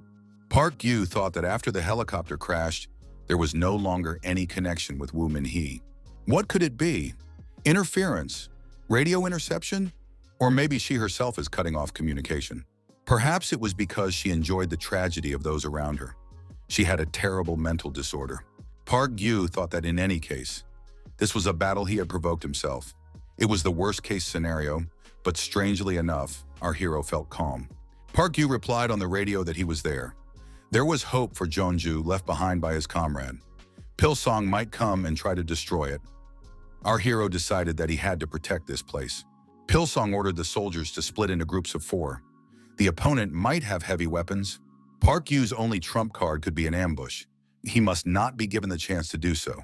The surveillance cameras installed everywhere helped the protagonist keep track of developments. Phil-sun added that, judging by the terrain, he was somewhere near the hill. Everything had to be searched. The military reported that they had found something like a ventilation hatch. The hatch was hidden in a standard location. An order was given to blow tear gas into the hatch. Park Gyu approached the power distribution switch. As a result, the fan began to spin in the other direction, and the tear gas was sprayed outside. The military found themselves in the gas zone and were forced to retreat. Throwing a grenade also failed. The opening was too narrow. Park Gyu decided to take more active measures. Park Gyu opened access to a secret passage leading to a hidden exit through a spare bunker. The soldiers, looking at the ventilation holes, said that nothing would come of it. There were holes everywhere, like in a shower head, but it was impossible to break through them. Phil-sun saw Park Gyu behind the soldiers. At that moment, he was aiming his firearm. All the soldiers were in the line of fire. Phil-sun looked at the weapon in his opponent's hands and realized that they were doomed. Phil-sun shouted for everyone to lie down on the ground immediately. At that moment, a shot was fired. The shell exploded near the soldiers. Everyone present suffered shrapnel wounds. Park Gyu grabbed an automatic rifle and opened fire. While the soldiers were trying to figure out what was happening, many of them were killed or wounded. Their bulletproof vests were useless. The shots were aimed at unprotected parts of the body. Phil-sun made noise trying to get closer. And so the opponents, pointing their weapons at each other, stood face to face. Pagyu was able to hide from the enemy using a secret passage. Filson looked around and saw that many of his subordinates had been taken out. The attacker said that Park Yu now had no way back. Did he understand that? Filson told the soldiers who had come to his aid that the enemy was somehow tracking their every move. They needed to be wary of traps and search the area thoroughly. After a while, one of the soldiers reported that he had found a tripwire and disabled it. A bug was also found and confiscated. A surveillance camera was found in a tree. Park Yu looked at the screen and realized that the enemy was gradually finding his traps. The eyes and ears of the shelter were gradually disappearing. Finally, the soldiers informed the commander that they had found the bunker. Filson arrived at the location. An order was given to prepare a welding machine. The bunker gates were open. Inside the bunker, the cameras were functioning, and Park Yu was able to observe the invaders. Park Yu watched the enemies approach closely and clutched a grenade tightly in his hand. At the right moment, the bunker with the attackers was blown up. It was a spare bunker. Filson, of course, did not expect to lose his men again. The soldier reported to the commander that another entrance to the bunker had been found. Pilsong asked how many there were in total. The soldier replied that he had been told that 9 bunkers had been found.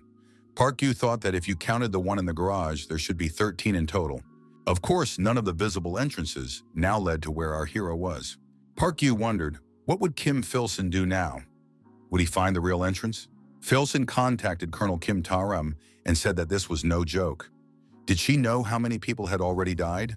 She had been burned once, but she still hadn't learned her lesson. Filson asked Kim Taram if she really wasn't going to protect her family. Pilson told the protagonist over the radio that they had never been close. It seemed that this guy had no friends at all. His younger comrade, knowing that he would be destroyed anyway, revealed the location of the entrance to the bunker. Was he now going to have to break down the door himself? Park Yu thought that there was one girl, Kim Ta-ram. Possessing natural talent, she was afraid of being judged by others and couldn't express herself. The sergeant said that she was wasting her great talent. Could Park Yu talk to this girl? Once, during a combat mission, our hero told Kim Taram that other people's opinions would not change if she tried to curry favor with them. If she were worthless, then perhaps it would be worth groveling. However, she is capable of walking with him as an equal. She shouldn't let all kinds of losers look down on her.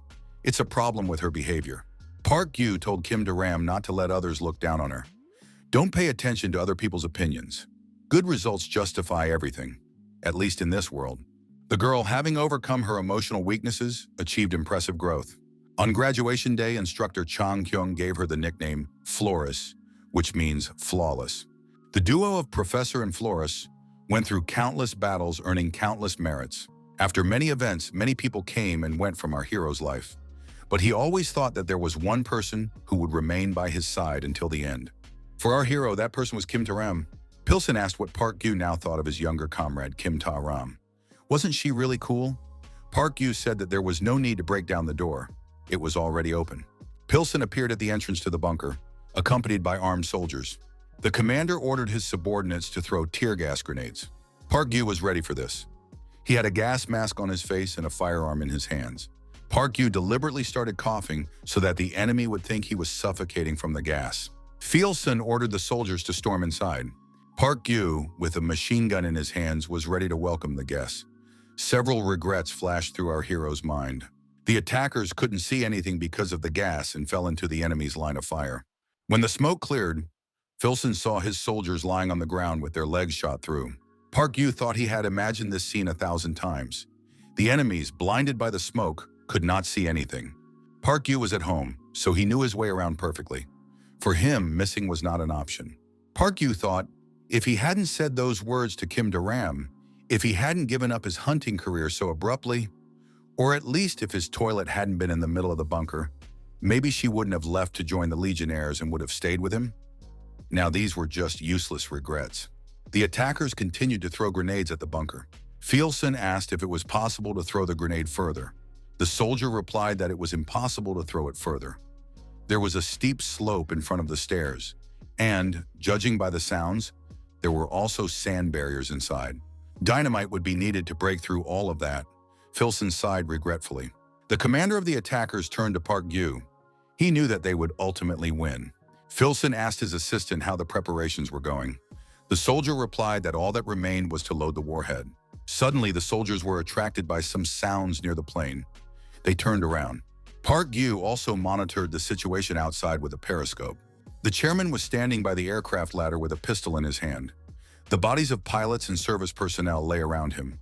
Kim Seong-jun was kneeling in front of the chairman, who was holding a gun to his head. Sun Jun begged for mercy with tears in his eyes, but the chairman was unrelenting. Having done his job, Pa Cholju climbed the stairs and entered the plane. The nuclear warhead remained outside. Filson shouted that the old man was crazy and had to be stopped immediately. The chairman closed the door behind him, started the engines, and taxied the plane onto the runway. Cars were already racing after the plane. Pak Chul-ju said that this was the first plane of the Sokju group, flying from Korea to Japan. The destination was paradise. The plane took off and began to gain altitude. The sky was cloudless and the sun was shining. Park Gyu watched the plane with the chairman on board. He felt incredible beauty in this sight. Maybe it was envy, the freedom to leave this cursed land, to fly away somewhere. That was the lure. At that moment, Filsong was giving orders to his subordinates. Pilsong heard a roar above his head and looked up. Military planes were flying overhead. Where did they come from? Park Gyu understood everything. So Woo Min-hee had responded and decided to help him. Woo Min-hee shouted loudly into the radio, "Is Park Gyu alive?" Park Gyu was glad that the director had responded to his call. The protagonist replied that he was alive. Min-hee breathed a sigh of relief and said that there would be a bombing soon. If he's at the American base, then he can rest in peace. Park Gyu said not to bomb the runway.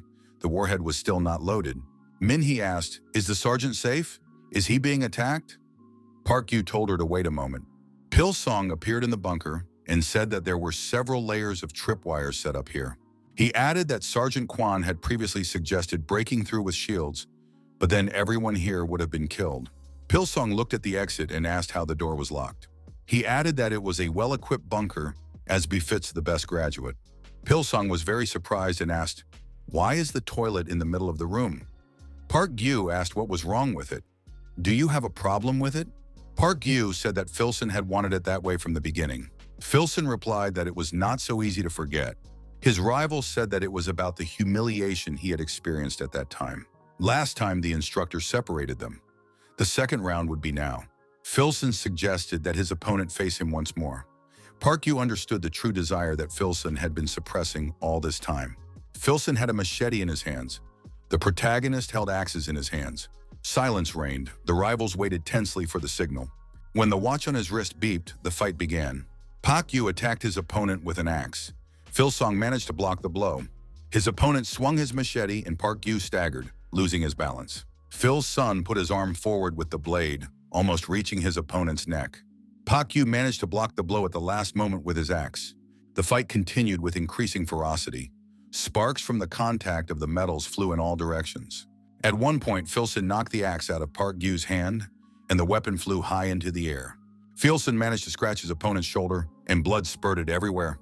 However, at that very moment, Park Gyu plunged another axe into Filson's knee. Park Gyu released the axe, and it remained stuck in his opponent's leg.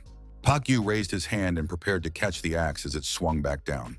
Our hero grabbed the axe, swung it immediately, and struck a blow. Filsong's arm was severed and flew off to the side. Filson was on his knees and Park Gyu held the axe in front of his head.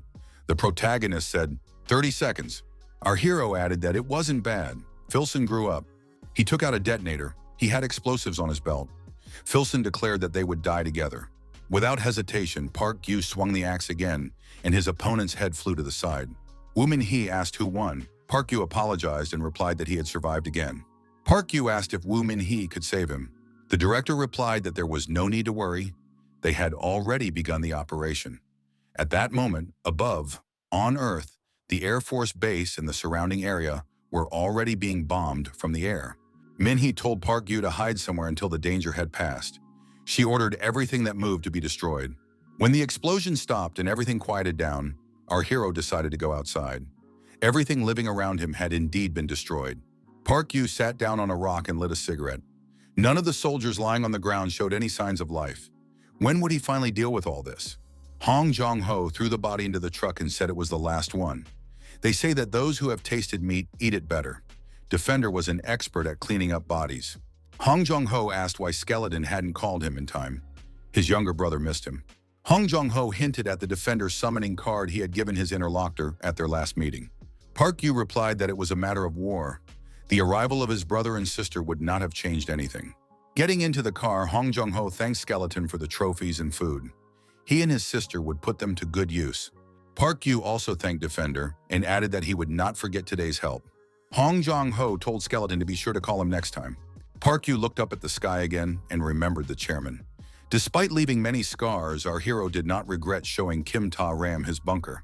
If not for that, Park Yu would not have known that the faults on Jeonju Island were being closed. Unlike the vague goal of simply surviving as long as possible, living with the expectation that the future could be better, at least the protagonist wanted to see his comrades on the island close the rifts before they died. If this thin thread of hope is part of the path to finding paradise, then our hero finally found his paradise. Several months passed, and a message from a Japanese user appeared on the forum. Park Yu thought he had seen this plane somewhere before. After the photo on the website finished loading, Park Yu saw a person. It was Chairman Park Cheol-ju. Another tycoon in this chaos had finally found his paradise. Out of respect for his will, the protagonist broke the taboo and took the MBTI test. The result was INFP, just as Park Cheol-ju had said, a dreamy mediator, an introvert immersed in his inner world. The keywords did not inspire optimism at all. Park Yu asked Taeyeon, who seemed to be interested in MBTI. The girl said that this was a typical loser. Park Yu asked Woo Min-hee if this information was accurate. The answer was affirmative. Are they really building this? Hope. In his story, Park Yu decided to go back in time a little, to the beginning of this winter. Park Yu set up a camera to film and change his image. Not much time had passed since the legendary incident with Nyong. Park Yu, in his new image, began to perform songs on camera. Park Yu changed poses, tirelessly repeating the same words. It was an evolution because Skeleton was performing live. The video quality was not very good. The young man was told that they could be disliked for no reason, so it was better to edit it and post only the audio. Lately, activity in the community has been sluggish.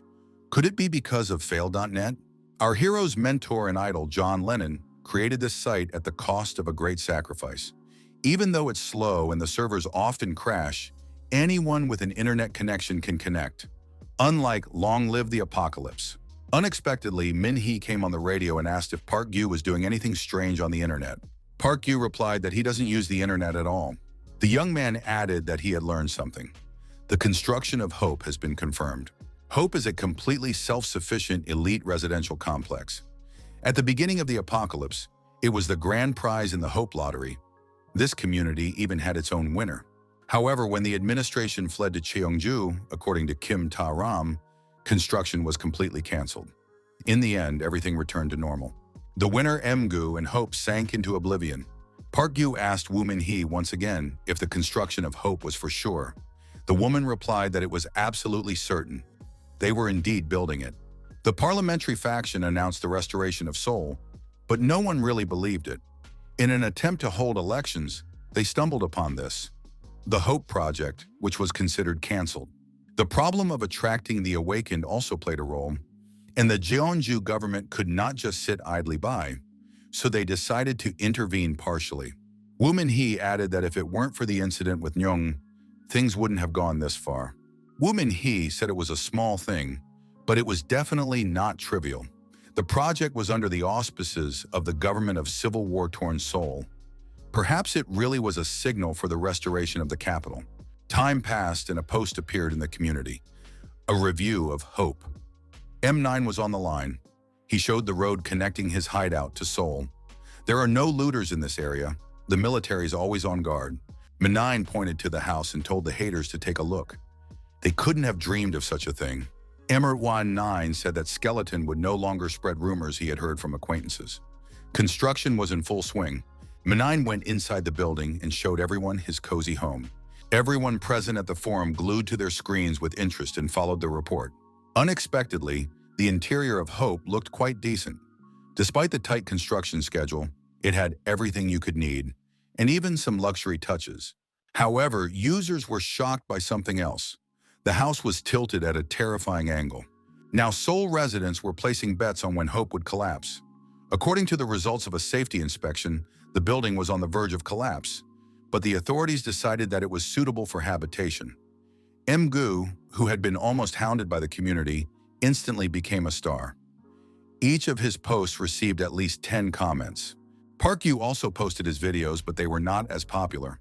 Suddenly, a message arrived from Defender. He was interested in what had happened to the bunker during the bombing. The situation in Seoul was deteriorating day by day. Many problems had accumulated, and one man's dream of elections had collapsed. The parliamentary faction and the legionnaires broke the truce and resumed the civil war. Imgu sat alone in his apartment and in the whole house. Park Yu told him it was dangerous. Imgu replied that he knew that, but he had no other choice.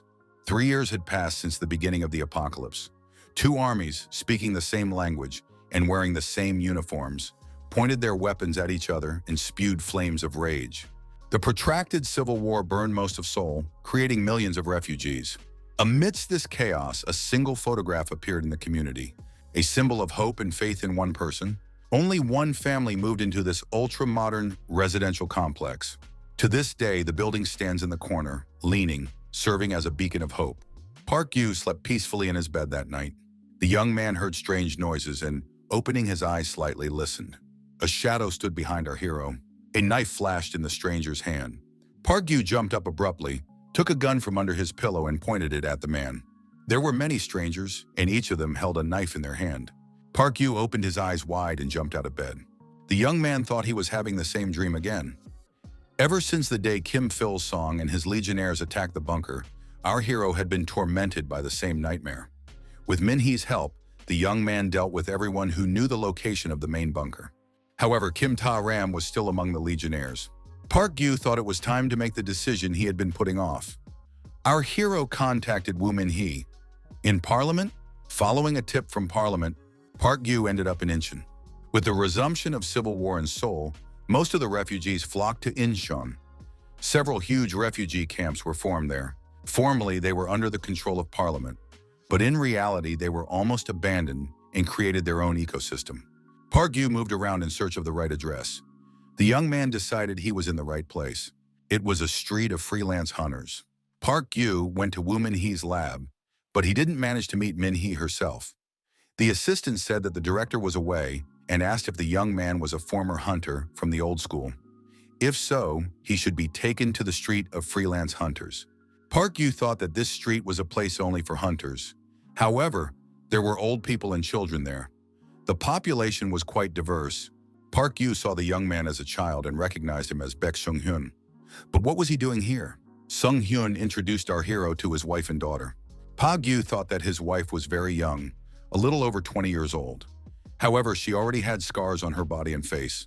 Baek Sung-hyun said that he had saved her from gangsters. After that, they started a relationship. Sung-hyun added that he was a lucky guy.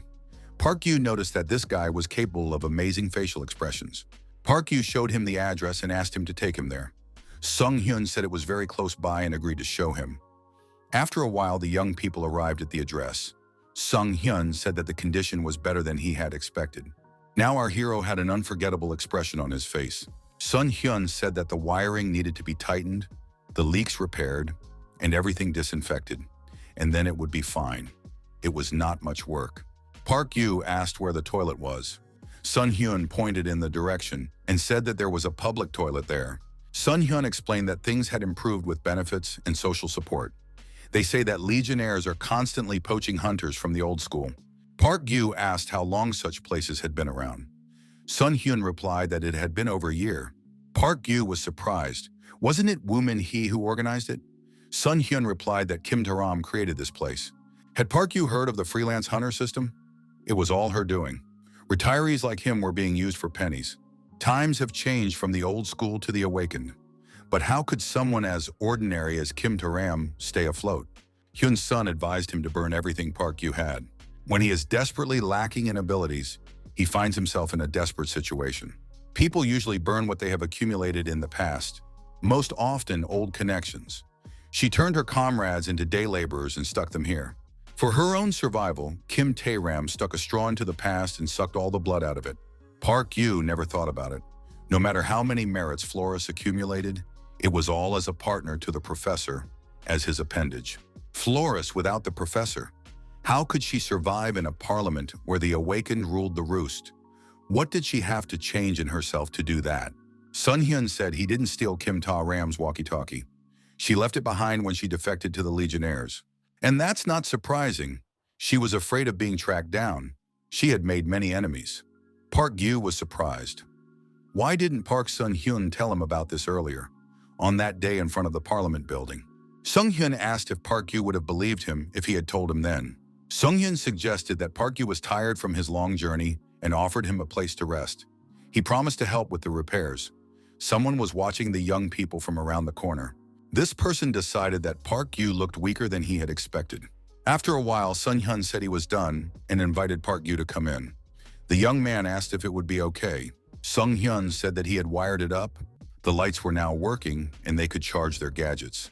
There was no need to crowd around the public charging station. Park Gyu thought he knew a little about Park Sung-hyun, but there was clearly something fishy going on. Sung-hyun asked if Park Gyu was ready to fight. The protagonist asked what it was about. Sung-hyun replied that it was a mutant hunt. Park Gyu asked if they had to kill several dozen mutants. Sung-hyun replied that it was just one. This mutant is called Red. It is a chimpanzee mutant. This mutant is awakened. The truck carrying the hunters was moving through the destroyed city. At first, our hero wanted to refuse. However, Sung-hyun said that Red had destroyed 3 teams of hunters. This mutant likes to grab people by the ankles, climb higher, and throw them down. One of his hunter friends died this way. He was thrown headfirst from the 10th floor. The mutant uses his detection abilities, maneuvering between the concrete jungle, not allowing anyone to take aim. They say there are already more than 100 victims. Park Gyu was surprised. How did Sung-hyun decide to get involved in such a dangerous mission? Sung-hyun replied that if he brought back the carcass of this mutant, his family would be sent to Jeonju. Park Gyu was surprised. Hadn't the refugee convoy been canceled? Even if not, the sea route was still dangerous. Sung-hyun suggested looking around and asked how long this place could hold out. There was no guarantee that it would be better there, but this place was where Kim Taram had been so eager to go. Sung-hyun asked Park Gyu to help him just this once. Park Gyu thought he would think positively. He had to check out this awakened mutant. If Sung-hyun died, the task would fall to him anyway. Park Gyu decided that now was the time to think about this hastily assembled team of hunters. One of the hunters asked his colleague if he had heard that story. His colleague told him not to call him senpai. The hunter said that it was about the protein bars they were handing out. They say they are made from human flesh. It was Pan Chae-hyuk, the 15th graduate of the academy. He added that fish farms grind fish into feed for other fish. It's the same here. His colleague was Ha Tae-hoon, the 11th graduate. He suggested that Chae-hyuk had read it on fail.net. 90% of the information there is rumors. Park Gyu thought that these two were responsible for guarding the vehicles and covering the retreat. They don't get involved in combat, so there's no need to worry about them. Another hunter asked our hero if he was the professor, Kim Taram's direct superior. Not at all like she described him. It was Cheon Yeonjae, the 18th graduate of the academy. Because of the appearance of the awakened, their class was cursed and their lives went downhill even before graduation. They destroyed more people than monsters with their killer class. Yeonjae was a classmate of Defender. The hunters said that Kim Taram had described the professor as someone without blood or tears in his veins. Yeonjae added that Taram also said that the professor uses all his comrades and sacrifices them. Park Gyu remarked that they should have picked a fight before they set off.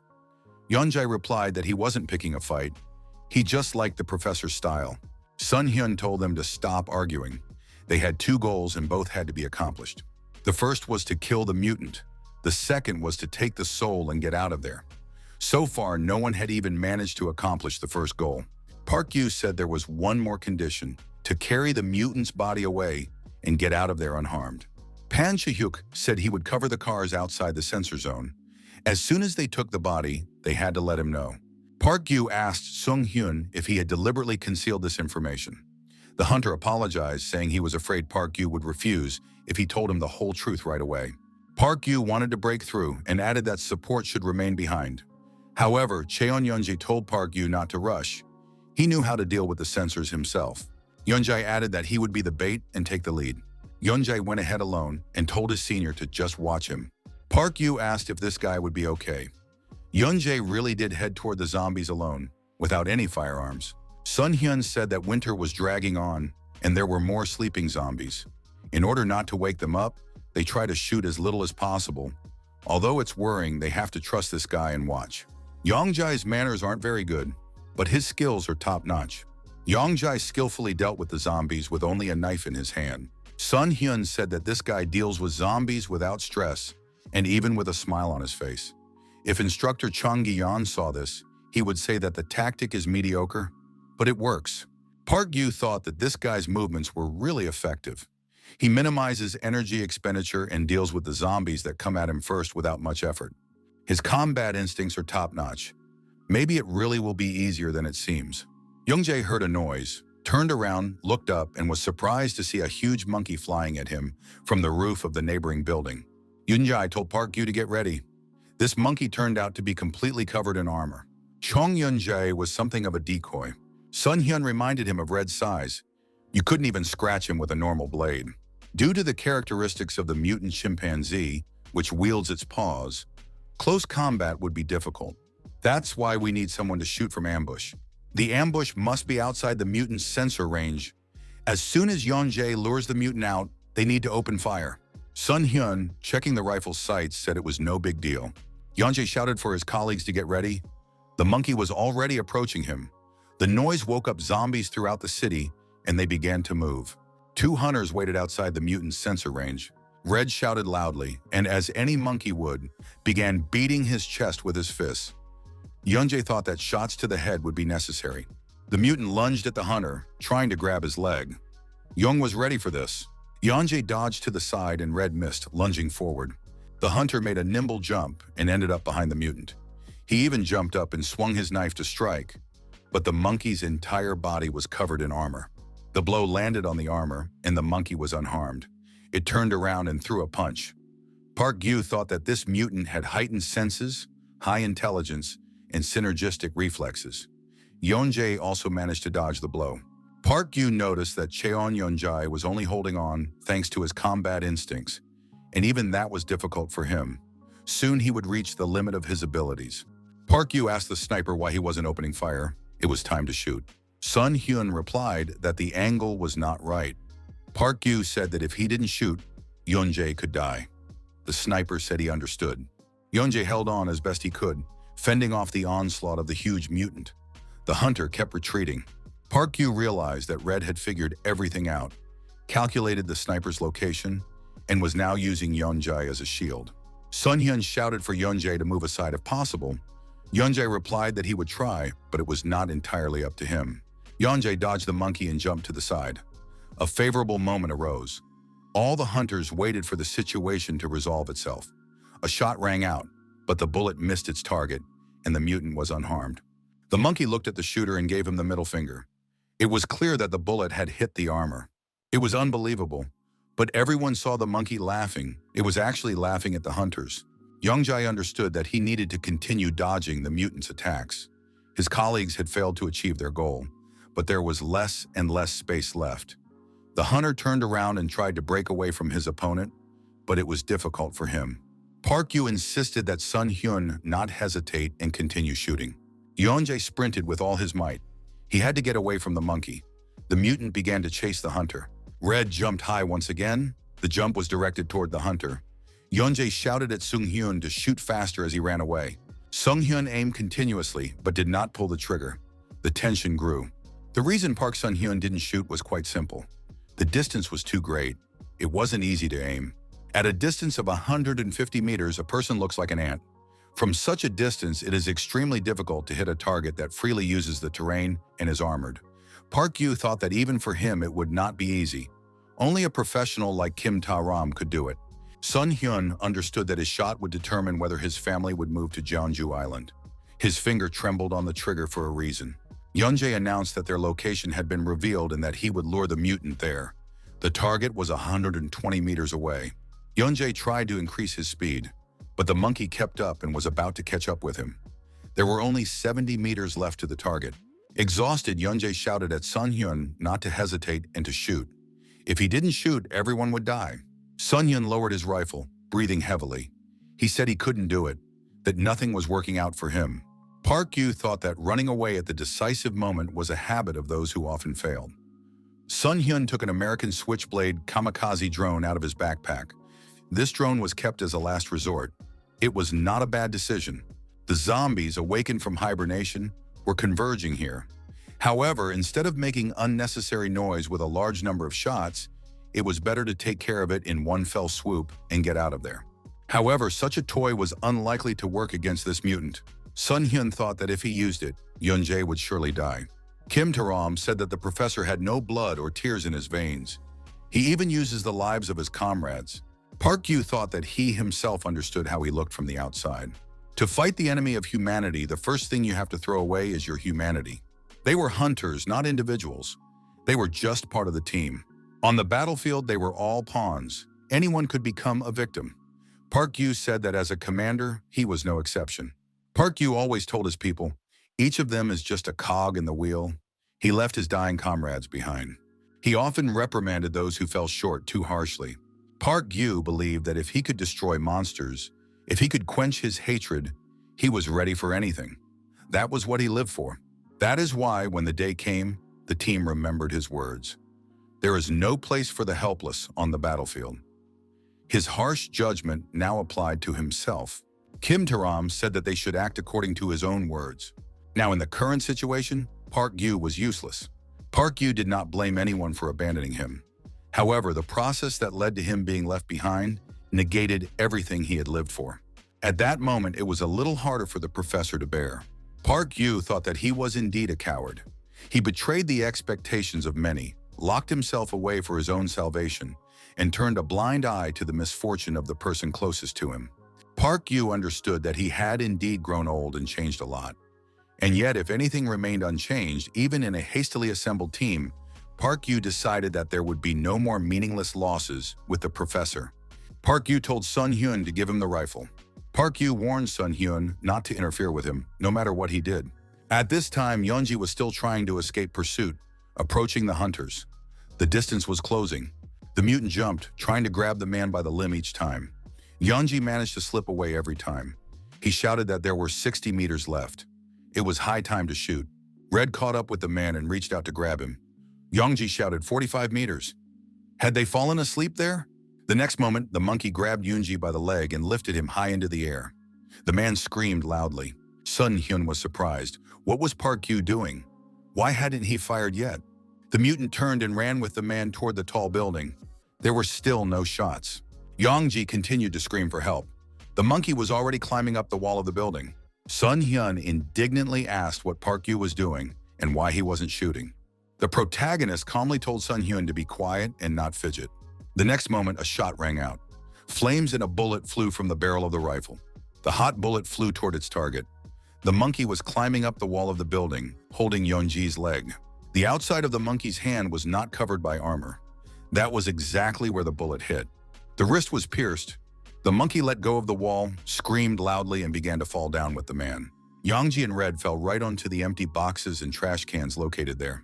The back of the palm was visible, but due to the high speed of movement, no one would even think about that part of the body. Sun Hyun was surprised. How did Park Yu manage to do that?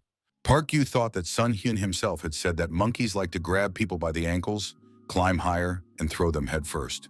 However, there are only a limited number of places where it can climb. Park Go added that if everything was calculated correctly, there was nothing complicated about it.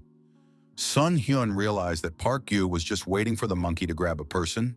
The protagonist understood that the job was not yet done, and taking an axe moved towards the mutant. The monkey appeared from the clouds of dust. Apart from its shot arm, there were no wounds on its body. There was anger and rage in the mutant's eyes. Park Yu asked where it was looking. The next moment, our hero swung his axe and rushed at the monkey. At the same time, he told it to look at him. The axe blow hit the armor, and the monkey was unharmed, but it lost its balance and staggered. Park Yu swung and threw the axe straight at the monkey's head. Red managed to dodge, and the axe flew past.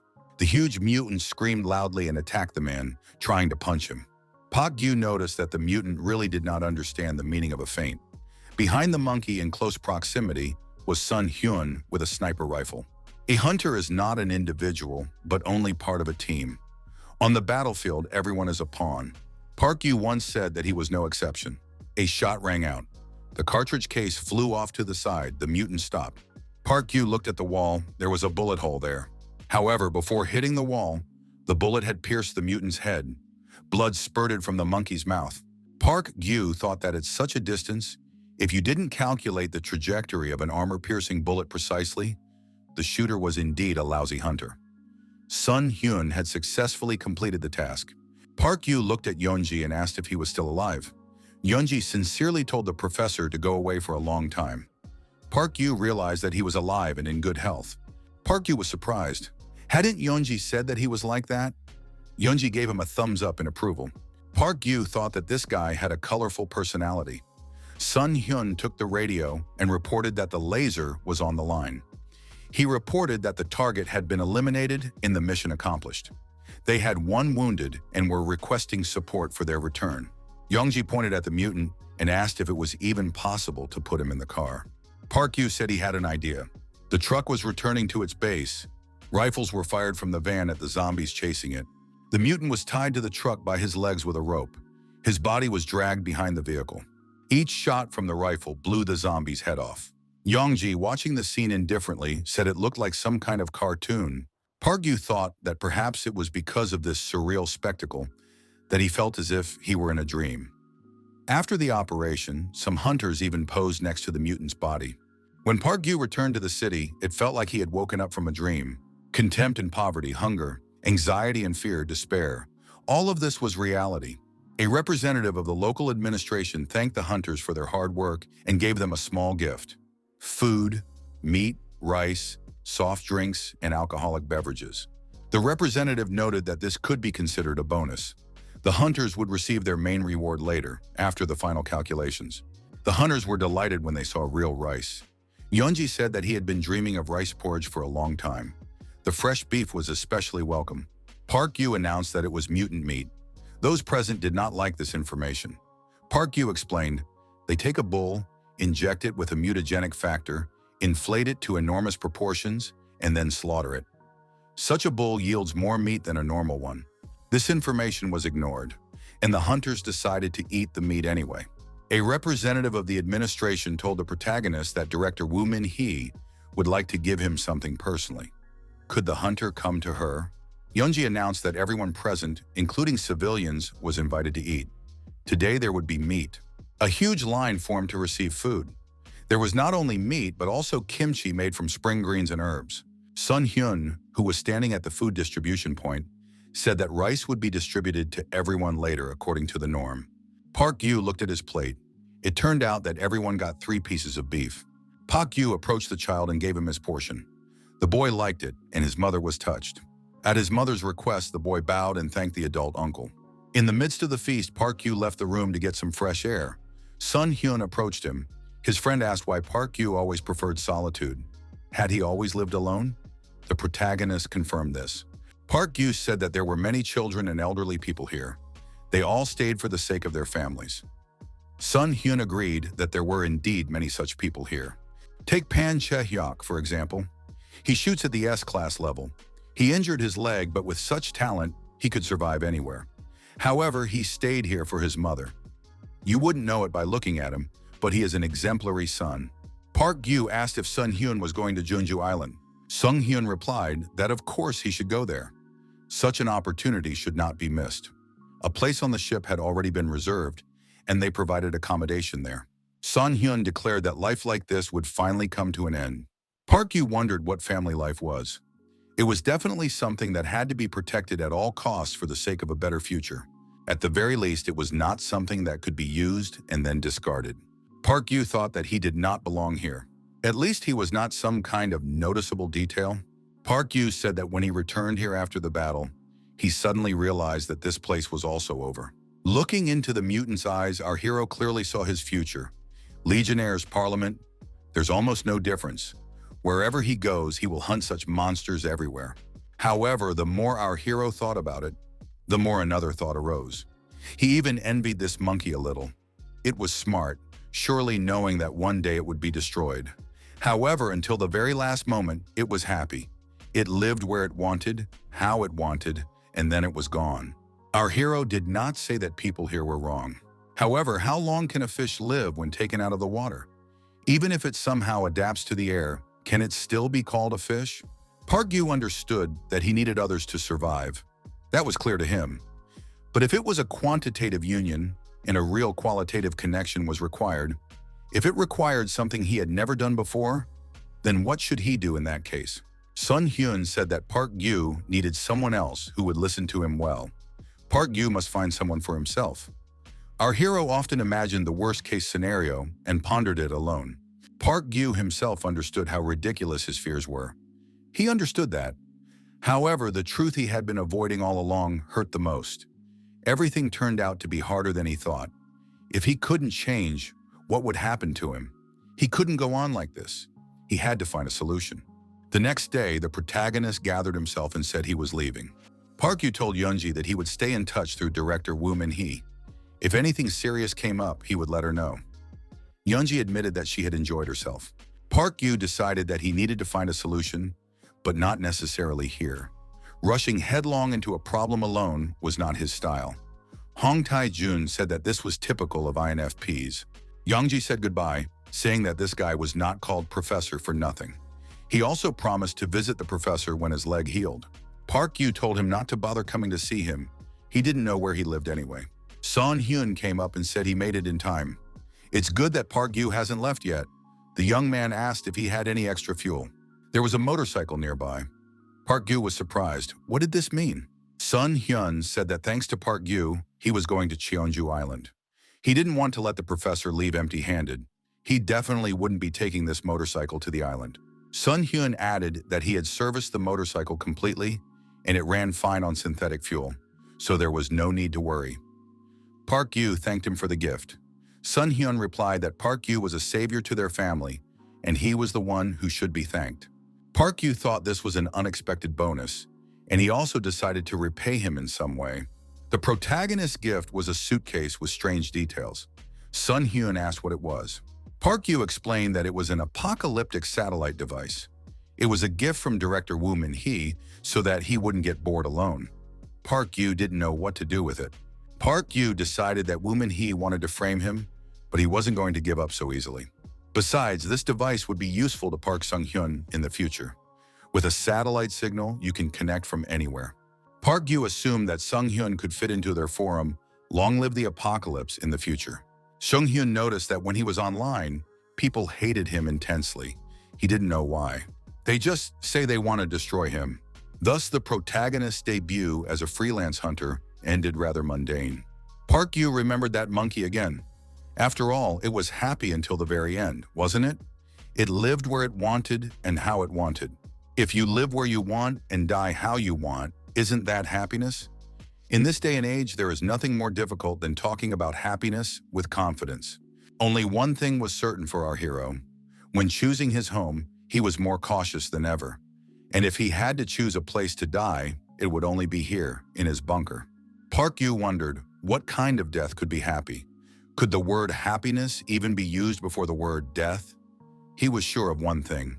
His home was only here. The radio crackled. His opponent noted with satisfaction that Park Gyu had finally returned. Defender's brother and sister were on the line. Park Gyu asked if anything had happened on the forum while he was away. Taechan said it would be better if Skeleton saw for himself. Park Gyu thought that he had committed a grave sin without realizing it. Long live the apocalypse, a satellite device linked to an account. With it, one could log into an existing user's account. It was a supported device, obtained somehow. Dontanum, who had disappeared, was now back. The contents of this user's account were even more terrifying and had a strange concept. Park Gyu realized that this was the work of Park Sung-hyun thanks to the equipment he had received as a gift, and cursed loudly. Rebecca and Sue appeared behind him. The mother covered her daughter's ears with her hands so she wouldn't hear the rude language. Park Gyu apologized. Park Gyu entered Rebecca's building after a long time. Although the protagonist returned home due to the terrible conditions in Incheon, as long as Kim Taram remains in the Legion, there will never be complete safety here. The skeleton account was under suspicion by Min-hee, possibly a journalist. So, Park Gyu hurriedly took Rebecca's account and wrote a post. But in reality, only people like Sun Hyun wrote comments. The guys asked Park Gyu, "Why is this man saying strange things? Is it a hint that he wants to eat?"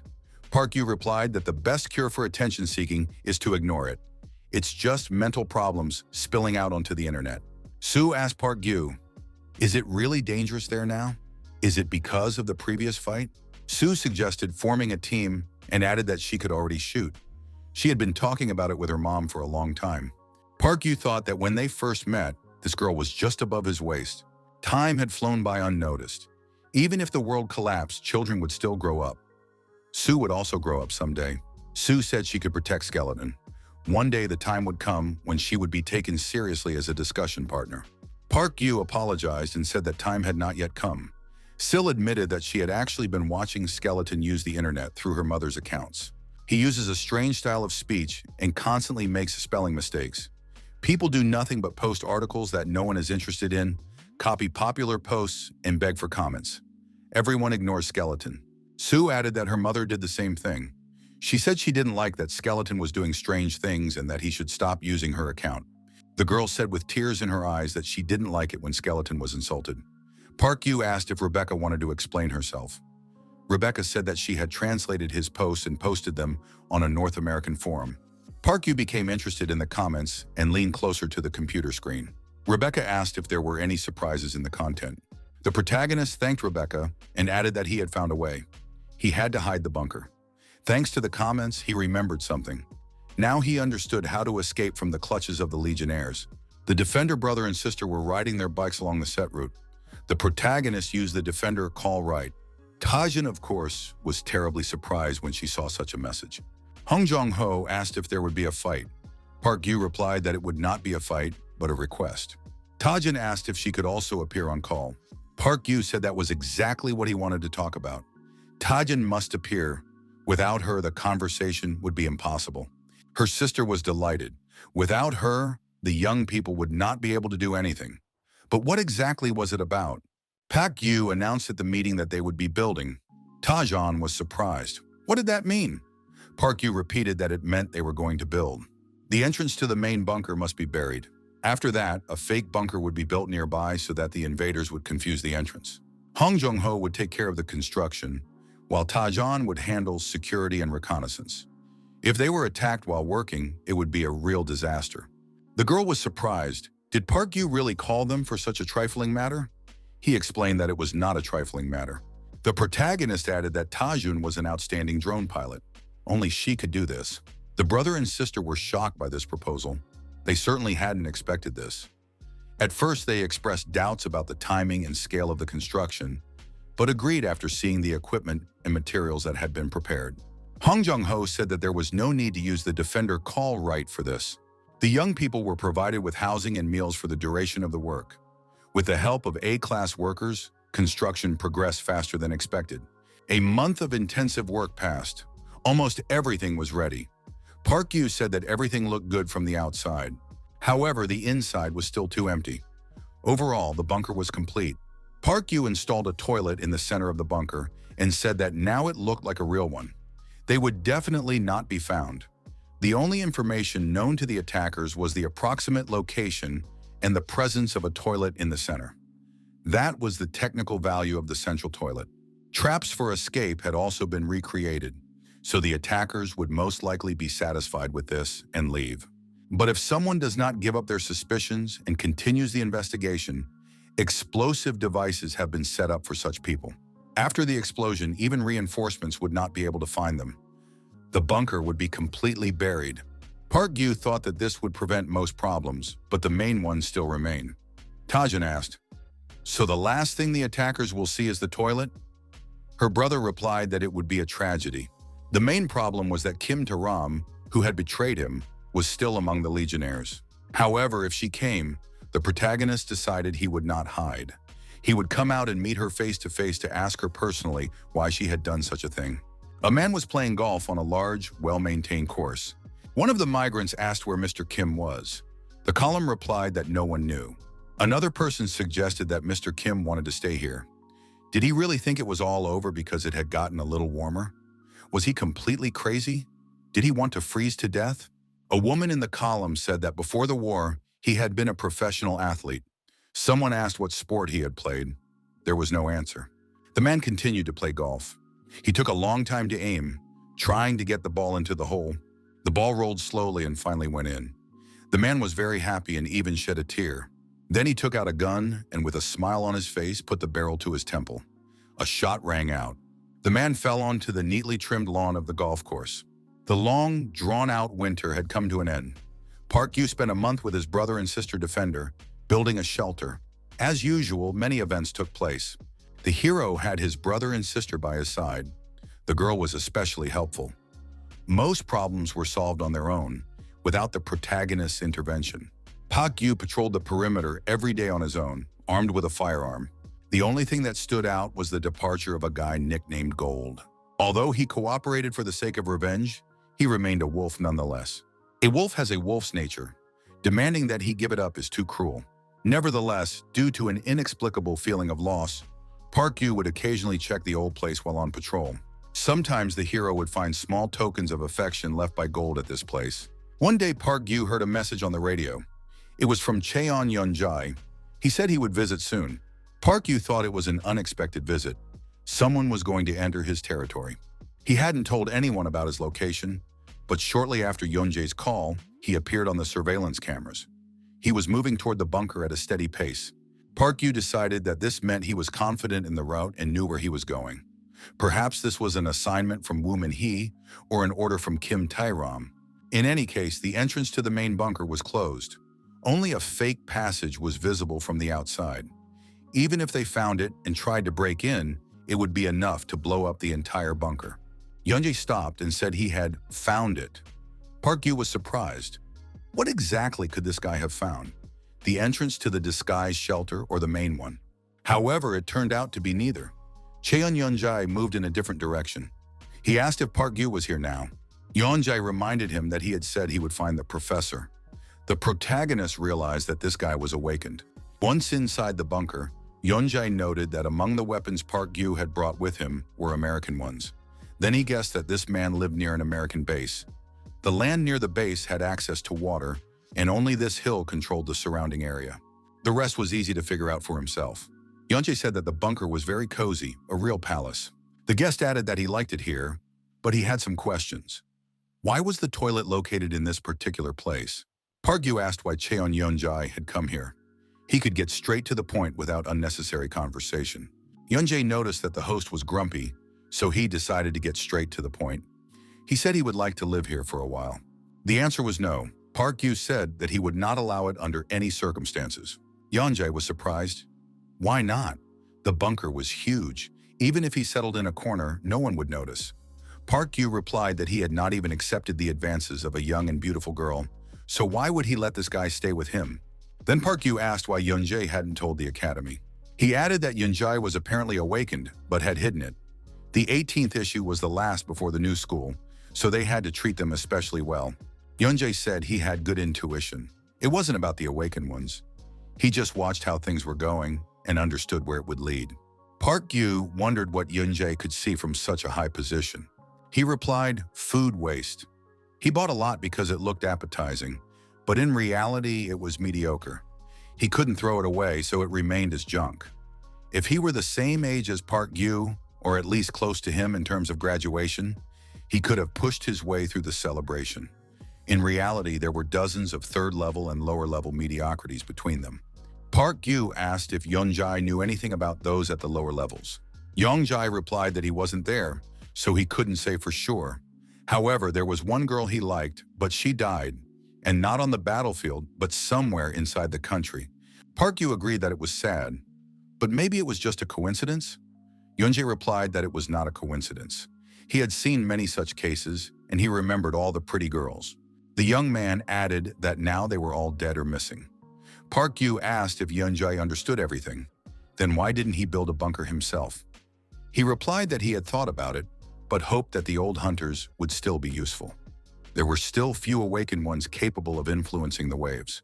However, it soon became clear that there would be no support. They had all been discarded at the same time. Yunjai added that if even Park Yu couldn't hold out, how could he? The guest asked if it was worth becoming pessimistic. He didn't want to be like that. Park Yu ordered him to leave his house immediately. Then Yunjai said that now he was speaking seriously. He had a request for the professor, for Park Yu to visit the community of his classmates and simply join it. It didn't matter whether he was from the Legion or Parliament, they were all from the same school. If the country already considers them unnecessary, then they need to stick together. Yeonjae added that they all dreamed of the same thing, fighting monsters. Yeonjae asked Park Yu to support them and contribute. After all, he was the coolest. There had to be at least one famous person, otherwise their prestige would completely fall. Park Yu thought he didn't want to do it. The world was heading for certain doom. Why look back now? However, after thinking about it for a while, Park Yu signed where necessary. Our hero noted that the guy's words about how they once shared the same dream touched him slightly. Park Yu asked what kind of community it was and who was its leader. Yeonjae replied that he was the leader of this community. Park Yu asked how many people were in this community. Yeonjae smiled and remarked that the professor was indeed perceptive. So far, there were only 2 of them. Park Yu realized that he had gotten himself into trouble again. Park Yu asked what kind of photos Yeonjae had been showing him. Yeonjae replied that they were photos created using artificial intelligence. Sora too had made them. Park Yu was frankly angry. Yeonjae said that it was not a lie, but a goal. Everyone from Hunter's Street would definitely join this community. Otherwise, why would he mention Park Yu's name? Due to the situation in the parliamentary faction, no one dares to speak openly. But as soon as Park Yu's name is mentioned, everyone will rush into battle. After all, everyone knows that the professor is a legend. Yeonjae said goodbye and said it was time for him to go. He had to check in on his classmates. He had plenty to do. Park Yu asked if Yeonjae had planned all this from the beginning. The guest replied that the area here was very good. He didn't know when it would happen, but if the parliamentary faction fell, he would assemble a team of 3 hunters he could rely on. Wasn't it better to have his own people around him rather than strangers? Park Yu said that this was very unexpected. The hero felt as if he had been slapped in the face, but in a pleasant way.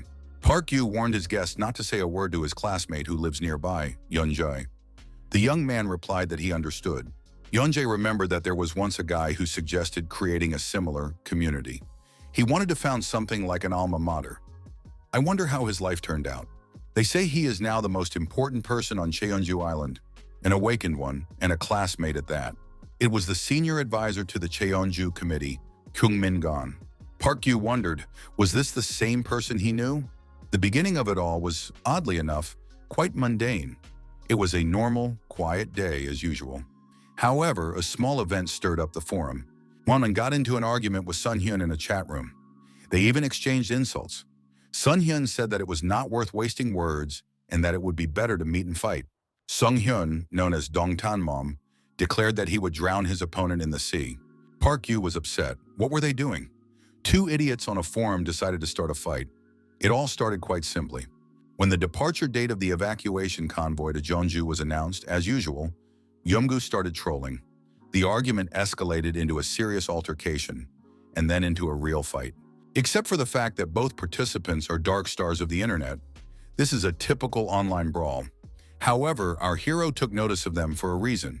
The fact is that Park Sung-hyun is a professional hunter. He's not just a hunter, but a tough and meticulous one. He could easily be classified as A-class, a very skilled fighter. This means that he is a notorious killer. Yeomgu frankly has no chance. If Sung Hyun decides to get into a fight, Emgu will disappear from the face of the earth in an instant. Park Yu thought that there was nothing he could do about it. If Emgu dies, it will be his own fault. He started it all. Talking to him was useless. He wasn't the type to listen to advice. There was no time to persuade him. Our hero had his own plans for tomorrow. Coincidentally, he also needed to go to Incheon. He had to take the defender there. Park Yu thought that maybe Emgu would ignore Skeleton's words, but Sun Hyun would definitely listen to Park Yu. No matter how annoying he was, Yeomgu was still an old-school user, a former participant in closed discussions. He didn't want him to die so mercilessly. Having gotten involved in this matter because of some trifle, our hero had no idea what a storm it would cause later. The next day arrived, refugee camp in Incheon municipality.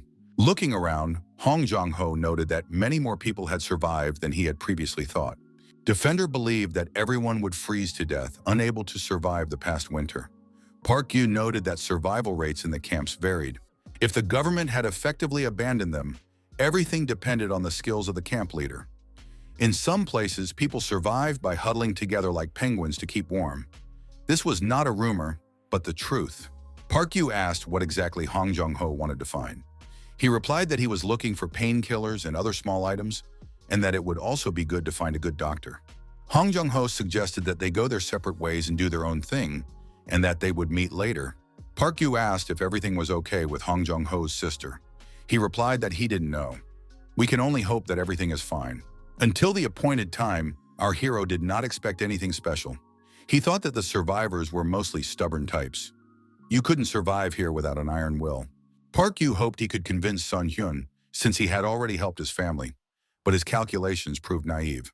Sung Hyun asked why he should leave. He categorically refused. Was this a real fight? In old games, he was often challenged to duels, but he never agreed. People said he was a coward. But what could they do besides swear? They would grab their keyboards and turn into useless trash. Sun Hyun asked how Park Yu knew he was going to a fight. Maybe Park Yu was also on this forum? He replied that he didn't even know what the internet was. Sun Hyun said that since Park Yu had come, he had a question about the Long Live the Apocalypse forum. Could he fulfill one request? Sun Hyun explained the problem to our hero.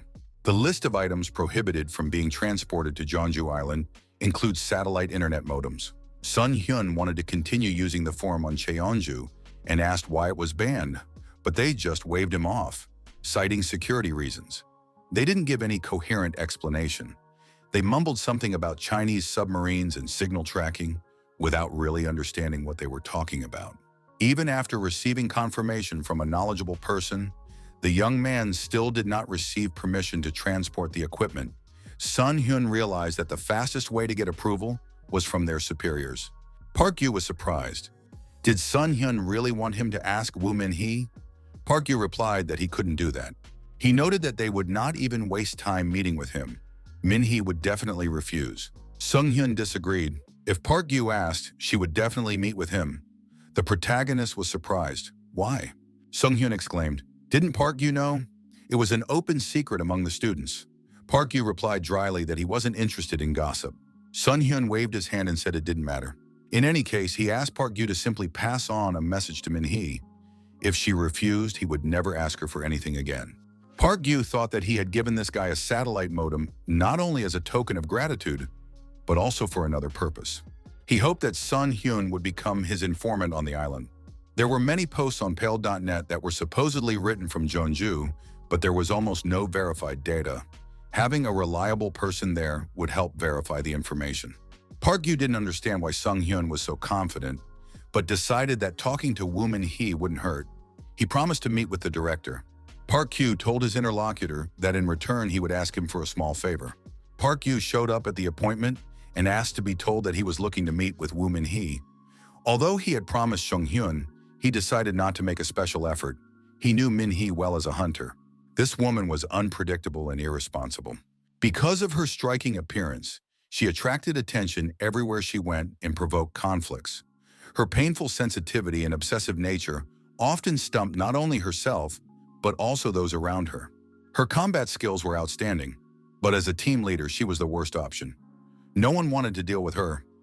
Fortunately, Min-hee only spent time on things that truly interested her. Park Yu believed that his request would not even be considered without good reason.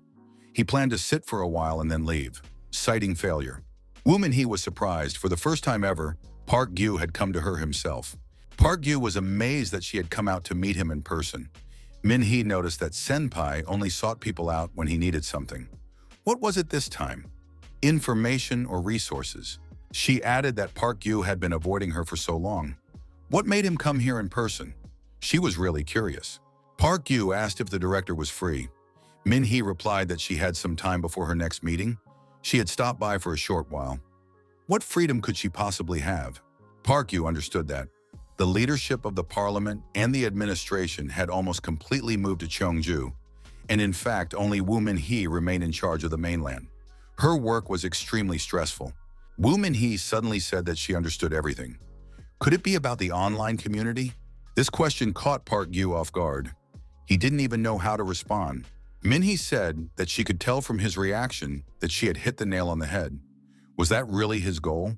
She had always suspected who was hiding behind the nickname Ning Yim and had questioned Park Yu about it before. However, at that moment, he was using an anonymous counter provided by John Lennon.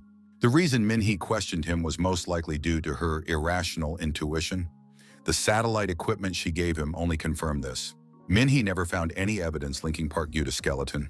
She said that her assistant had tried to make contact with Park Gyu, and that she herself had tried to talk to him several times. Did he notice?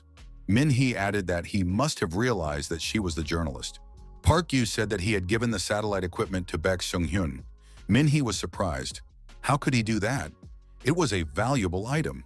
Park Gyu replied that he could do whatever he wanted with a gift. He added that if Min-hee was so upset, she could take it back. She objected that she couldn't do that. Min-hee remarked that Park Gyu was a real master at playing people. He responded with a joke. The director was outraged. How dare he laugh? Park Gyu calmly replied that it was not laughter, but sarcasm. Min-hee asked what his real request was. Park Gyu said he wanted to ask for advice about satellite equipment. He asked the director to allow Sung-hyun to take a modem on board the ship. Min-hee replied that she could not give such permission. She noted that there would be many people on the evacuation ship, so strict security measures were necessary. Park Gyu thought he had expected this response. He said he hadn't come to be capricious. Park Sung-hyun had begged him for help. He added that Woo Min-hee could pretend that this conversation never happened and thanked her for her time and attention. Min-hee unexpectedly changed her mind and agreed to give permission. Park Gyu was surprised. What had changed? She replied that she had thought about it and decided it was quite an interesting idea. Woo Min-hee asked if he knew Yang Sang-gil. Yang Sang-gil is the Speaker of the Parliament, who, despite the power of the Awakened, rose to the top through luck and political intrigue. He is a talentless but influential official, a straightforward figure in politics, and the boss of the late Lee Sang-hoon. It was Yang Sang-gil who was primarily responsible for his death. If Sang-hoon had understood politics better, Yang Sang-gil would have been the one to die. Woo Min-hee said that the evacuation ship was his idea. Park Gyu asked what Yang Sang-gil had done with this project. Min-hee replied that she didn't know. Maybe he did something, maybe he didn't. She added that from her position, that was all she could say. Min-hee asked Park Gyu to tell Sung-hyun that he would order the search to be less strict, so he should hide the equipment as best he could. After the conversation, Park Gyu thought that everything had turned out strangely. He had come to solve a problem, but left with an even bigger headache. Park Gyu turned around at the sound of a noise and saw several people beating an old man with their feet. The man calmed down and told the old man to stop walking in circles and banging his crutch. He also told him not to come near this area anymore. The old man, covering himself with his hands from the blows, said that he had never lied. The ship would not arrive at Cheonju Island. It would sink in the middle of the ocean right now. Park Gyu was surprised, approached the old man, and asked what he had just said. Park Gyu lifted the old man to his feet, sat him down on a bench, gave him some tea, and told him not to rush. Park Gyu repeated his question. Why was the old man so sure that the ship would sink? There must be some evidence. What was the reason? The old man handed the young man a document and said he could look at it first. The man added that before the war, he had been the captain of a container ship. After the war began, he transported people to Jeonju Island and was the captain of the first evacuation ship. The former captain added that he personally sent the first convoy to China. Park Gyu asked if it was the same convoy that had left earlier. The old man confirmed it was. The old man's words were backed up by some worn-out documents. Park Gyu couldn't just take the word of someone he didn't know. He asked how this was even possible, because proof was needed. There is a concept called confirmation bias, the tendency of people to pay attention only to information that coincides with their beliefs, ignoring everything else. It is an incredibly powerful and seductive way of thinking that is almost impossible for people to avoid. The old man said that on land, a person is like a baby in water. As soon as the ship rocks a little, they turn pale and suffer from seasickness.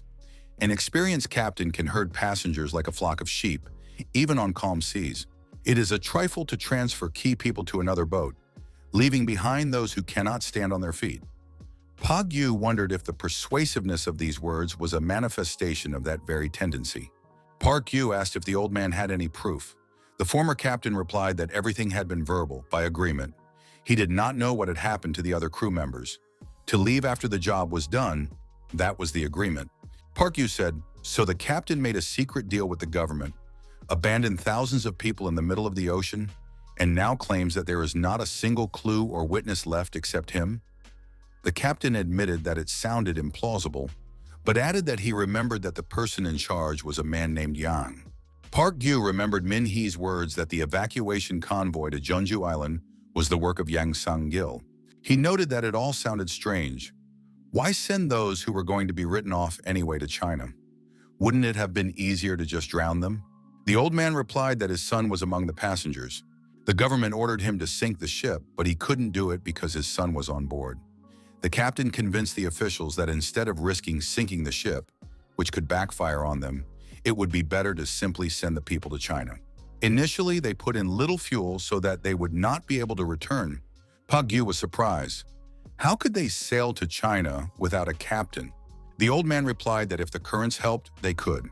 Park Gyu asked if it was really okay for the former captain to tell everything to the first person he met. After all, it was dangerous for his life. Sun Hyun appeared nearby. He thought Park Gyu had left long ago. Sun Hyun told the old man to get lost before he got kicked. Park Gyu was surprised. Wasn't this old man a local?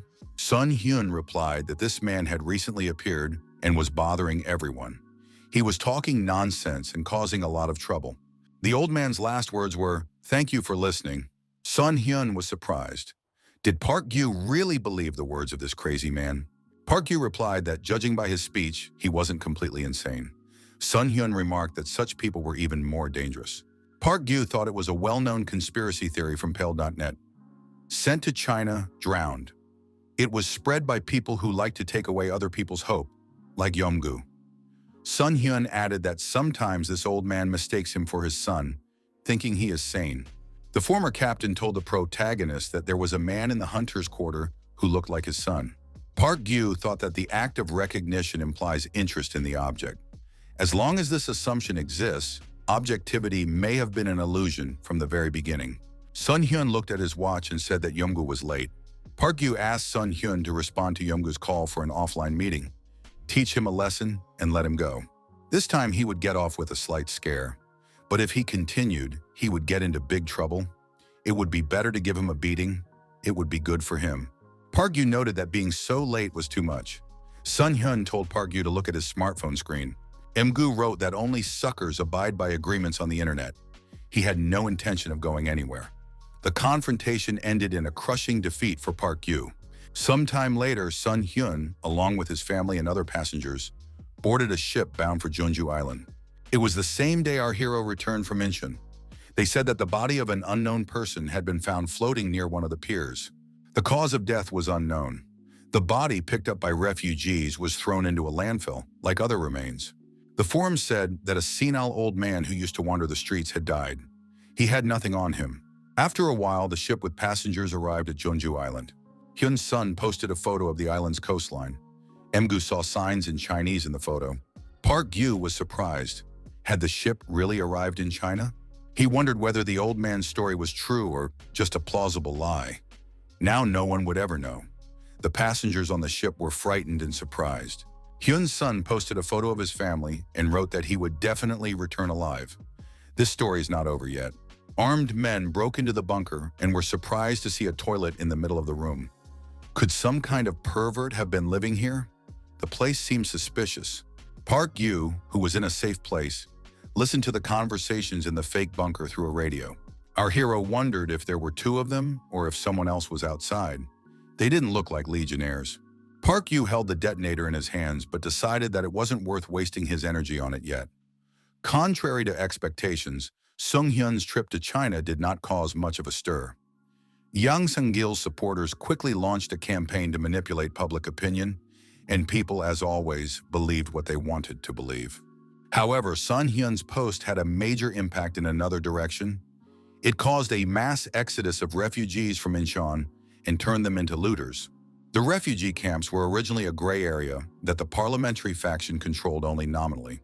Disappointed in parliament after the recent incident, refugees left the camps en masse, leaving behind weak commanders and turned into looters. Park Gyu thought that these people were no longer like the half-dead refugees who had come before. Now they were people who were willing to do anything to survive. The child standing in the bunker asked his father, "Is this their home now? Did he destroy the people who lived here?" The boy's father replied that it seemed the place had been attacked before. Everyone had been killed and abandoned. "It's not a safe place," he added. His wife suggested staying here and not taking any more risks, but the man said he would prefer a country house to a stuffy basement. Park Yu thought he should contact Defender. The family that had invaded the protagonist's territory turned into cold corpses a few hours later. Tajin asked Skeleton if he had seen their last post. The reaction was simply magnificent. She hadn't enjoyed writing so much in a long time. Park Yu congratulated the girl on her success. The time had come when people devoured people. However, as always, there were exceptions. There were those who had ambitions. Not all refugees were looters. Mansak from Kafadon greeted the young people and said he was glad to see them. Hong Jong-ho noticed that he was a bandit from Wonju. He openly declares his connections with the Legion and sells looted military equipment. Hong Jong-ho added that this guy would do anything for profit. He has good connections with the Legion and they value him. However, he is just a gang leader. Hong Jong-ho explained that he had checked when this guy had settled nearby. It seemed that he was doing business normally.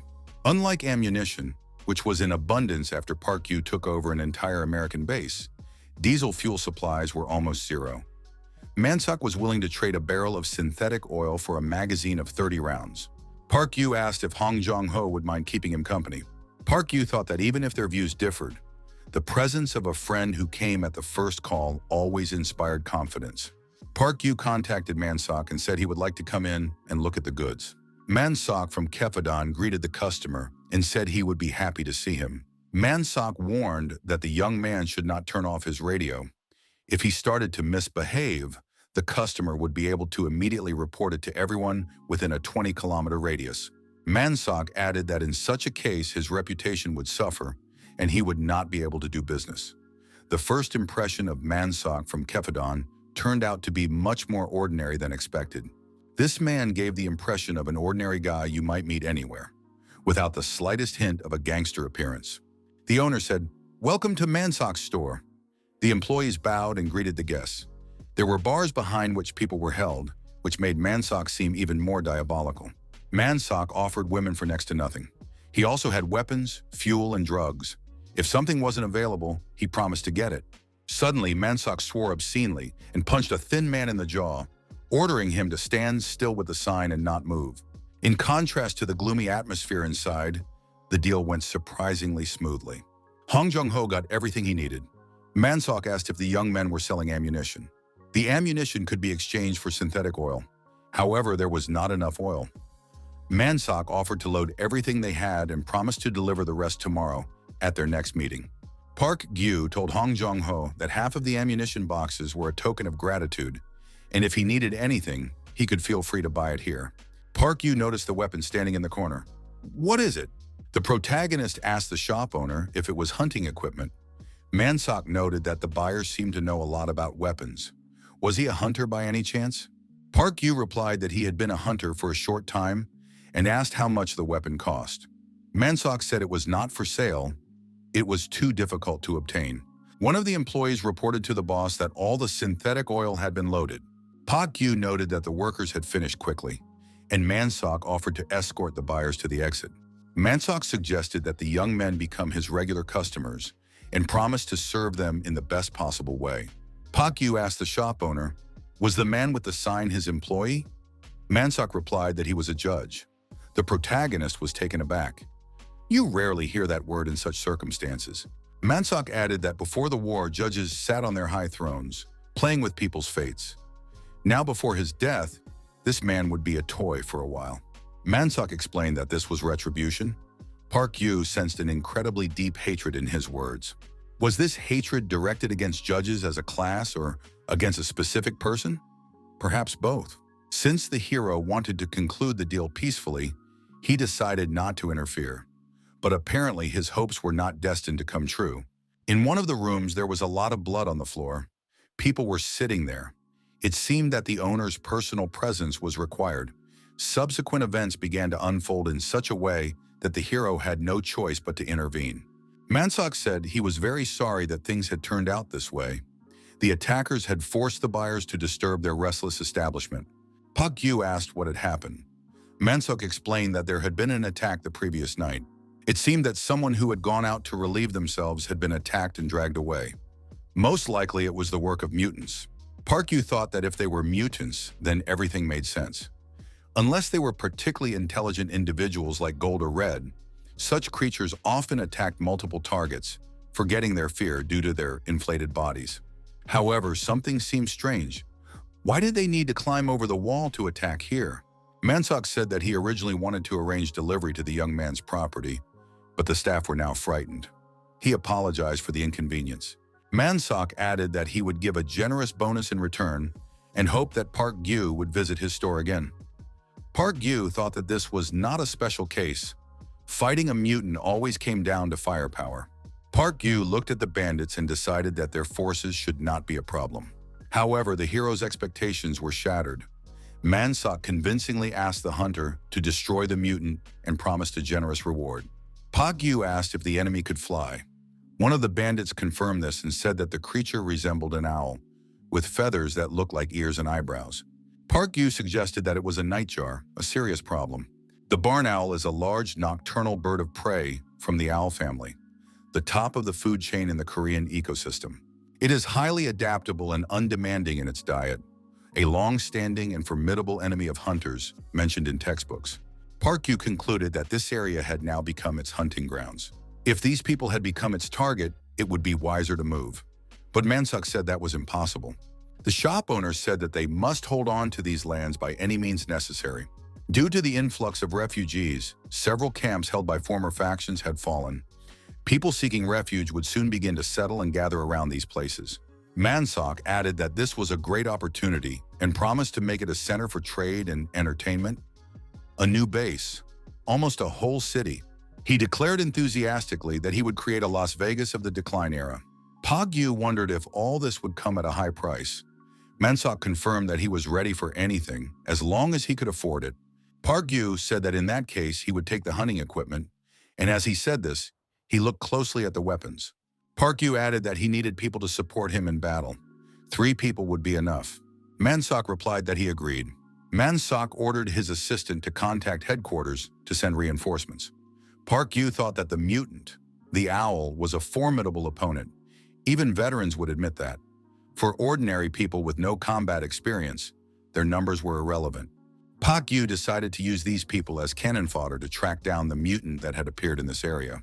Although our hero is a proponent of thorough preparation for battle, he rarely seems to act in a state of complete readiness. Park Gyu ordered logs to be gathered and turned into stakes, which were placed everywhere. Park Gyu expected the mutant to attack until it ran out of breath and collapsed from exhaustion. The bandits were excited by the hunter's idea. Park Gyu said that while they were preparing, the enemy would not wait. The bandits drove people to work and morally oppressed them, calling them bad names. Park Gyu thought, even if those who are used as cannon fodder are the scum of society, does that make him feel any less guilty? Park Gyu remembered Kim Ta-ram's words. She said she didn't choose anyone to be used as cannon fodder. Mansak said that the hunter shouldn't worry. These guys weren't worth it anyway. Let them do this dirty work. Mansak lit a cigarette and said there was no need to worry about that scoundrel. Maybe it was because of his work before the war, but he carefully followed the terms of the contract. These people agreed to be here themselves. It's their own fault. Park Gyu asked if that meant the judge was here for the same reason. Mansak asked if the young man really thought he was pitiful. Park Gyu replied in the affirmative. Mansak asked the hunter if he had anyone he hated intensely. Park Gyu thought that if the object of hatred was not a person, then yes, there had been such a person. Mansak asked if it had ever happened that the hunter hated someone intensely, but did not understand how exactly he should hate them.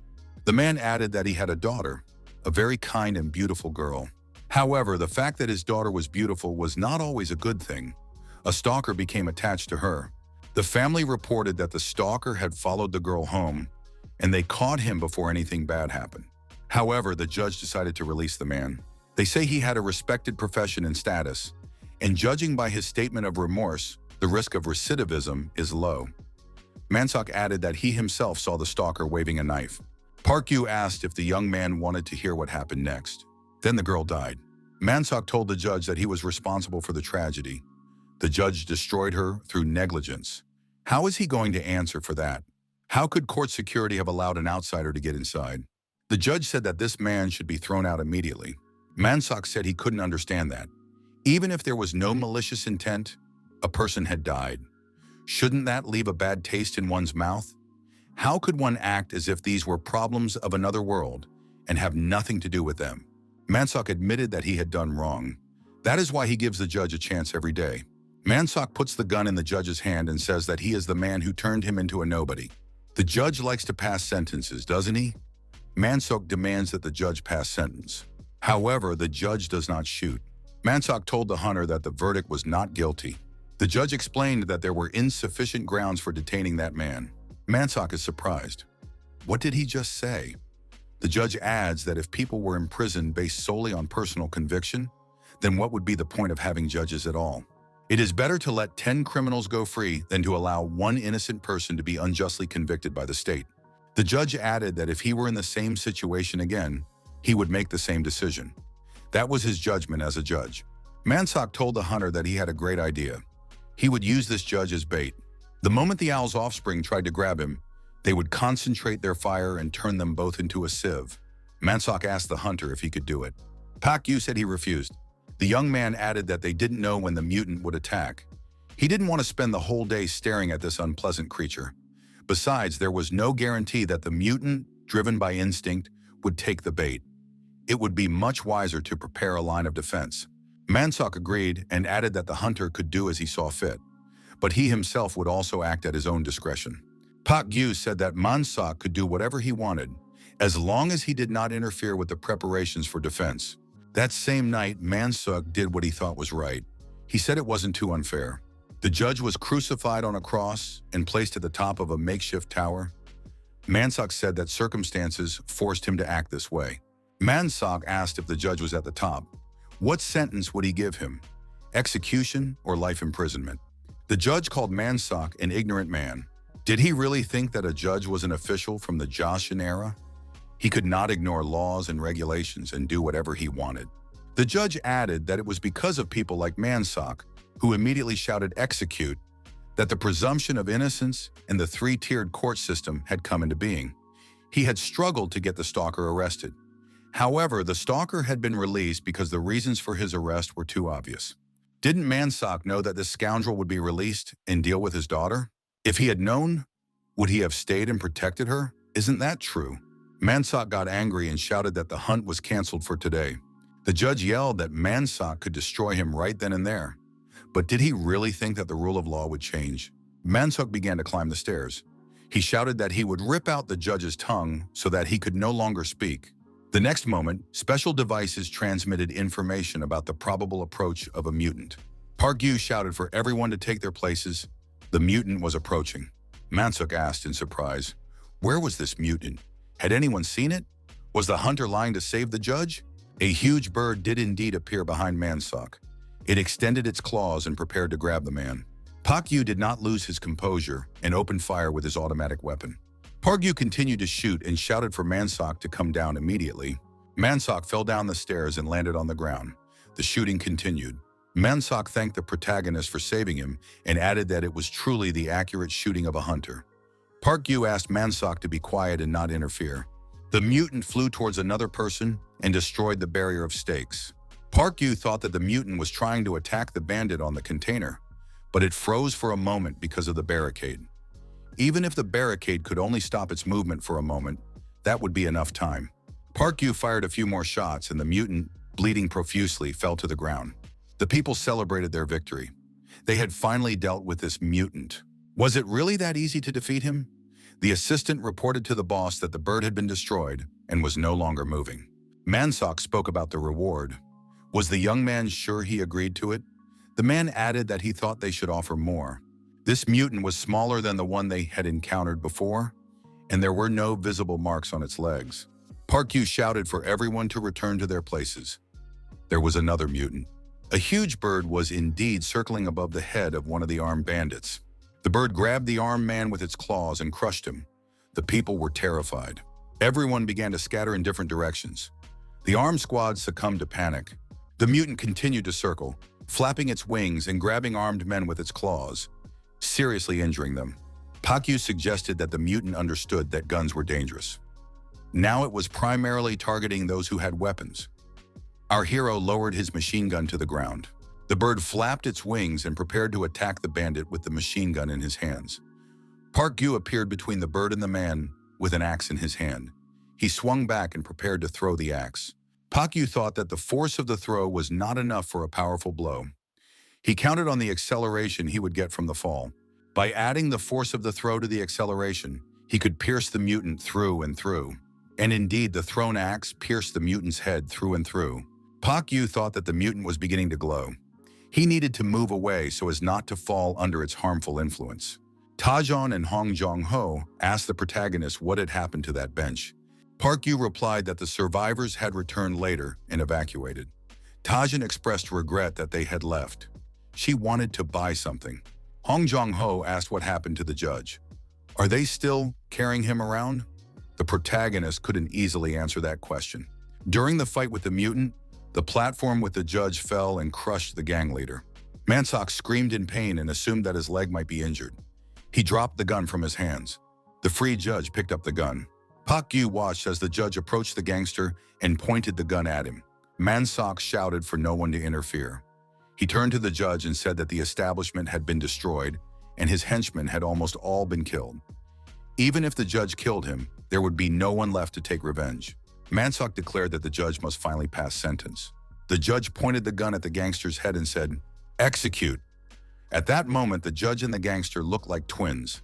The man in the protective suit informed his boss that he had arrived as soon as he received the message. He reported the news. The North has almost defected to the government. The assistant saw his boss, John Lennon, kneeling and coughing up blood. The man rushed to John Lennon and asked if he was okay. It was already a critical situation. Even in the most optimistic scenario, this month could be critical. But if the boss died, what would happen to Fail.net? Pak Yu noticed sudden changes on the forum. It happened in one day. What are these strange numbers? Mysterious numbers began to appear after the nicknames. Users suggested that it might be a camp code. In the past, cell towers were built for each camp. The regional code turned out to be correct. After surviving the winter, the government built and tested cell towers in the Seoul and Incheon areas. The identification codes assigned to them were added to patches to be displayed on accounts connecting through these towers. They had no particular meaning other than showing the location. Park Yu immediately sensed something was wrong. His premonition proved to be correct. Rumors that the distribution of camps was based on pre-war wealth and social status had been circulating from the very beginning. However, these were just rumors. There was no evidence. However, users took these codes and assigned their own evidence to them. Without understanding the merits, they wrote, "Freedom and equality for all." John Lennon's meaning was being misrepresented. He really didn't look like he was 180 centimeters tall. Character is revealed in such things. 171 centimeters told Skeleton about all the twists and turns that had happened. Last time, heavy snowfall broke the equipment, and in the process of getting help from the government, the site actually came under their control. At first they resisted, but they had no other choice. The resources to maintain the servers were completely depleted. Codes are just the beginning. The government wants to make Fail.net a government website. However, the server is still holding up thanks to John Lennon being here. As soon as he dies, the server will be confiscated. That's all the government is waiting for. Skeleton asked if John Lennon's condition had deteriorated significantly. His interlocutor replied that he didn't have much time left. This month is a critical moment. Despite his poor health, he is also in a very difficult mental state. He has not been able to sleep for the last few days, only looking at the forum. The protagonist felt powerless. The fact that they had invested in cell towers on such a scale meant that the government was determined to see the matter through to the end. The chairman of the state committee and acting president is Yang Sang-gil. Park Yu thought that this matter was beyond the power of a private individual like him to stop, even if he used his old connections. Nothing would come of it. It was unlikely that Woo Min-hee would be able to fulfill a request of this level. Park Yu thought that he could call on not Min-hee, but that very person. Limited by the internet, but with more influence than Woo Min-hee, the legendary Nameless. Park Yu thought he had found a way to cheer John Lennon up. It was time for the apple to perform its feat. Human nature never goes away. This can be seen in the example of Park Yu. Although he has retired from active service, he is still periodically overcome by his hunting instinct. Whatever happened, the protagonist knew what John Lennon wanted better than anyone else. Park Yu was sure that John Lennon would definitely like what he had in mind. Skeleton announced in the chat that he had updated the site's functionality, following John Lennon's advice. Does the mentor have access now? John Lennon noted that if Skeleton recommended it, he would no longer refuse. The largest online community in the country is fail.net. All kinds of issues were discussed here. The community was incredibly popular. One user even wanted to suggest that the administrators create a separate section for beggars below the C-class. All users received information that John Lennon was God. John Lennon introduced himself and said he was the founder of fail.net. Park Yu thought that his idol, John Lennon, was not a person driven by material goods and power. The only thing that could motivate him to act was the universal attention of users and hanging out with celebrities. That's probably all. Emzu couldn't help but sneer and said that it was all done for attention. However, after that, John Lennon permanently banned the user M9. Users were grateful to John Lennon because fail.net is the only joy in their lives. Park Yu thought that the giant had returned to the forum, listening to well-deserved praise. They said that this month was a critical moment, but weeks passed and he was still alive. It was joyful that this man was not dying. But if all he does in life is post, then he could squander all the people's love right now. However, something else was troubling. John Lennon removed the regional codes after hearing a user's request. 171 centimeters said that their phones were ringing off the hook, so the state decided not to stay on the sidelines. Government officials may be the first to break in here. All this time, our hero had somehow avoided contacting John Lennon directly. When people get closer, they inevitably change. Park Yu was afraid that the object of his adoration would change because of him. John Lennon himself got in touch and asked if former Hunter Skelton was okay. John Lennon added that his time had indeed come. However, he would protect his world. He had already made his decision. After that, John Lennon did not respond or get in touch again. Government officials knocked on the door, but it was locked from the inside. The decision was made to break it open with a welding machine and immediately neutralize whoever was inside. When government officials and armed soldiers broke in, John Lennon disabled the nuclear batteries he had prepared in advance. Once inside, the armed soldiers and government officials saw a man standing in front of them. John Lennon stood before them wearing a gas mask. The pressure gauge showed excessive pressure in the cylinder, which was at its maximum. John Lennon said he was a hunter. The hunter had axes in his hands and declared that he would defend his world. The great tree named John Lennon fell. However, in the place where the great tree fell, all the weeds, field grasses, mosses, and mushroom beds will gather, devour each other, displace each other, sometimes leaning on each other, and flourish. People will live on fail.net until the day their lives expire. Kim Taram once asked Park Yu, "Doesn't he have a family?" Park Yu and Kim Taram were actually from an orphanage. Kim Taram said that no matter what she did, there would be no reaction. Whether she got 100 points, got into a fight, or came home bruised, they treated her as if she didn't exist. The girl noticed that even on the eve of her first performance, she didn't receive a single call. Park Yu was surprised. Why was Taram telling him this? Kim Taram asked what Park Yu thought when he heard this. Park Yu, lying in bed, opened his eyes sharply. The young man decided it was some kind of strange dream. However, there were reasons why he might have had this dream. Woo Min-hee said on the radio that Park Yu was still using the internet. Recently, to comfort John Lennon, the protagonist used the Apple account. He did not regret what he had done for his idol. However, the reappearance of Apple must have hurt Woo Min-hee deeply. Now, as retribution, he had to listen to her grumbling every time, which was becoming more and more frequent. Min-hee said that she didn't like people meddling in her personal life. She didn't like wasting time looking for something. Park Yu asked how she could prove it. Woo Min-hee said she was going to visit Park Yu. Park Yu said that it was a bachelor's house. It was dirty, and there was a lot he couldn't show her. Min-hee said that he didn't need to clean up or prepare anything special for her visit. The woman added that she wanted to verify something and announced that she would be there around noon the next day. Park Yu remembered that Woo Min-hee, suspecting her lover of infidelity, once spent 3 days in the trunk of a car to follow him. She is that meticulous and scrupulous. To deceive someone like Min-hee requires appropriate preparation and planning. Park Yu thought that hiding the laptop would not be a problem.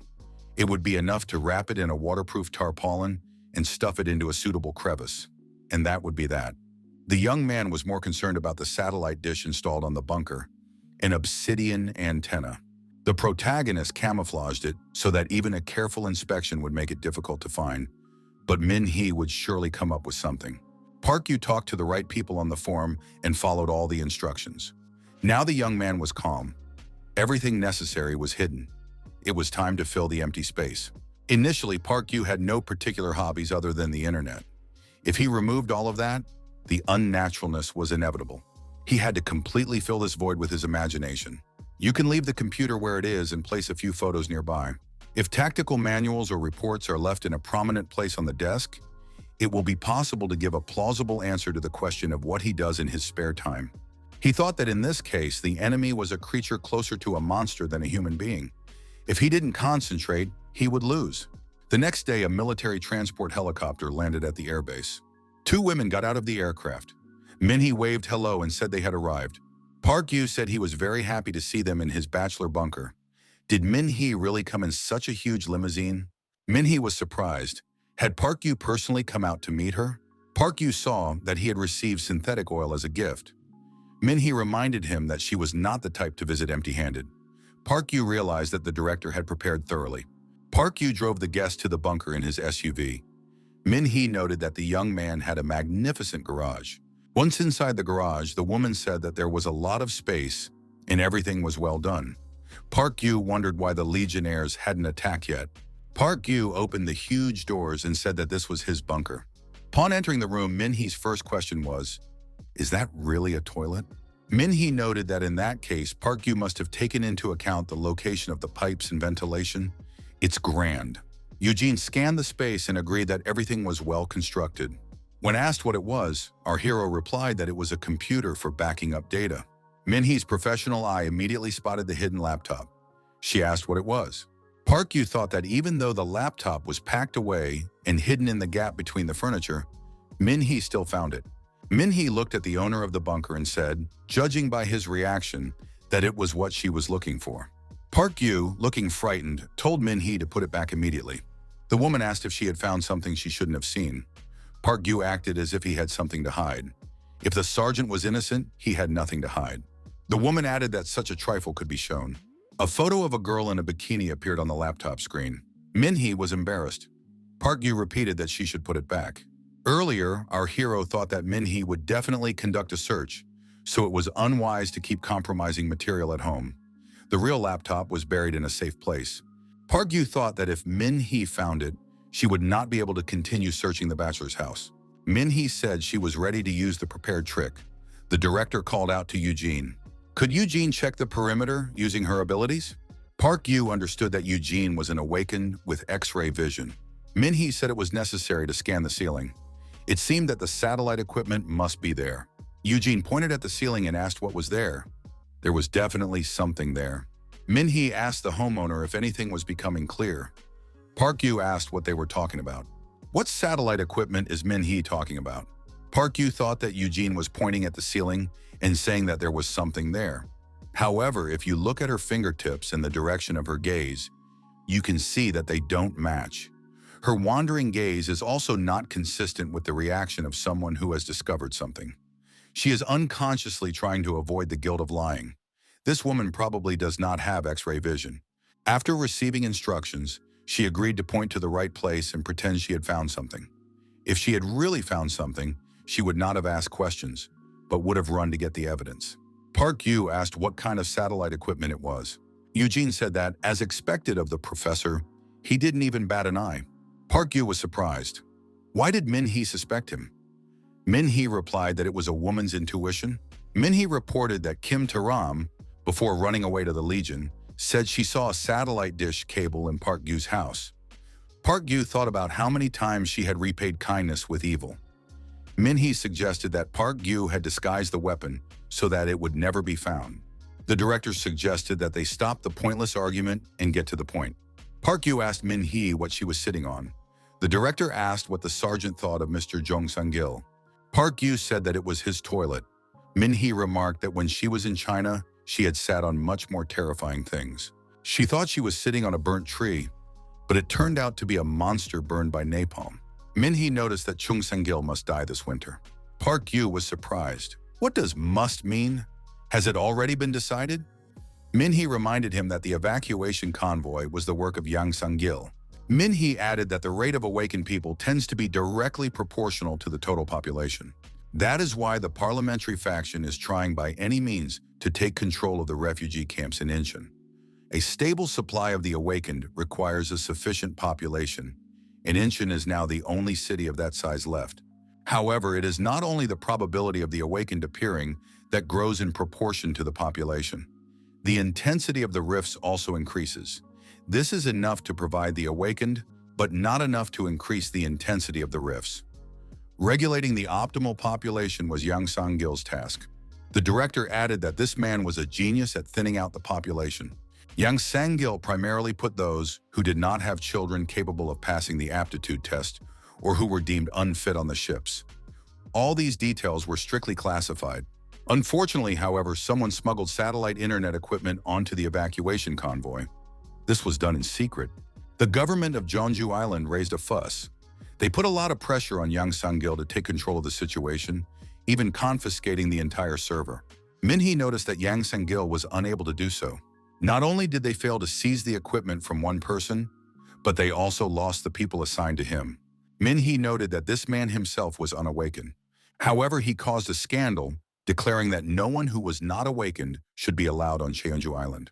Because of this, there was no one left to blame, as before, so he had to take the blame himself.